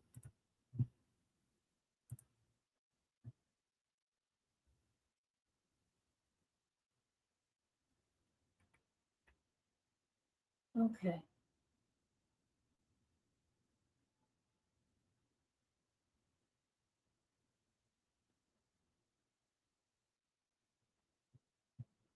Hold on a minute. Playlist.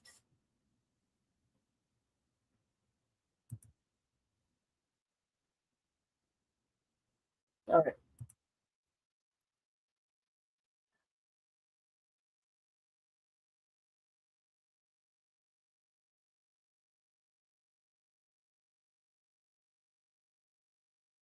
I'm trying to find something. Hold on.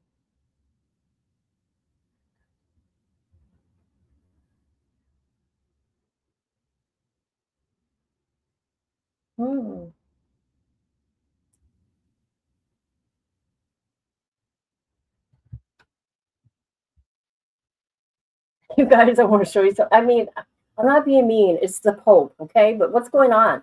What's going on here? I want to know. Something's happening here. Hold on. Let me get my headphones on.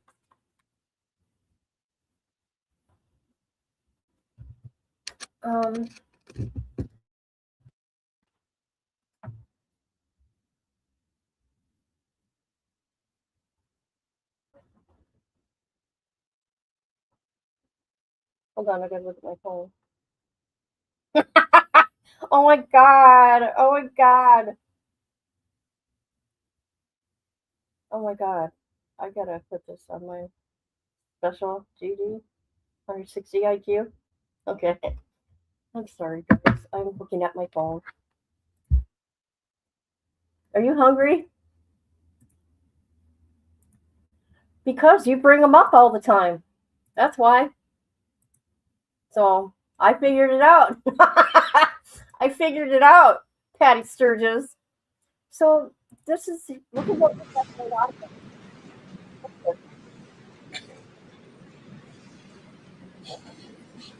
And by the way, did you know that Pope's channel, you get copyrights on it?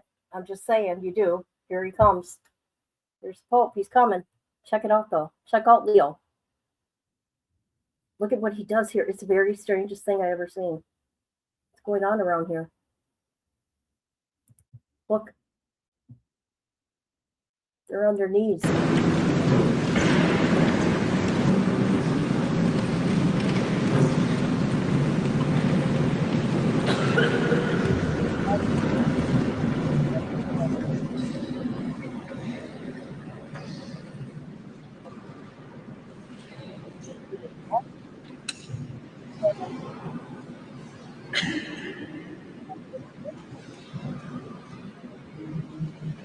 That is the Pope.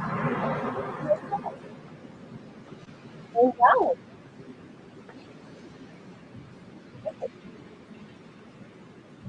Okay.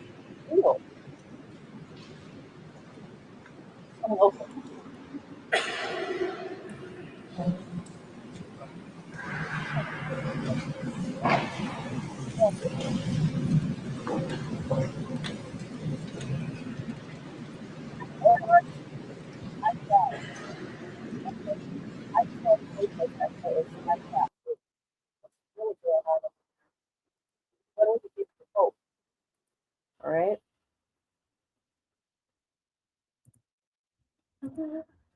Nap time. I have no idea what's going on. I just don't know. Okay. We're going to watch some body cam footage. Hold on. How long is their break? Did they say? What, an hour?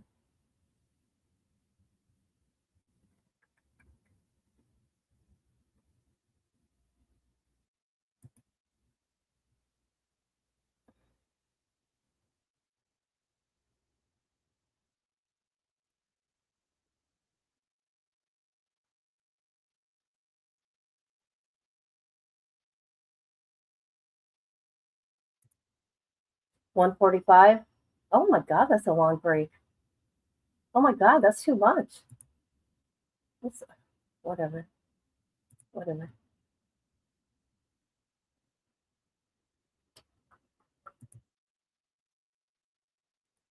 All right, let's do this. Oh, here we go. Aren't they like 3 hours behind? Central Time. Here we go. Oh. We're trying to kill me. We have people gonna go look for you right now, okay? I don't know why she would be walking naked with no shoes. She's busy. I don't think I can do it anymore. I'm super scared. When a lost and disoriented woman calls 911 for help, dispatchers try to pinpoint her location before it's too late. But a critical mistake sends help in the wrong direction, resulting in a heartbreaking tragedy that leaves her family outraged. It's like, dude, we found her within an hour. The following is based on official police records, and the footage has never been seen before until now. On the morning of February 27, 2024, 26-year-old Amanda Ann Nenniger calls 911 and is connected to a dispatcher with California Highway Patrol. 911 emergency, what are you reporting? I think I fell asleep at the wheel. Okay, where at? Coming from Anza to Hemet. Going from Anza to Hemet. Yeah, so like the 79 freeway down to the 74. I was tired, so I went to go pull over, but I think I like ran off the road. So you had an accident? Yeah, Okay. Are you on Highway 78? possibly. Possibly. But I climbed to like a high mountain and I'm wearing pink. Okay, so you're on Highway 78, you think? And then what would be the nearest cross street?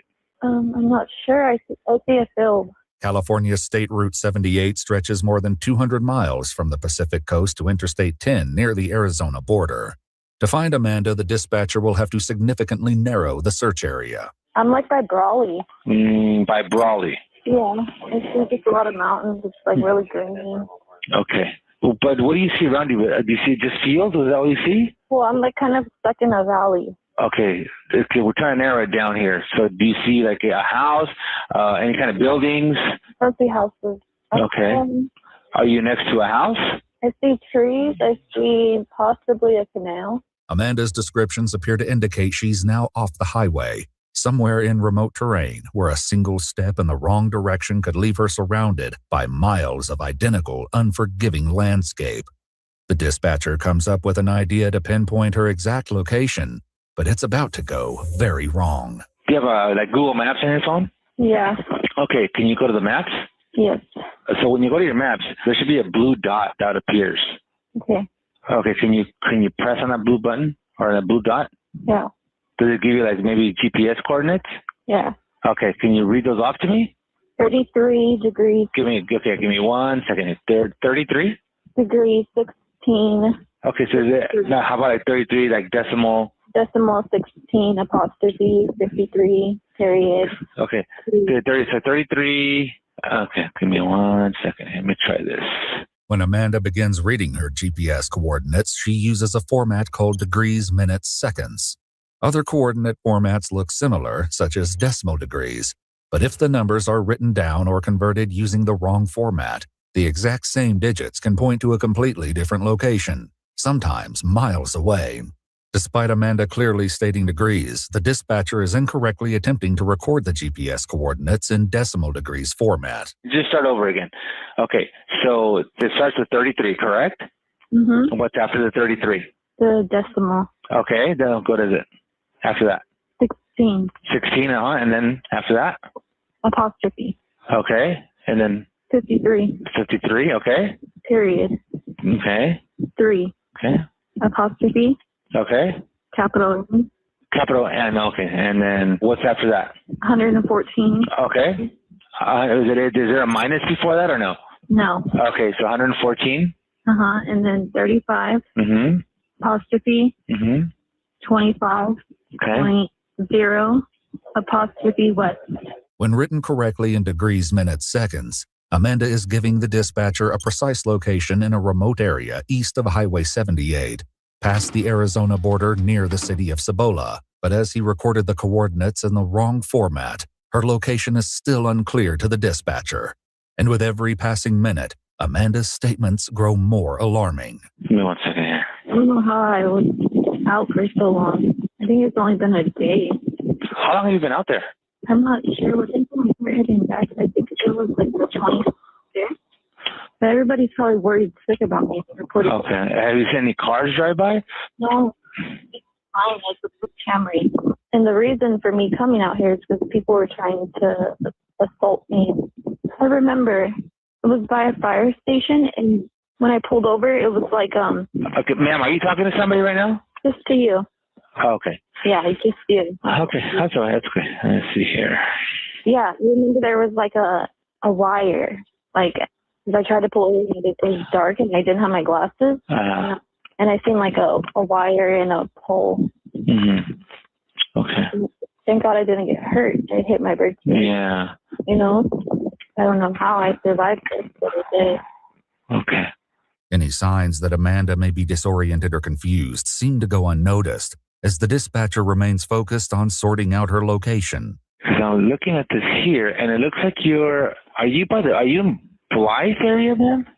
Maybe. Okay, because that's what I'm kind of getting here with those coordinates you gave me. Yeah. Blythe, a city in California, is approximately 20 to 30 miles north of the coordinates she gave the dispatcher. I am probably closer to Blythe. Okay, yeah, it looks like you're off the 95. 95? The 95. Oh, geez. Like that's the one that takes you like to Las Vegas. Oh, am I? I don't know. That's I mean. Probably. Okay, hold on a minute. Are they trying to get her location?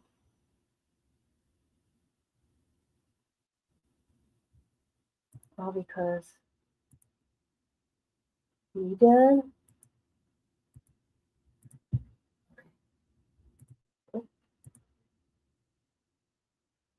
Do you see my car? No, I can't see the car. Well, it has a sparkly license plate. Shouldn't be able to miss it. Do you have the license plate in the car? Yeah, on the back. Yeah, up front. can I have the license plate? I don't remember it. Are you able to, are you near the car? I have my license. Are you near the car? Huh? Are you near the car? Yeah. Okay, can you read the license plate off to me? No, I'm not near the car. Okay, so how far are you from the car? Like a mile. Now on foot, Amanda could be heading in any direction. Combined with her earlier statement that she's on a mountain, it's even less likely that she's walking along a main road. So you said you ran off the roadway, right? Yeah, I think I had a concussion because it barely wore off. How did you get a concussion? I hit my head on the steering wheel. So was this before you crashed? You went off the roadway or after? After? Okay. I'm not sure.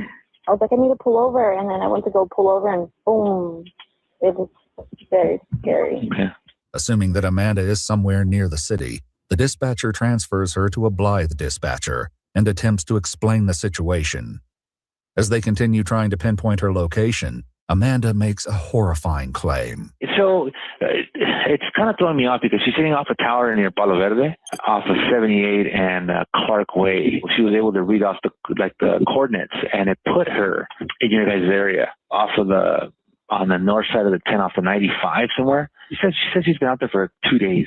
Okay. Yeah, and I think I had a miscarriage, so. You had a miscarriage? Yeah. While you were out there? Yeah. Okay. Yeah, she didn't tell me that at the beginning, so okay. Do you need medical attention? Yeah. Okay, how far along were you? Maybe 4 months. What? 9 weeks. 4 months or 9 weeks? Yeah. Did you receive care for this, for your baby? Not yet. Given her claim, it's even more urgent to get help to her quickly. The Blythe dispatcher attempts to confirm the coordinates she gave California Highway Patrol. So you're saying that the coordinates that they're giving you is 33.4653? Yeah. Okay. Yeah, she was reading it off in degrees, minutes, and seconds. So do you remember the last freeway before the mountains? I know that you don't know where you're at right now. It was Neighbors Boulevard. Neighbors Boulevard? Yeah, because I was going to go home. And where's home for you? I'm in Ehrenberg. I was staying at the Comfort Suite. Ehrenberg is just east of Blythe, but it's worth noting that Neighbors Boulevard is further south, closer to the true coordinates she gave the first dispatcher. Wow. Even though Amanda mentioned heading toward the city, she's given plenty of clues suggesting she's far from civilization, and her statements yet again hint that she may not be fully grounded in reality.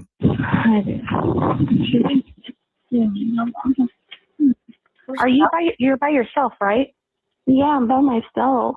I don't know what happened. I was just remembering that people were trying to kill me. They were. And so I was driving away, and they just... Okay, you first said that you were falling asleep, and now you're saying people were trying to kill you? Yeah, they were. I remember taking like a drink from Jack in the Box. It tasted like cocaine. And it was a black guy that gave it to me. Who gave it to you? A black guy. He didn't hand me a straw, and I was like, that's weird. Okay, he didn't. Did he work at Jack in the Box? Yeah, he did. And you said that your drink tasted like cocaine? Yeah, because I started getting recording. I was like having an outer body experience, and I was like slapping myself and telling myself to wake up and keep going. I was freaking out. Though Amanda's bizarre remarks have largely gone unaddressed, the dispatcher... Yeah, this is weird. I gotta pause it for a minute. What did you find? What did you find? I should never have that. What's that?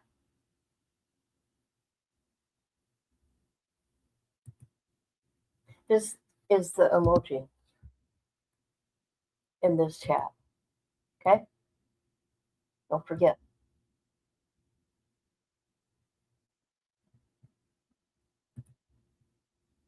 now seems to take them more seriously, trying to determine whether they're the result of injury or something else entirely. How are you feeling right now? Scared. Weird? Yeah, just weird and scared. But do you think that when we find you, we need to send an ambulance to you? Yeah. Do you think it's because you're hurt, or what do you feel? I taste blood in my mouth. Do you have any other medical issues that we maybe need to know about? Head trauma? Head trauma? Yeah. Yeah, my neck was hurting, my back was hurting. I don't From the know. accident? Yeah, but Okay. Is there any kind of possible mental disorders that you might have? it's like PTSD. PTSD? Yeah. Okay. When the dispatcher asks how much battery is left on her phone, Amanda confirms it's at 36%. They advise her to charge her phone in her car, apparently forgetting that she told them she's a mile away from her vehicle. Are you guys gonna find me? We're contacting multiple people right now to try to figure out what is the best thing for you, the best way to find you. Okay. Okay. All right. Just take all precautions for your safety, Amanda. If anything changes, call back in. Okay. All right. You can disconnect. As California Highway Patrol begins searching the Blythe area, attempts to locate her are unsuccessful. Sometime later, Amanda calls dispatchers back, but it's clear that time is quickly running out. 911 emergency, what are we reporting? I'm getting really weak. Okay, is this Amanda? Yeah. Okay, Amanda. Okay, so we have people gonna go look for you right now, okay? I'm super busy. I don't think I could do it anymore. Well, okay, what do you see around you? I see like 1, 2, 3, 4, 5, 6, 7 mountains. Okay, what else? And around you, like on the floor, like a house. No. You don't see any houses at all? No. Nothing at all, huh? How far are you from your car? Like a mile. Towards like that big mountain. I'm scared. Okay, yeah, I understand that, ma'am. I'm super scared. The dispatcher once again attempts to get Amanda to read off her coordinates, but in her current state, she's unable to navigate her phone correctly. It says until Wednesday. It says until what? Wednesday. Wednesday what? I don't understand. For 6 hours. I don't know what it's doing. Hold on. Let me share my location. Have you ever used text to 911 before? No. Okay, so just go to like if you can send a text message. Mm-hmm. Okay, go to your messages and then to do where it says 2, and you just put 911. And then in the messages, just put down maybe like, I need help, and see if anybody gets it. That's interesting. I didn't know we could do that. Oh, okay. Yeah, they'll do that.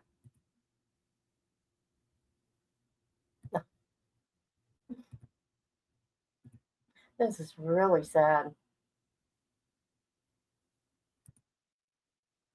Did it go through? No. It didn't go through. Is it because maybe you don't have good service? No. You don't have good service at all? Mm-mm. Okay. He once again transfers Amanda to another dispatcher, who tries to reassure her that help is on the way. Hello, Amanda. Hi. Hi. What's going on now?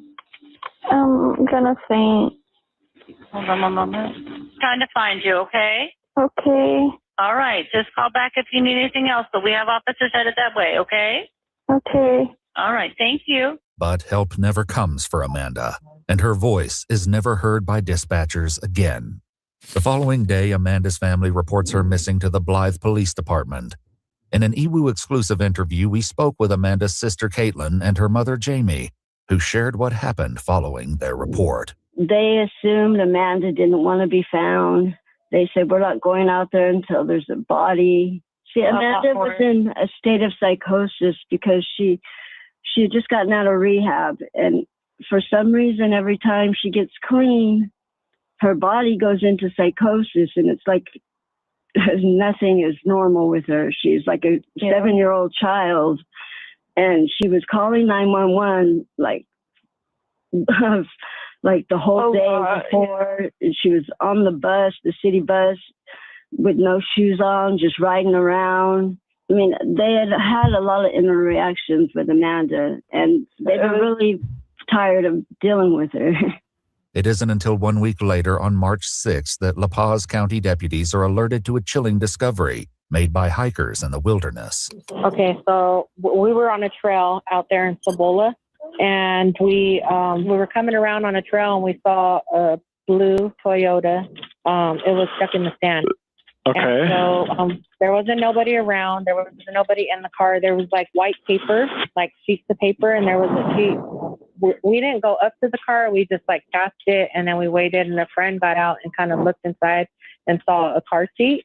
and then they saw a piece of paper like in the door, like he thought maybe someone left a note. And so he pulled the paper out and looked at it, and it had Bible verses on it. According to Amanda's mother and sister, they learned of the car's location when the hikers posted a photo of it on Facebook. Wow. We had to go out there and find the car. The police didn't do it. We had to show them where it was. The car was found near the coordinates Amanda initially gave dispatchers. Images provided by the family reveal that Amanda's car was not on any main roads and had become lodged on a large boulder. The rear tire was no longer in contact with the ground, and the front wheels had become buried in the rocky terrain. They diligently searched the area, but were only able to find a few items Amanda left behind, including her red inhaler. Yeah. We were searching out there. There was people on horseback. They even had cadaver dogs out there. The paws had cadaver dogs out there, and they somehow did not find her. Hopeful she may return to the car, Amanda's mother left a note under the windshield. According to police records, La Paz County deputies attempted to ping Amanda's phone on March 8th, but it was giving no location and was likely turned off. The search continues for weeks until the family finally gets a hold of the original 911 call and hears the coordinates Amanda gave to 911. She was so calm and she was perfect. I was so proud of her on the 911 call for being able to tell them the exact coordinates. She wasn't out of her mind. I just don't understand what happened out there.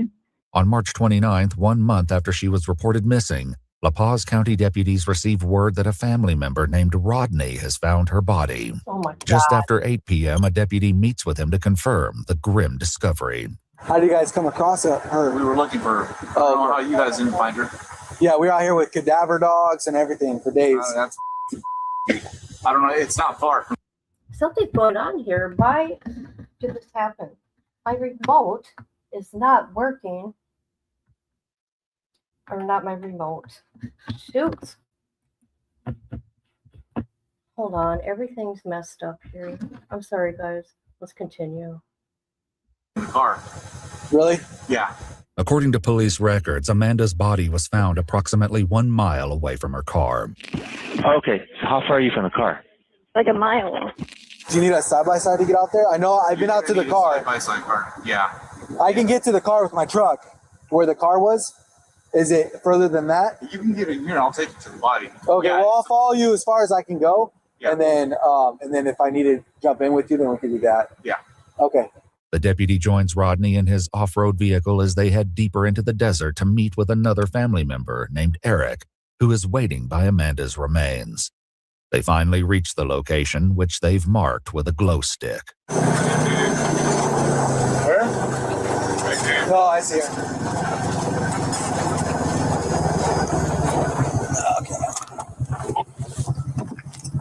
They're logging stuff are up a little bit, but Are they really? yeah, she looks like she took off her clothes. Amanda's decomposing body is laid on its side, fully nude and nearly hidden beneath a Palo Verde tree. A chilling sight that leaves them with more questions than answers. Yeah, passport, everything. Okay. Did you guys find her passport over there with her belongings? Yeah. And it has her name on it? Yeah. Okay. And I have her cell phone and her purse right here in my. Gotcha. How far is her belongings? Walkable? Yeah.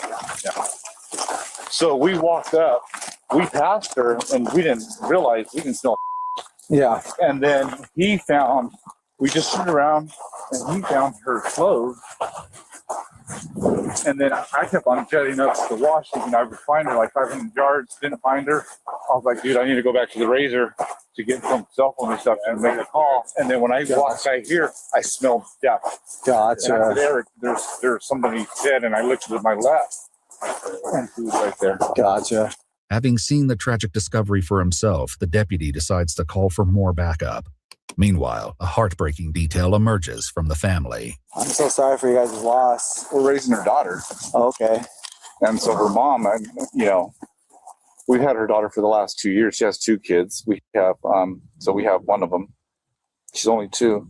They would later explain that Amanda's older daughter, who is around 6 or 7 years old, is in the care of the child's paternal grandmother. I've known her for obviously for years. She suffered from mental health issues. She had substance use issues. she's before I got text messages before she ended up missing, man. She wasn't in the right mind. She was thinking people were chasing her. People were trying to kill me. They were. Amanda's sister shared a video to Facebook showing Amanda leaving her hotel room at 3:44 a.m., hours before she made the 911 call. In the footage, Amanda appears to pull her hoodie tight around her face, as though trying to shield herself from view. And just the fact that her car is out here is like, just let you know. And she got stuck too, so. Yeah, but why the would you be out here? It's so random, definitely, but I mean, she was tripping, man. She was tripping. But still, I mean, I don't know. I don't know all the rumors and stuff of exactly what happened in the beginning, but I feel like there's a lot of conspiracy theories, man. But if you look at the car, like, dude, she's stuck. She's confused. She doesn't know where the hell she's at. For her to walk barefoot like that, I don't know. It's just something that. It's definitely some suspicion here. Can't rule out foul play, at this point. While Rodney returns to the main road to drive in more deputies, Eric stays behind, expressing frustration that they found Amanda so quickly after gaining access to the 911 call. It was just, that dispatch. He kept on cutting her off and wouldn't let her talk, Did you listen to it? No. Yeah. It sucks. Like, if you listen to it, he's just like, he's trying to help, but he's like not letting her speak. And I was like, dude. So if you type in those coordinates, like the degrees as decimal, I think it puts you back over by the 95. Yeah. I think it's like a 4-degree, I don't know. Mm-hmm. But so that's where they went out and searched and they couldn't find. And yeah. So it just sucks. There was no water next to her stuff. Like, yeah. That's just definitely, man.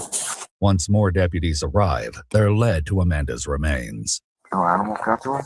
No, surprisingly. Not sure how that's possible. I don't know if you can see, but she has a tattoo on her right hand. So she's totally nude and her clothes are someplace different? Looks like her clothes are down there. It looks like she took them off. Looks like she moved some dirt around to kind of make it. Try to stay warm, probably. One deputy would later describe the ground beneath her as being possibly cleared out to lay under, similar to that of nesting or making a bed. Still, they're not convinced there isn't a more sinister explanation. I don't know why she would be walking naked with no shoes. And that's the thing. Yeah. We didn't find no shoes. Suspicious. She wasn't wearing shoes. Like, it's just weird. You could have driven. Yeah. You could have dropped it there. Dropped it there. Here and dropped her. Absolutely. This might be a homicide. Like, I understand, like, she's paranoid, but you're not gonna take off if you don't have shoes on. You're gonna take off your clothes and walk that way, and just it's just weird. It's a possibility, but like, I don't know. Adding to their concerns is the fact that Amanda's shoes are nowhere to be found, and one of the 2 phones she's known to use is missing. For now, additional family members arrive on scene, and they're equally frustrated with how the dispatcher handled her call for help. You never give someone options. You let them talk. Yeah, you question them and let them answer. He was leading. Are you in a field or in a ditch? Yeah, I'm in a ditch. There's a lot of it. And that's Are all. You on the 78 maybe? Possibly. Like, you never do that. Aside from the suggestions, they note the many clues the dispatchers seemingly ignored. There's a 911 call. I'm on a mountain. I can see fields. I can see a canal. I feel like I'm going to faint.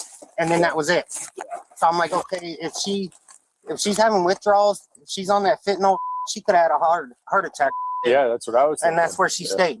This theory also leads him to consider a possible explanation for her lack of clothing. If you're having withdrawals, you feel like you're trying to climb out of your skin. Like, I've seen people go through that. And you will do anything to like peel your clothes off, whatever you like. Just a panic attack would make you do that. Yeah. You're trying to escape that feeling. You're just trying to do anything you can to escape it. He also considers that Amanda may have left her clothes behind to create a trail for others to follow. However, her lack of clothing may be explained by paradoxical undressing, a phenomenon sometimes seen in fatal hypothermia.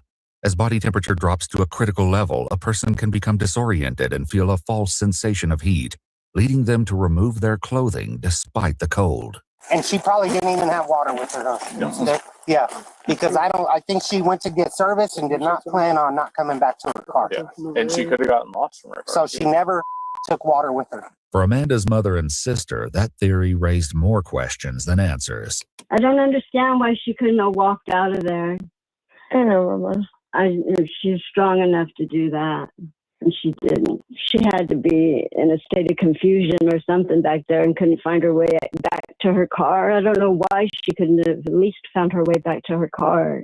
Even more unsettling, however, is the thought of what she may have endured while waiting for help that was promised to her, but never came. This bothers me, like that she was out here suffering, you know? Yeah. I mean, if you stand here right now, Just quiet. just how quiet it is and pitch black And and scared alone like that. With me. One family member describes the heartbreaking way Amanda's mother tried searching for her in the vast desert. She kept saying, I need to find my daughter. My daughter's down here. I need to find her She somewhere. was yelling. I was like, Crying. dude, that broke my heart. She's like, Amanda. Yeah.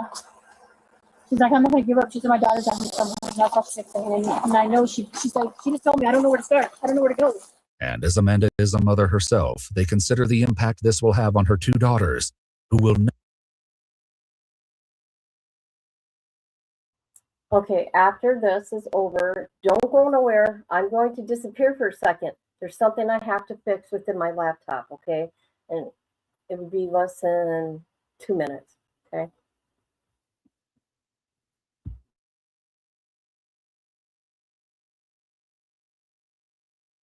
never see their mother alive again. At the end of the day, she's a mom. She always talked about the baby. She was showing videos. And Miss Elton had to explain to her daughter. She told me crying. The baby was crying. So the mom, I saw her mommy on TV. She wanted her mommy. We asked Amanda's mother and sister for an update on Amanda's two children, only to learn of another heartbreaking tragedy. They're doing good. Her oldest daughter had lost her dad as well. Just 2 months after. Just 2 months after Amanda. At 1:48 a.m. the following morning, Amanda's remains are carefully placed in a black body bag and transported out of the wilderness with the help of family members on scene. 1 month later, on April 21st, a group of students camping in the Trigo Wilderness stumbled across Amanda's missing phone and shoes, not far from where her remains were found. Following Amanda's autopsy, the medical examiner revealed no findings of trauma or projectile injuries, listing the manner of death as undetermined. Nothing indicated the presence of illicit drugs or alcohol, and the findings make no mention of anything that could support Amanda's claim that she suffered the loss of an unborn child during her ordeal. She was a bright light. She was ornery. She was very ornery. But it made her who she was, and we loved her for it. According to police records, the case of 26-year-old Amanda Ninegar was officially closed, citing no evidence of foul play. Amanda's mother shared that a second autopsy was performed, in which the report stated she likely succumbed to the elements. We haven't had a celebration of life for her yet. We have $1,000, but I don't feel that's enough. I feel so bad and ashamed because we haven't done that yet. I just want it to be perfect, and I'm not ready to let her go. According to police records, Amanda's body was cremated, and on May 15, 2024, her ashes were released to her mother. Oh my God. On May 12th, 2024, police in New Jersey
That's it. Piss me off, you guys.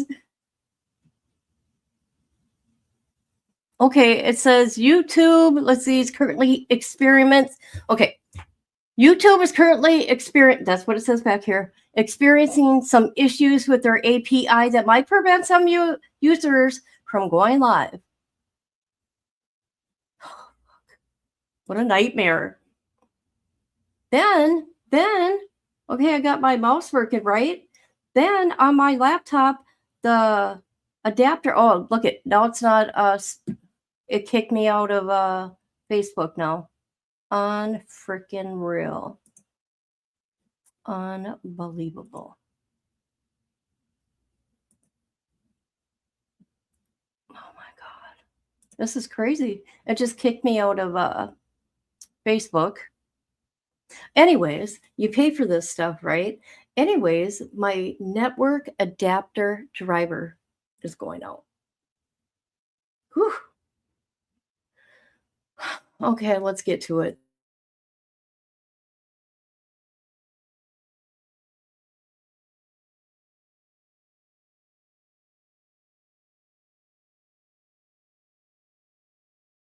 Sorry, guys, there's nothing I could do. I can't believe that shit was going down right then and there. Guys, I couldn't believe it. Here we go.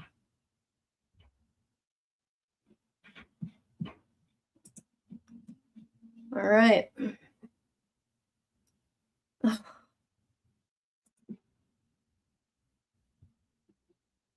How stupid. For a week.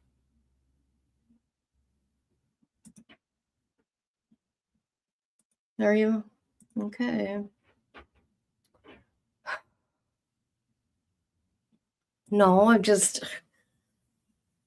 there's problems happening on YouTube. I read you guys what it said back here. How frustrating. It's supposed to start in 2 minutes, right?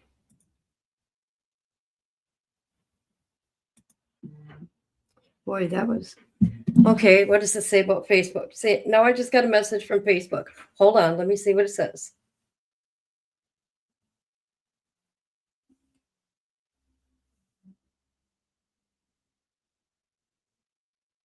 Oh my God, what the fuck is going on here?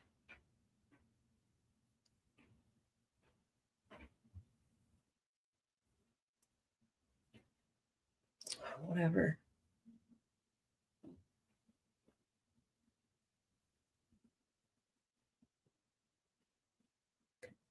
I gotta find something to eat, guys. I do.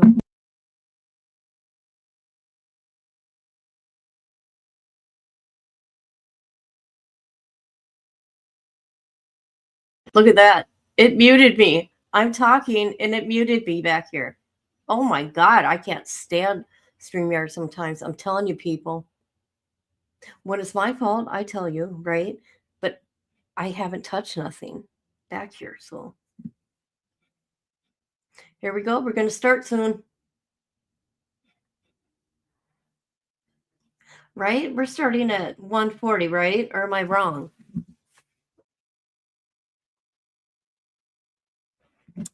Let me read what it says here instead. Here we go. No, that ain't nothing. 1:45, huh? Huh. Watch, you probably muted me. Okay. Yeah, 1:45. Well, let me look.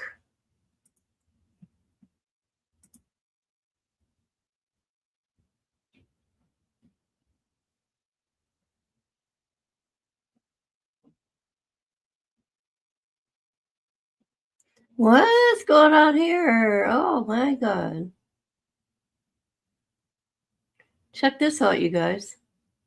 Let's listen.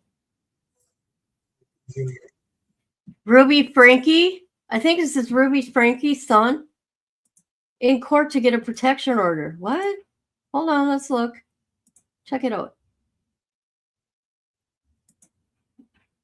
Tyler Frankie Paul to appear in court for order of protection. Who is this? Oh, a media influencer. Okay, so it's not that. Involving her ex-boyfriend. Oh my God, is that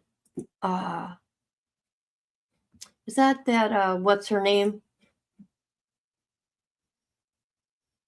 In other words, I don't think it's going to take much, if any, more time than if I'm hearing only one protective order action versus another. Right. My main concern is being able to have my staff go home at 5.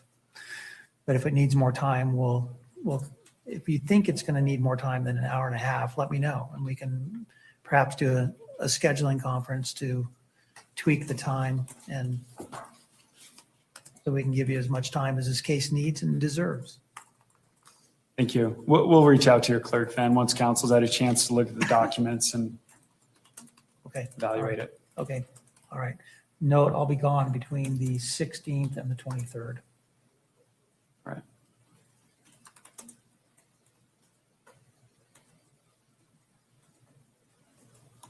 All right. Court will be in recess until 1:30. Let me know if I need to come back. Okay. Mayor, remain seated. Court is now in recess.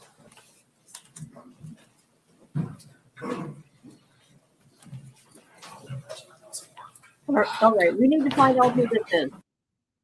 We need to find out who this is. Taylor Frankie Paul. Is that the one, that lady that was going to be on that show? Oh, yes, it is her. It is her.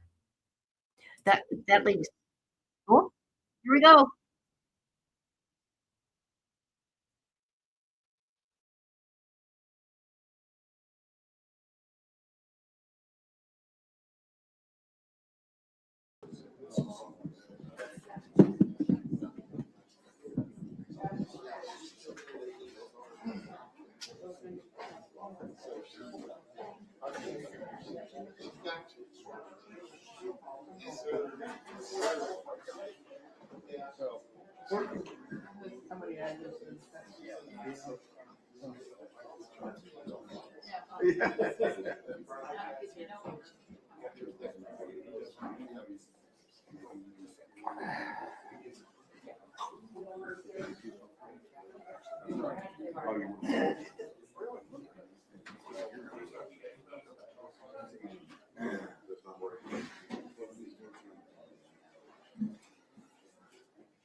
I always, if I go in yours, I put it back down. I raise it up. Yeah, I don't want to dribble. I understand. So when you're are you in these I'm trying not to. I'm actively avoiding it. But there's some where I'm doing a wide shot. Yeah. I think it may have been kind of. Where I'm doing that. And so they're there, but you can't see it practically.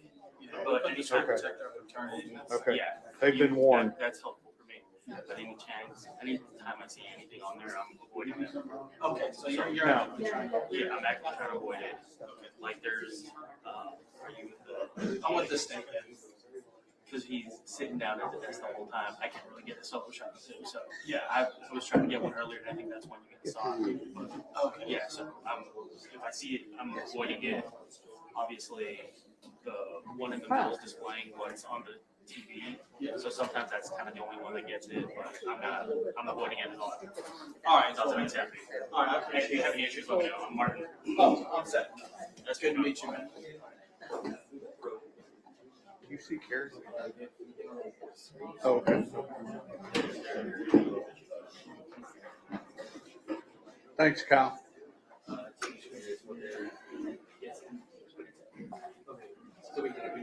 TV.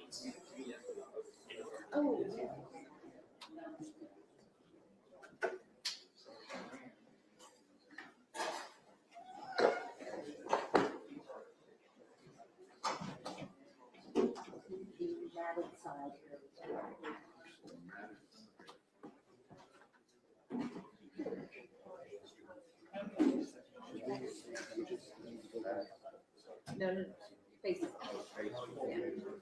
shiny side to the screen.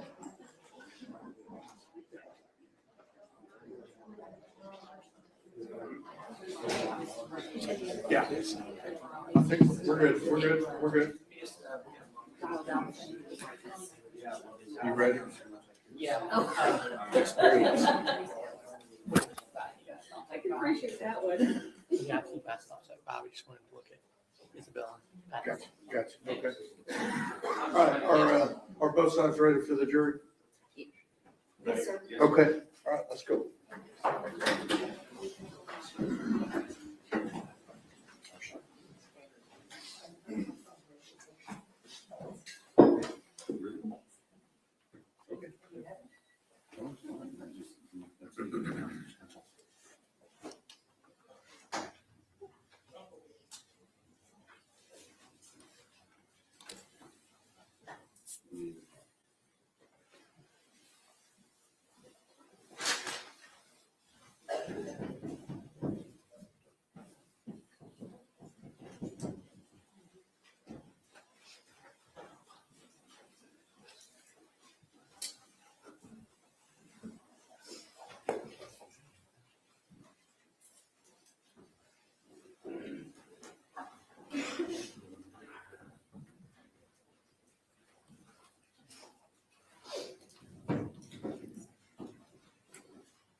All right, everyone may be seated.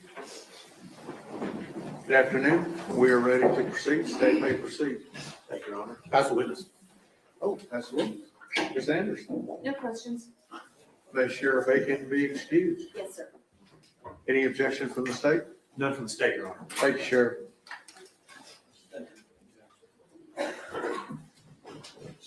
Who do you have next? State called Patrick McGuire. Patrick McGuire.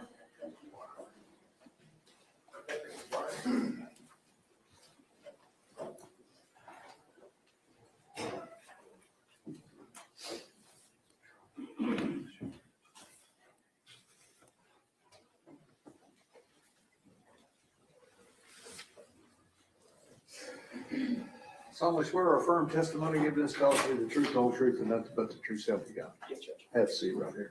Rule of evidence is in effect, says you cannot be in court unless you're testifying, and once you have testified, do not discuss your testimony with anybody else except the lawyers, okay? Yes, Judge. Mr. Berry. Thank you, Your Honor. Special Agent McGuire, would you please introduce yourself to the jury and spell your first and last name? Yes, sir. My name is Patrick McGuire. I'm a special agent at the FBI in Fort Worth. My first name is Patrick. Last name McGuire, Mcguire.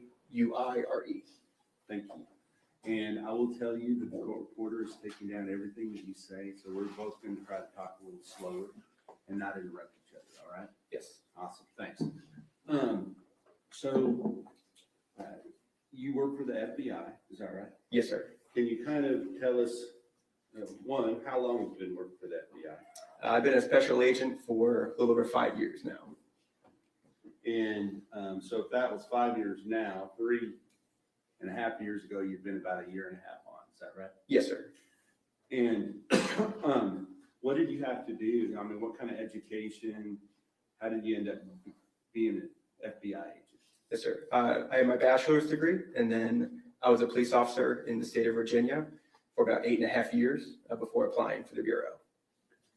And do they assign you to a specific location? You get to pick where you want to go, or what? You list in when you're at Quantico what field office you want to go to, and they assigned me to be in the Dallas field office and then the Fort Worth satellite office. So there are actually FBI offices both in Dallas and Fort Worth, correct? Yes, sir. And is the Fort Worth sort of an auxiliary to the Dallas office, is the main office? Yes, sir. Our main hub is Dallas. And particularly with regard to missing persons cases where is the FBI got some special kind of resources available that maybe local agencies might not? Yes, sir. It's common for local agencies to request the FBI's help during any kidnapping or missing child investigation. And did you become aware of a missing child investigation that was going on in Wise County back on, beginning on November 30th and through December 1st, December 2nd of 2022? Yes, sir. And can you kind of just describe for the jury how it was that you became aware of it and what you did as a result? Yes, sir. I was called by another agent who was on scene there was a FedEx package that was delivered to the victim address during the timeline of question. And that other agent basically asked me to follow down that box and figure out who delivered it. So you're running down a lead, is that right? Yes, sir. And were you working by yourself or with another agent? How does that work? Yes, sir. I was working with another agent. And what was that person's name? Special Agent Lindsay Hogan. And what did you do first in order to try to investigate that lead? We went to multiple FedEx locations, with the last one finally being the FedEx location in Alliance, to identify where the package originated and left from that FedEx location. And were you able to determine that that package did in fact originate at that location? Yes, sir. Okay. And when you're talking about Alliance, are you talking about Alliance Airport? Yes, sir. The location is right next to the Alliance Airport. And what is at that location? It's a very large facility where they intake and then a lot of trucks leave to go, I'd assume, through most of Fort Worth and the outlying areas. They have FedEx planes that land there, unload, and then they're distributed from that location to the various areas around Dallas-Fort Worth. Is that right? Yes, sir. And as a result of going to that location, did you talk to anybody in particular? Yes, we talked to one of the managers, Max Drescher. And was he able to give you some information that you then were able to act upon? Yes, sir. He identified that it was in fact a FedEx package that was delivered, and basically identified the route. Go ahead. He identified the route that had that package on its delivery. And did he get in contact with any other individuals while you were there in his presence? Yes, while we're in his office, he contacted Richard Davis, who's the owner of Big Top Spin, which is the contract company for FedEx. And I think a lot of times as we see a FedEx vehicle driving down the road that we think it's all owned by the big FedEx company. Is that true? No, I believe most of the delivery trucks are owned by contract companies. And then FedEx puts their logo on that contract company, but it still has no. We lay a foundation for this. Let me- Prior to work for FedEx. Let me hear the question first. Yeah, ask the question. What is Big Top Spin? It's a company that's contracted by FedEx to deliver packages. And do they own a number of vehicles? Yes. Okay. And do those vehicles say Big Top Spin on them, or do they say something else? They say FedEx. Okay. And so why specifically was Max Drescher contacting Big Top Spin? Because that was the contract company who owned the truck that delivered on the route that day. And as a result of contacting Richard Davis, did you receive a name that you were able to then try to track down that person? Yes, the driver was identified as Mr. Tanner Horner. And did you later actually meet that person face to face? Yes, sir. And when did this take place? What date was it? This occurred on December 1st. Okay, so if the disappearance happened on November 30th, this would be the next day. Is that right? Yes, sir. Okay. And about what time of day was it that you made your way finally to the Alliance location for FedEx? Probably later in the morning.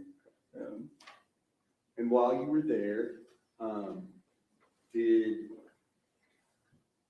Mr. Davis get in contact with that driver to get you some more information about the particular vehicle? Yes. And did Mr. Drescher make contact with that driver while you were there and where you could hear both? Let me finish asking the question. While you were there and you could hear both ends of the conversation? Objection is overruled. You may answer the question. Yes, sir. While we were in Mr. Drescher's office, he contacted via phone Mr. Horner on speakerphone with myself and Agent Hogan sitting in the room to be able to hear it. And was Mr. Horner asked by Mr. Drescher about the specific delivery to the address where the disappearance had occurred? Yes, sir. And what was his response at that time to that inquiry? He advised he did not recall that address or that delivery specifically. And so then as a result of that, what were your next steps? We then went out to Wise County in Paradise to locate Mr. Horner in person and interview him. And did you go directly there, or did you go to the command post where the search for the missing person was taking place? I believe we went directly there. Okay. And so how was it that you knew where to go? We obtained the FedEx delivery sheet to know each delivery and each address. And were you able to gain some information through either Mr. Drescher or Mr. Davis as to sort of where he was on his delivery route at the time that you were going out there to talk to him? Yes, sir. We were told where he currently was and then where he would be in about 45 minutes for the drive time. And so what did you do with that information? We went to where we believed that he would be, and we located him at a delivery location. Okay. And when you went to that location, did you have to wait for him? Was he already there? I believe he was already there. Okay. And so once you saw that the FedEx vehicle was there, did you approach the person? Yes. And do you see the person that you approached at that time here in the courtroom today? Yes, sir. Could you identify him by where he is sitting in the courtroom and maybe describe what he is wearing? It's a gentleman at the end of this table wearing a light bluish gray shirt and gray slacks. Your Honor, that's the record reflect that the witness is identified. Record will so reflect. Was he wearing a shirt and tie at that time? No, sir. What was he wearing? A FedEx uniform, like a black and purple FedEx logo shirt. And may I approach, Your Honor? Yes, sir.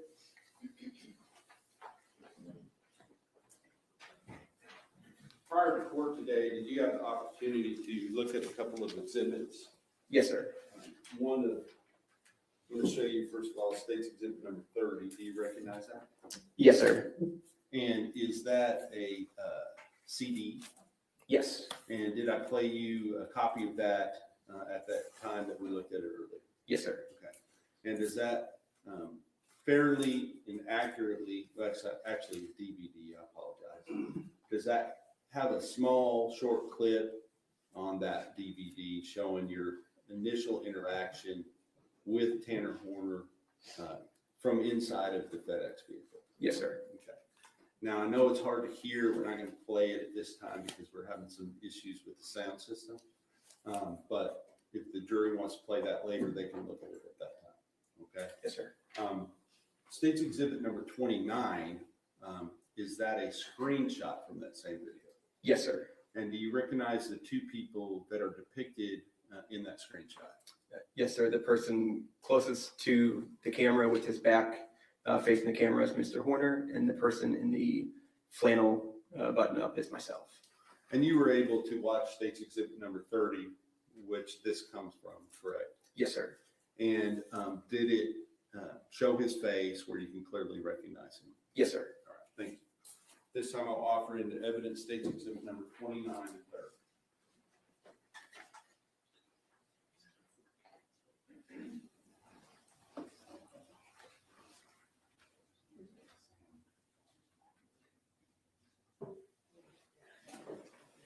Judge, I have no objection to 29, 430 is played. We would want to hear that. Okay, Whatever technical all right. issue is. States 29 and states 30 are admitted, but we will let you review it before it's on 30, before it's exhibited to the jury. May I publish 29? Yes, sir. Thank you.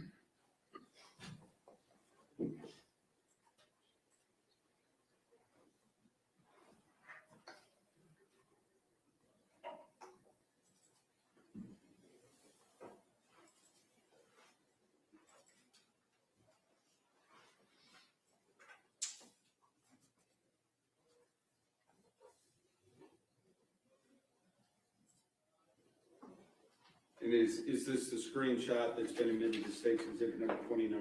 Yes, sir. Now, let's talk about, you can turn that off, or turn it back on, Mr. King.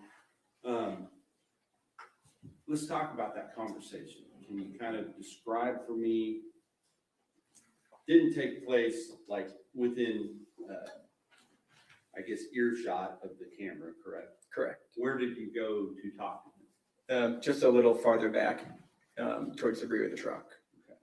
And even as you approached him, can you kind of describe how that took place when you first approached him? When we approached him, he was getting out of the vehicle, and we scared him, causing him to drop the package. Okay. And then after you were, did he even know who you were at that point? Not initially when we walked up, no. And did you allow him to finish his deliveries that he was making before you talked to him? Yes, sir. Okay. And all that's on that little video clip that we weren't able to play, correct? Yes, sir. All right, so once you do that, you go out of the back towards the back of the truck, you said, is that right? Towards the back of the truck, yes. Okay, so if you wouldn't mind kind of telling me what you were asking him and what his responses were to your inquiries. Yes, sir. We initially asked him again about the delivery that was asked by Mr. Drescher on the phone. And he stated that after the address that he's delivering at while we're talking to him is a fairly short distance from the crime scene. And at that time, when we were speaking to him in person, he stated that after he had driven by the crime scene and saw law enforcement, that he remembered that delivery. Okay, so when you first talked to him, you didn't talk to him, but Max Drescher talked to him while you were at the office. Yes, sir. His initial story was he did not remember, is that right? Yes, sir.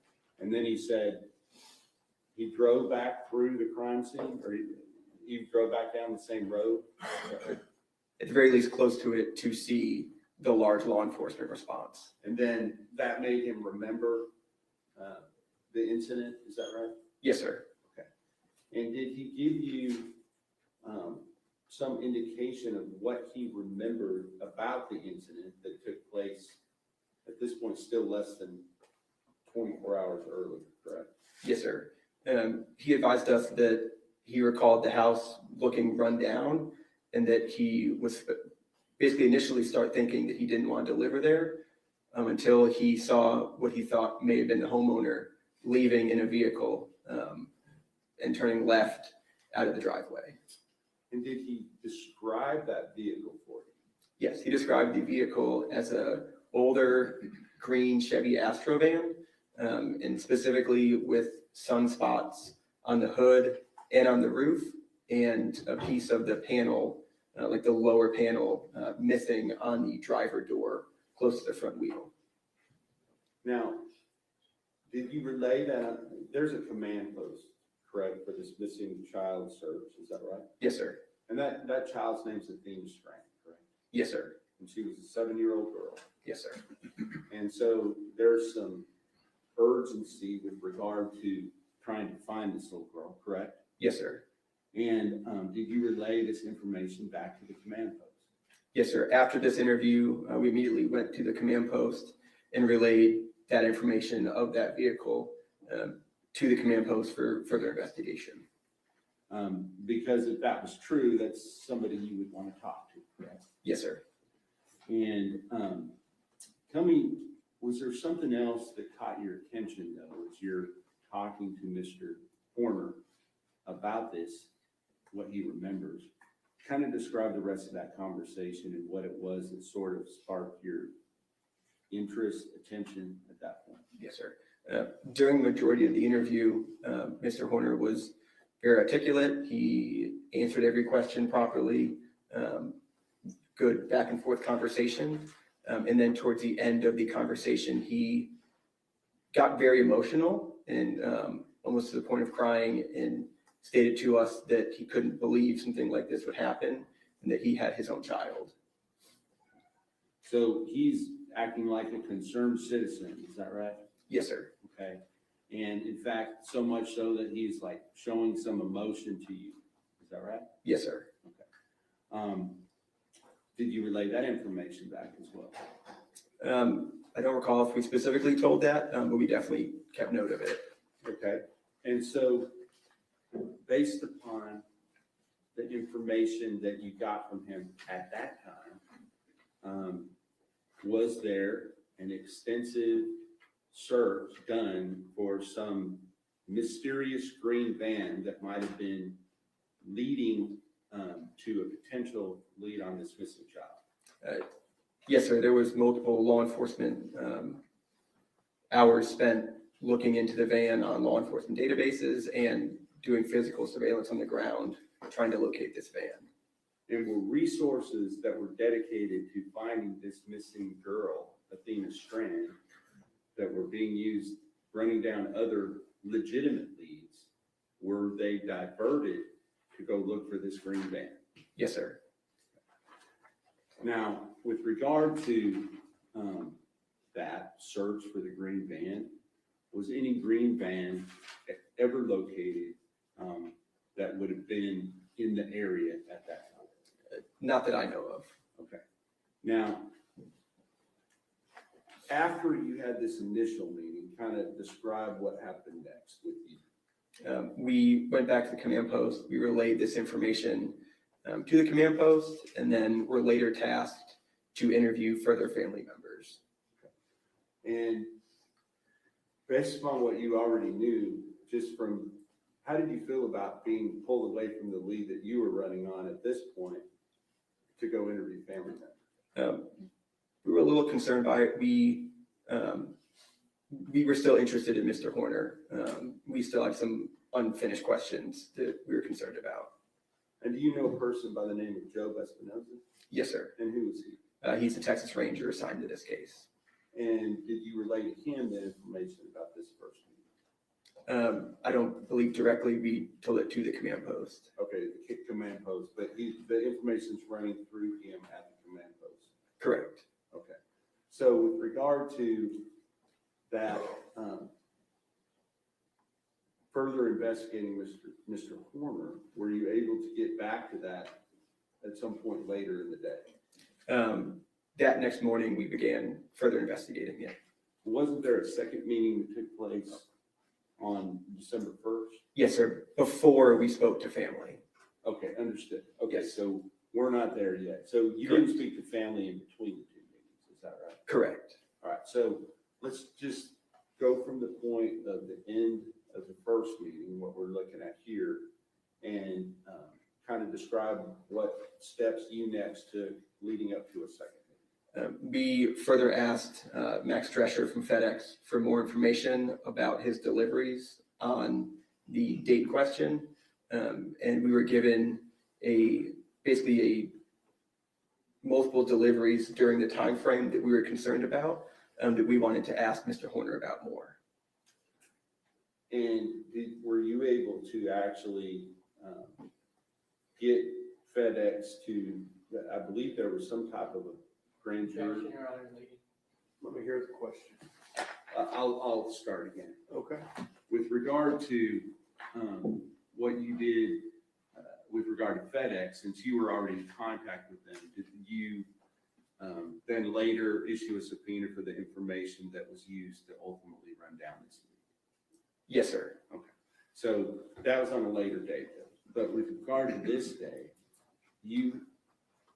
were there further steps taken by FedEx and Big Top Spin to try to potentially gain more illumination as to what was going on in that van? Yes, sir. And can you describe that, please? We got further delivery information on his route during the evening of the 30th.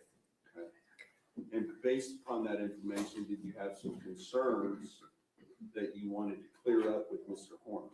Yes, sir. There was about a 45-minute time period that should have been a drive time of approximately 11 to 12 minutes. So it gave us basically a half an hour of question that we wanted to ask Mr. Horner further about. And did you try to set up another meeting? Yes, sir. We called Mr. Horner on the phone. And may I approach? Yes, sir.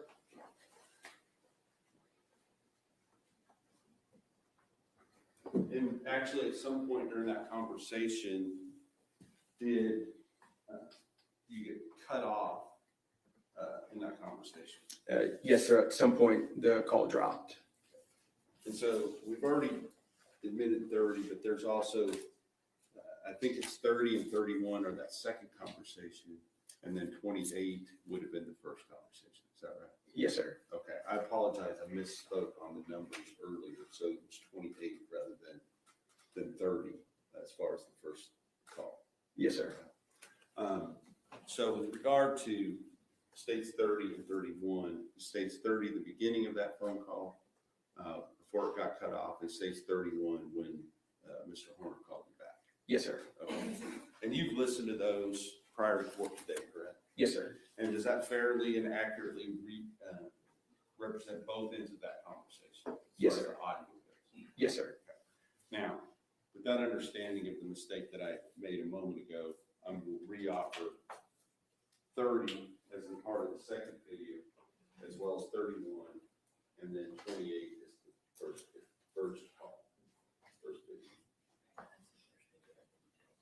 30. These are the two.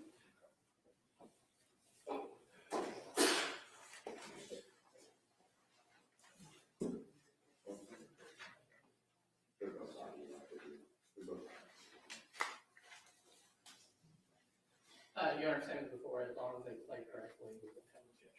All right. So states 28 will be admitted and states 31 will be admitted, subject to review by the defense. Yes, sir. And then following those, we'll talk about the content of those calls in a moment. But following those, did you have another meeting with Mr. Horner? Yes, sir. We met him in another package delivery driveway. Okay. So let's talk about that phone call. You were calling him, you said about some type of time discrepancy. And was that something that was actually occurred, or some information that you've been given that you're trying to follow up on that you later learned to be not exactly what you were being told? Yes, sir. Between the time of the phone call and then meeting him in person, we learned that the times given to us by FedEx were incorrect. But nonetheless, you'd already set up a meeting. You had some interest in getting some further information, so you went in and had the meeting. Is that right? Yes, sir. Okay. Now, let's talk about on the phone calls. Did he talk to you about possible reasons why there might be some delays in his between package deliveries on that particular day? One of the reasons he advised us was that he had thrown up at a Love's truck stop. And did he elaborate on that as far as where he got sick, how long it took him, anything like that? He stated he didn't feel well on the route, that he then began driving back towards the Alliance area, pulled over on the side of a random road, threw up, and then continued to a Love's, threw up again before continuing back to the FedEx location. And with regard to this location where the Athena Strand went missing the night before, did he give you any information about whether or not that was the last package that he delivered that day or something else? Yes, sir. That was the last package that he had delivered that day. And he admitted that to you at that time, is that right? Yes, sir. Did that pique your interest even further? Yes, sir. On the information we obtained from FedEx, that was the last package he had delivered. That was not marked as delivered in the FedEx system. And then after that, he had another approximately 4 or 5 packages that he was supposed to deliver after the one to the Strand household and did not deliver them. So, but he's telling you that's because he got sick, is that right? Yes, sir. So you go and you meet with him during those conversations, did you set up a place where you could meet again? Yes, sir. He advised us where he was on the package delivery route and an address to meet him at. And prior to court, did you see a screenshot of you as you're approaching him during that? Yes, sir. May I approach her? Yes, sir.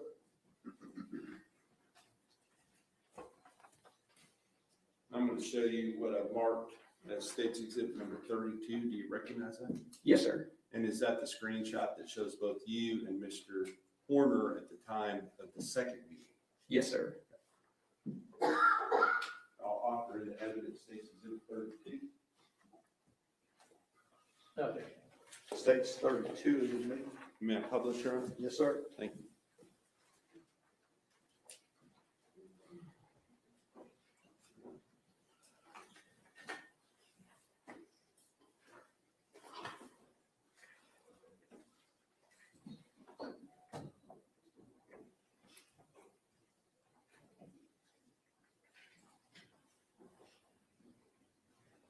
And this person walking up here, who's that? That's me, And who is the person with their arm up? Mr. Horner. Okay. And are you familiar with something called UTC time? Yes, sir. And what is UTC time? That's just the standard time a lot of video devices and basic electronics will use as a standard time. Okay. And is it sort of like, I always heard Greenwich Mean Time. Is it something like that? Yes, sir. And so when you measure other time zones, you measure them by UTC plus a certain number of hours or UTC minus a certain number of hours? Yes, sir, based where you are in the world. And Paradise, Texas, or Cottondale, Texas, you can turn that back on, Deputy King, thank you. Paradise, Texas, at that time of the year, what was the calculation? Is it 6 hours difference? Yes, sir. At that time of year, it would be UTC or GMT -6 to make Central Time. Okay. So then, looking at the time frames that you were there, this number here, 21:45:01, if you subtracted 6 from 21, that makes 15, correct? Yes, sir. And that would mean that would be 3:15 is on military time. What time of day is that? That would be 3:45 p.m. Okay. And is that time consistent with the time that you remember meeting with Mr. Horner the second time? Yes, sir. Okay. So with regard to this meeting, tell me just in your own words, describe what took place here. We initially spoke about the time discrepancy again, and basically told him that what we spoke about on the phone, we learned now to not be true. And then we further asked him about the green van that he had initially told us during the first interview. And did you do something more than just ask him about it with regard to the green van? Yes, sir. I Googled and found a picture of a older green Chevy Astro van. And what did you do with that? I showed Mr. Horner my phone and asked him if the vehicle on the screen matched what he saw in the driveway the day before. And what was his response? He stated that vehicle was very similar to the one from the driveway. And can I approach again here? Yes, sir.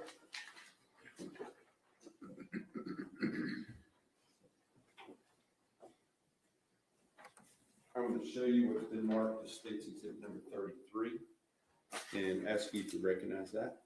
Yes, sir. That's a screenshot of the picture in the Google search that I showed Mr. Horner. And this is the one that he said, yes, it looks like that. Yes, sir. I'll offer State's Exhibit number 33 to evidence. No objection. State's Exhibit 33 is admitted. And again, based upon that information, was there, I don't know if you call it an APB with regard to, what do you call it when you're looking for a particular type of vehicle? We usually call it a BOL or be on the lookout. And was that done with regard to this type of a van that might have been spotted within the area? Yes, sir. That information was passed to the command post, and further investigative hours were spent looking for that van.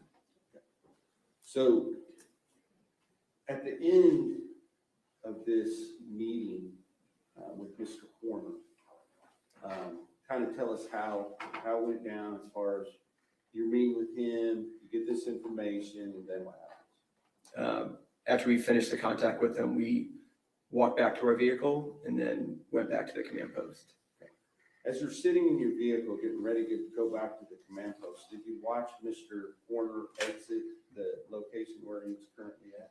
Yes, sir. Mr. Horner in the FedEx van backed out of the driveway across the road and then struck a tree on the other side of the road. And what did he do as a result of that?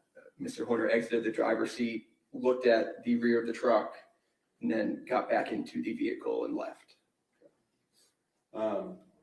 Did you find that odd, given what you had just talked about?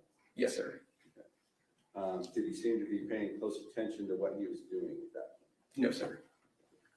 Now, with regard to other things that you did in this investigation to try to find Amy Strand, can you kind of just give us a brief synopsis of those things? So after we did the second interview, we went back to the command post, and then that was when we were tasked with interviewing further family members. Now, based upon your conversations with Mr. Drescher and Mr. Davis, were they trying to obtain some more potential evidence as to what might have happened? Objection, here's that. Sustained. Did you ask them to obtain some more evidence? Yes, sir. Later on the 1st and early into the 2nd of December, we obtained further information from FedEx. Overruled. Go ahead. You may answer. We obtained from FedEx further information of Mr. Horner's delivery route on the 30th and on the 1st. Was there some indication that there might be video in this van? Yes, sir. We were also advised that all the vans were equipped with a dash cam. And did you ask them to try to obtain that video information from the vehicle that Tanner Horner had been driving on November 30th, 2022? Yes, sir. Now, was that able to be done on the 1st? No, sir. But on the 2nd, did you receive video from that van? Yes, sir. During the afternoon of the 2nd, we obtained video from Velociter, which is the company that runs the dash cams. Now, were they able to give you a full video of the entire event? At the time, during the afternoon of the 2nd, no, sir. The first video we obtained was basically a phone recording of a screen of the dash cam. did you see something on that piqued your interest? Yes, sir. It was a phone screen recording of a video of Mr. Horner placing a small girl into the back of his FedEx van. And was the time on that video consistent with the time that Athena Strand went missing? Yes, sir, as far as I recall. Now, at approximately the same time, based upon other information that you had already obtained with regard to the routes and those sort of things, was there action being taken to try to detain Mr. Horner? Yes, sir. At the same time that we obtained that video, myself and Agent Hogan were doing surveillance on Mr. Horner during his route on the 2nd. So for a little while on the 1st, you were diverted to speak to family members. Why was it that they were focused on speaking to family members when you're in the middle of investigating this? A lot of time during law enforcement investigations into a missing child abduction, your family is likely suspects. So one of our initial jobs is to follow any lead, but usually talk to the family, identify further leads from them. And so, because you all do, I guess, the big thing that you see on TV with the FBI is profiling, right? Yes, sir. Explain what that means.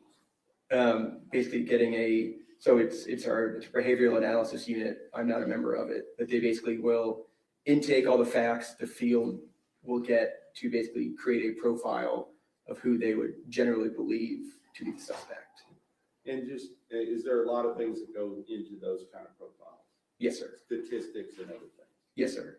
And with regard to that, is it often true that the person that is responsible for abducting a young child is often either a family member or somebody that knows that child? Yes, sir. Okay. The stranger abductions are less common or more rare, is that right? Yes, sir. Okay. And so with regard to this case, you were able to kind of help lead in the right direction with regard to Mr. Horner. What changed on the morning of the 1st as far as now you're back on surveilling Mr. Horner? The morning of the 2nd was when we. Second, I apologize. Yes, sir. We obtained the official records of the deliveries, and basically there were some anomalies of the last package delivered was the one before the victim address of the Strand household. Then we know the Strand package was delivered because it was on their doorstep, but not marked delivered.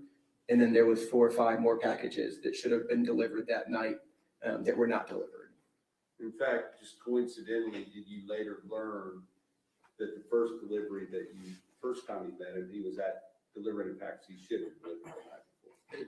Yes, sir. Looking at the tracking numbers for all the deliveries he did not make on the 30th, the one of the packages he was delivering when we walked up to him the first time on the 1st was supposed to be delivered on the 30th by him. It was not. It was put back on the truck and then delivered by Mr. Horner on the 1st.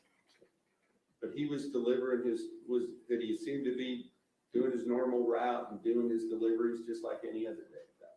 Yes, sir. Did he ever admit to you at any time that he had anything to do with the disappearance of Athena Strand? No, sir. Had he done so, obviously you would have taken different steps, is that right? Yes, sir. Instead, based upon that information, other resources were diverted other places, is that right? Yes, sir. Now, on the second, when you're surveilling, were you in the position where you were able to see when he was actually taken into custody? We arrived shortly after he was taken into custody. Right. And who was it that took him into custody? It was Mark units from the game wardens, from the sheriff's office, from multiple different agencies. And after that point, other than obtaining the grand jury subpoena for all the FedEx records, were you involved in this investigation any further? No, sir.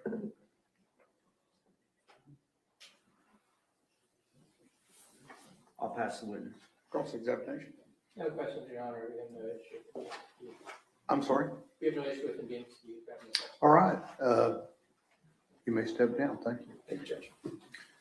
Counsel, y'all approve.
What are they doing here?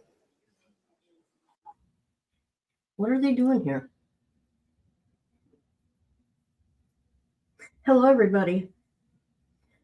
Yeah, this is so boring. I'm telling you, it's boring. It's something I wanted to watch, but it's so boring. Oh my God. Could you imagine if I was in the courtroom? Huh? An attorney, could you imagine that?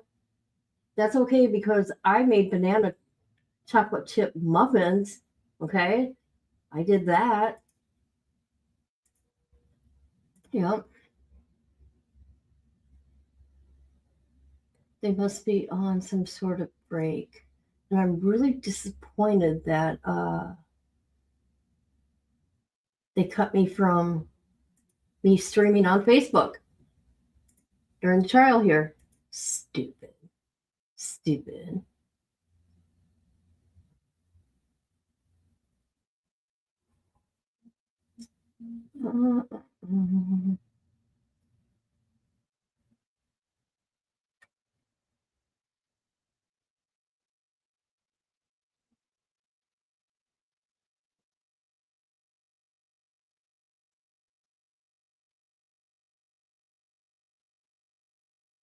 So what are you guys thinking about Offset getting pew-pewed in the butt? He should pay his gambling debt. For real. Let me go on X, see what's going on here. Let me look at my chat here. Okay, I'm making sure nobody's talking. Hold on a minute. Let me see. Okay, they're just hanging out, man. They're just hanging out.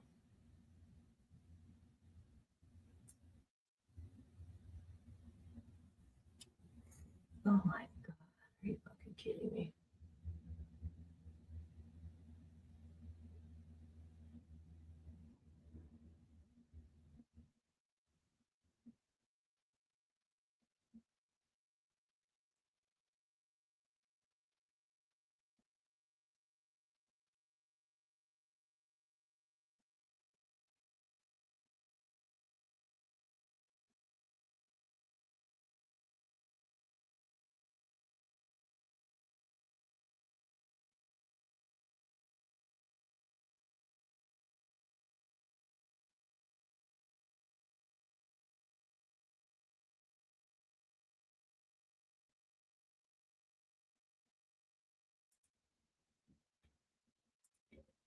Hello.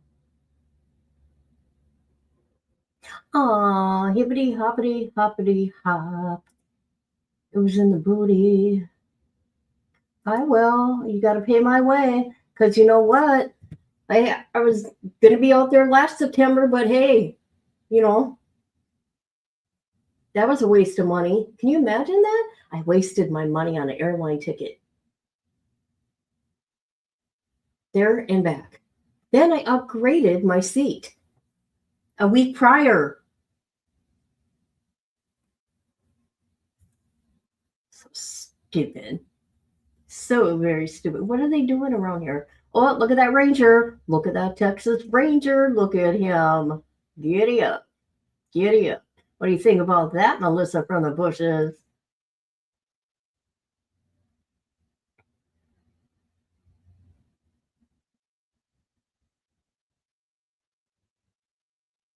How long are they going to be on break? Well, let's go to X and let's see what's going on in the world. That's what we're going to do. There's this lady. I'm going to tell you what I just did. There's this lady. Check it out. Where's my comment? There's this lady crying. Here we go. Oh, this ain't it. Shoot, where'd it go? Hold on. Let me find it. Nope. All right. Here you got a UPS lady crying because they put cameras in the trucks, in the Benz, whatever it may be. So check it out. Hold on. Let me get my headphones on. Hold on. Oh my God, Noah. Watch out. Where the heck is Papa? Anyways. Whatever. Hold on. Sorry. So she's crying about it. Number one, if you're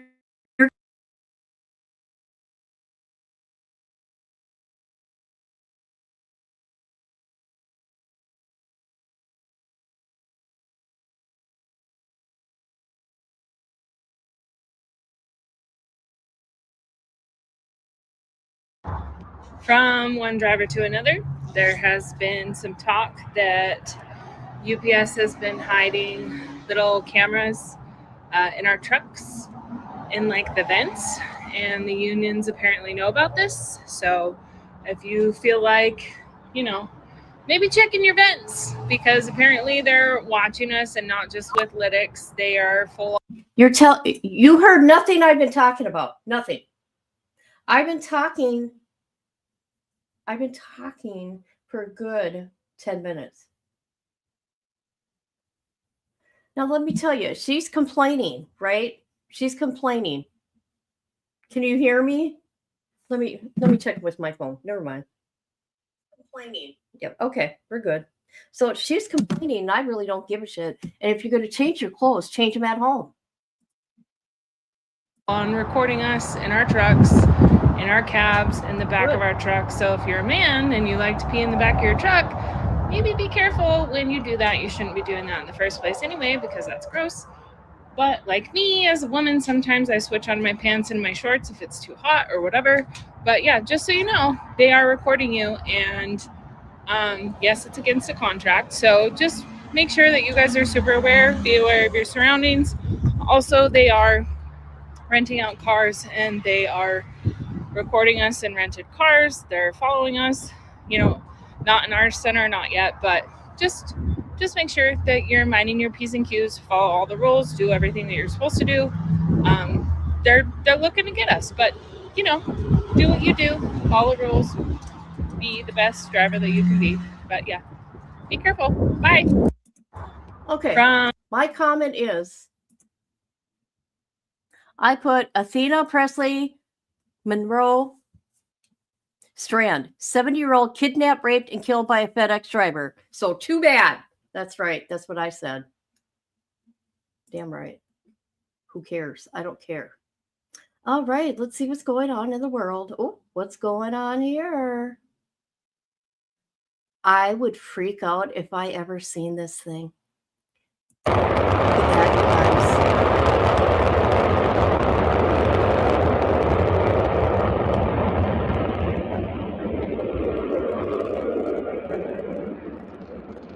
No, that ain't the one. I'm thinking of the bomber one.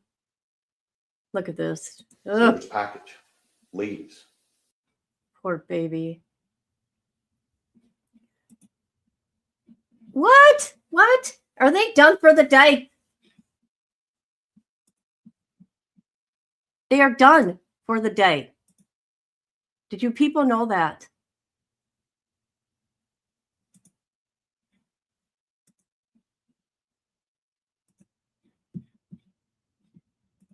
I don't know what's going on actually there. Um, I don't know what actually is going on. The vents, no, but they're supposed to have them there. I'd like to, if they had cameras in the vent and they're not supposed to, I would have taken a picture and I would have put that on the internet instead of saying it. Okay. I just think too bad. I mean, you get little kids that are being kidnapped and art and all that and unalived within a delivery company's vehicle, right? And a very popular one at that. Trial's over or today. Fire in the chat. Let's do this. Fire in the chat. Okay, we were on X. We're just gonna look real quick, and then I gotta run to my dad's. I wonder why he didn't come and ask me. You're supposed to let the union steward know about it.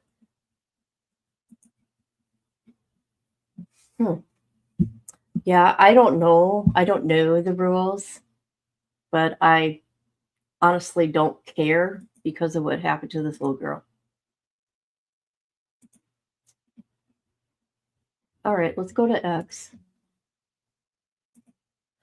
See what kind of trouble JLR is up to. Oh, there you got Offset at the hospital. You got,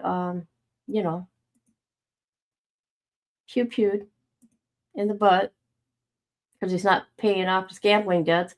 What's going on with JLR? What's the latest? Let's look. Oh.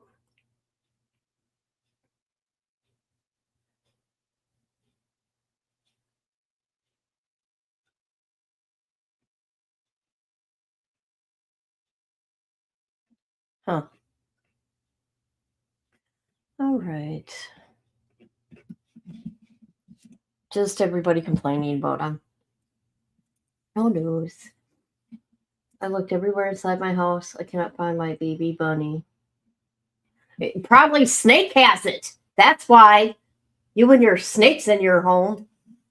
That's why. It's where your bunny is with the snake.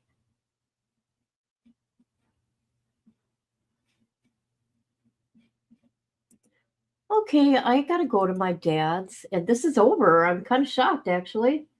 That's right, lady. Okay? She has snakes in her home. Ask her about it. Ask her about the snake that was in her toilet. Or in her bathroom, whatever. I don't know. I would never sit on her. You know what? I wouldn't even stay there, actually. Sorry, Misty. Absolutely not. You got snakes in your home. I'd be terrified. Okay, I'm gonna go. Okay, guys. Do me a favor and hit the like or dislike. I really don't give a shit. One or the other. Oh, I think my dad's coming to my house. Check it out. You guys, I'm gonna unplug this so you can hear him.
You know what? StreamYard can kiss my ass today. Oh my God.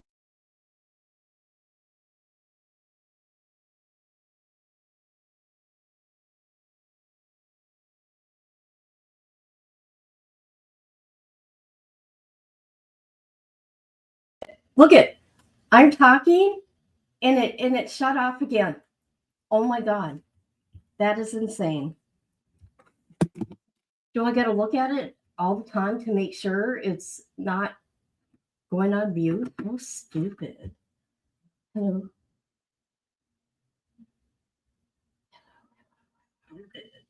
Okay. This is so stupid. Anyway, so I'm going to go. And Missy, my dad had to go to the post office because. Anyway, so I'm. Oh, my. Misty. Because I got your Propel package you bought me. Thank you. I appreciate you. And my dad had to go to the post office because there was no name. And they made a new rule here at my post office. If there's no name, they're not going to deliver it. Okay. However, they do know who I am. Okay. Everybody knows who I am around here. And so they put a little thing in my mailbox. So my dad went to post office for me. But yeah, if you don't got a name, they're not going to. I mean, you could put any name on there, right? And it would be delivered, but they didn't put no name. But I got it. That's all that matters. And I got my Propel. Yes, I do. Okay. Yum. All right, everybody. I'm going to go. And I'm so sorry for all the technical stuff. The other half, yeah, but the other half, no. Okay. My computer network adapter, it's not running right. So no, there was a question mark, but my address. So for a name, there was no name, but it had my address. Yep. No, there's no name on it. That's why. On the bottles, I don't know. I don't know on the bottles, but on the package that just got here, my name ain't on none of it. Mm-hmm. All right, everybody. I'm going to go for now. And thank you. Thank you so much. I cannot wait. I cannot wait. All right. Love you guys. Fire in the chat. Fire in the chat. Fire in the chat. Bye-bye. Love you all. Goodbye.